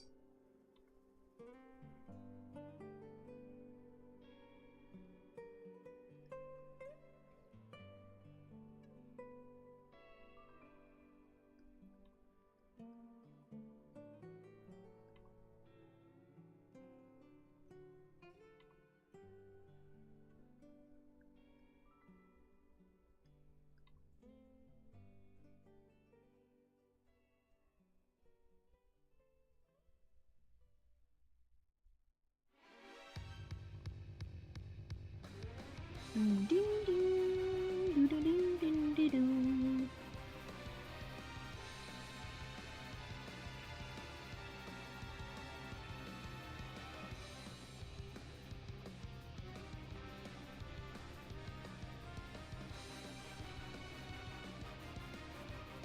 I love Allo Allo music.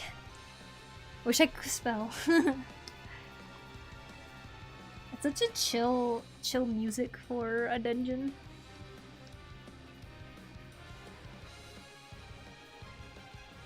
Definitely want to do more of like the VNC dungeons one day. That'd be fun.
Got a mount for my EU tune, and I'm so happy. It's a fun mount, especially for black magic. Ooh, did you see that cat mount that they announced? Like literally looks like Mugen.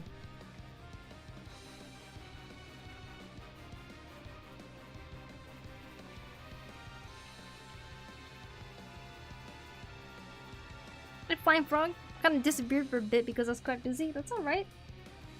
Welcome back.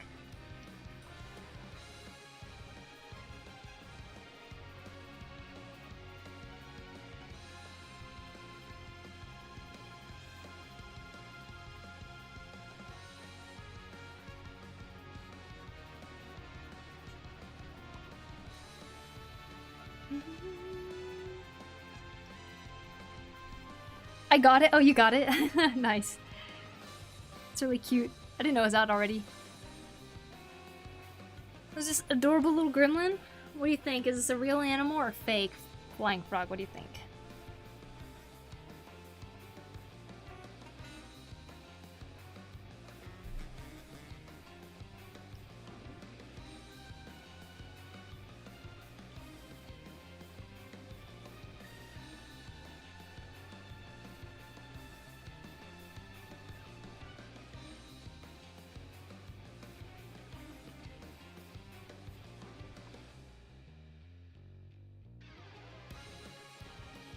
Looks cute, so must be real. Good logic. Probably fake. Well, it is a real animal. Holololin Streaked Tenrik. It looks like this. Isn't it cute? It's so cute. This one looks like he just woke up.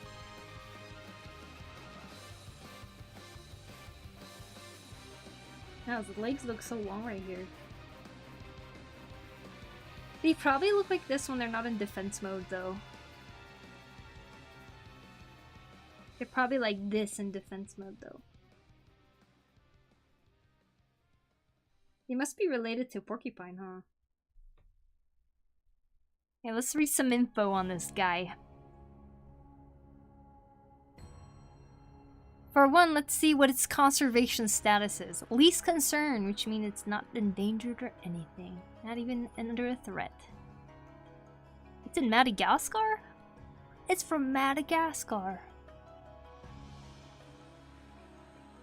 Lowland Streaked Tenrik is about the size of a hamster. Colored black and yellow like a bumblebee, covered in spines like a hedgehog, and boasting a long pointed snout. To top it all off, it has a bright yellow crown of long spikes on its head and neck. When it's threatened, it raises these quills to look imposing. If a predator continues to advance, they may jump at and try to stab the opponent with their quills, accompanied with a violent bucking of their heads. So cute. Lowland Streaked Tenriks are diurnal small mammals, which I think means it's like they wake up like later in the day and they like are still roaming at night. I think? Is that what it meant? Or they spend their day foraging for food among the leaf litter. This is the only sociable Tenrik species, gathering in family units consisting of up to 20 animals. Members of the group dig burrows, which are connected to each other, forming a complex burrow system. What is a Tenrik?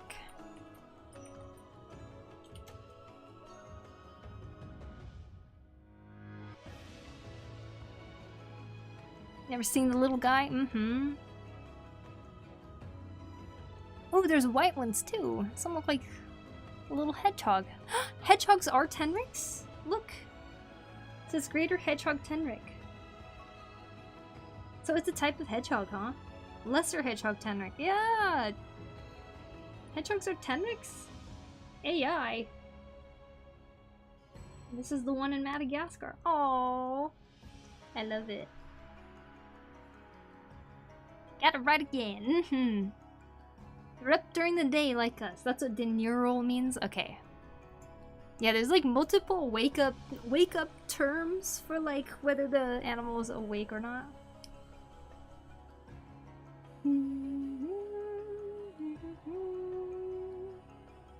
I died flying frog, but at least my finger is marinated enough to smell them every day. What? Poku, I managed to squeeze enough calamansi to fill an entire mason jar. Whoa.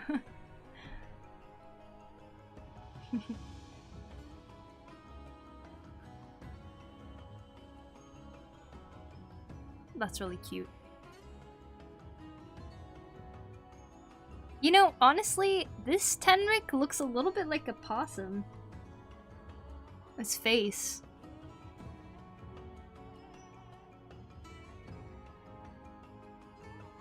Got very similar snouts.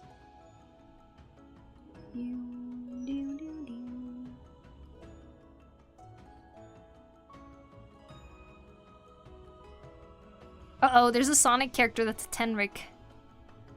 Look. Wow, doesn't she look so much like it?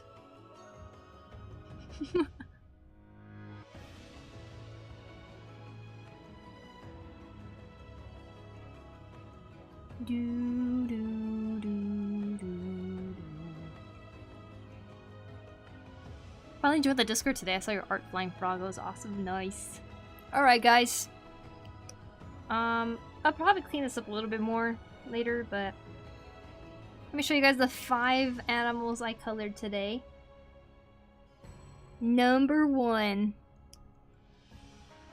Number 2. Number 3. 4.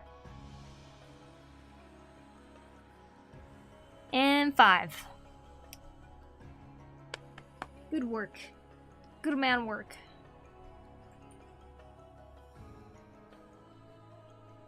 It's not gonna go in the video. Alright, let's start looking for someone to raid, shall we? Wow. I thought I went 30 minutes overtime. It's 50 minutes overtime? Oh, damn. It's commission? No. It's my own thing. Lately on Instagram and on YouTube, I've been uploading these like short videos where I have these animals, like a quiz be shown. And it's like, is this a real animal or not? And so it like shows different kinds of animals, and your job is to figure out if it's real or not. I'm trying to get better at video editing and just like getting used to it and doing it regularly. This is like a really good way to do that. I bet people like it. Yeah, they do. It's been really fun so far. So yeah, these are some of the animals I've been painting, and today we did these 5.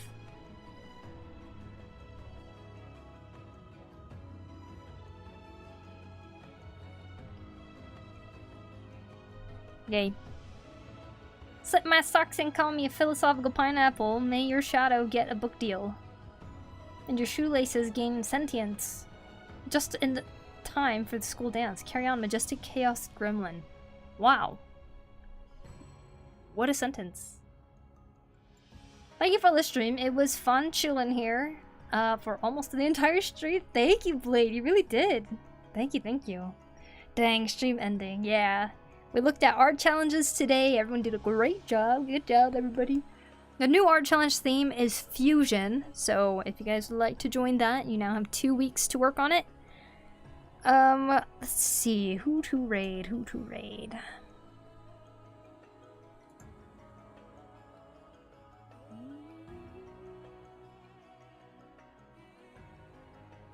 How long has Ceza been streaming?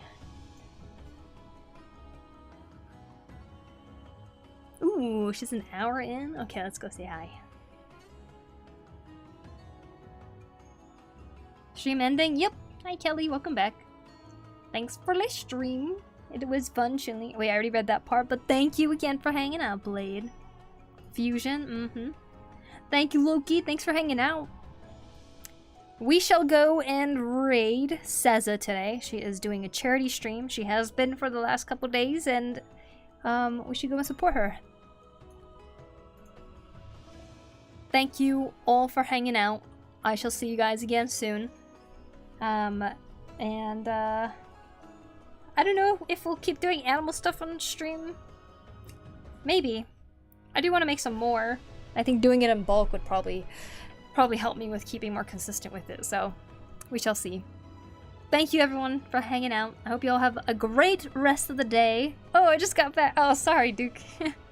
Welcome back. Just finished coloring the little animals. Good job, thank you.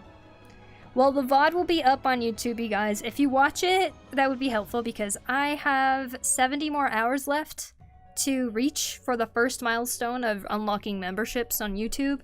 And I have 1,000 more watch hours to go for unlocking ads on YouTube. Like where the ad revenue goes to me instead of all to YouTube. So 1,000 more hours. We need to reach the goal of 4,000 hours. We're almost there. So if you guys are watching on YouTube, if you can leave the thumbs up, that'd be very helpful. As for everybody who's watching today, thank you for hanging out. Thank you for the new Prime subs today. Oh my gosh. And all the resubs. I appreciate you all. Let's go say hello to Seza. And I hope you have a great rest of the night. Let me link my social media. Here you go. Especially if you want to see my other animal quizzes. Feel free to go to my social media. Instagram specifically. Go check it out there. See y'all. Thanks guys. Good night. Bye.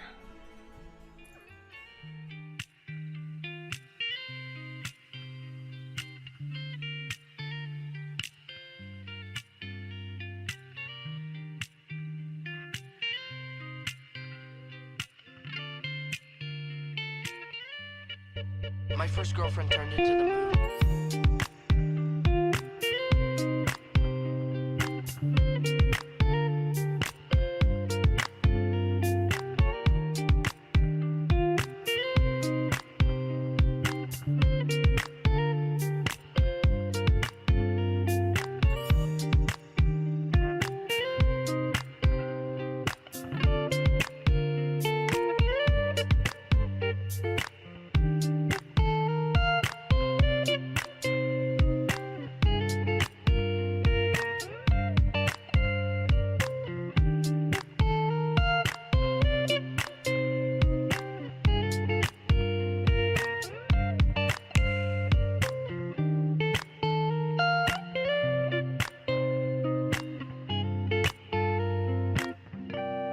That's rough, buddy.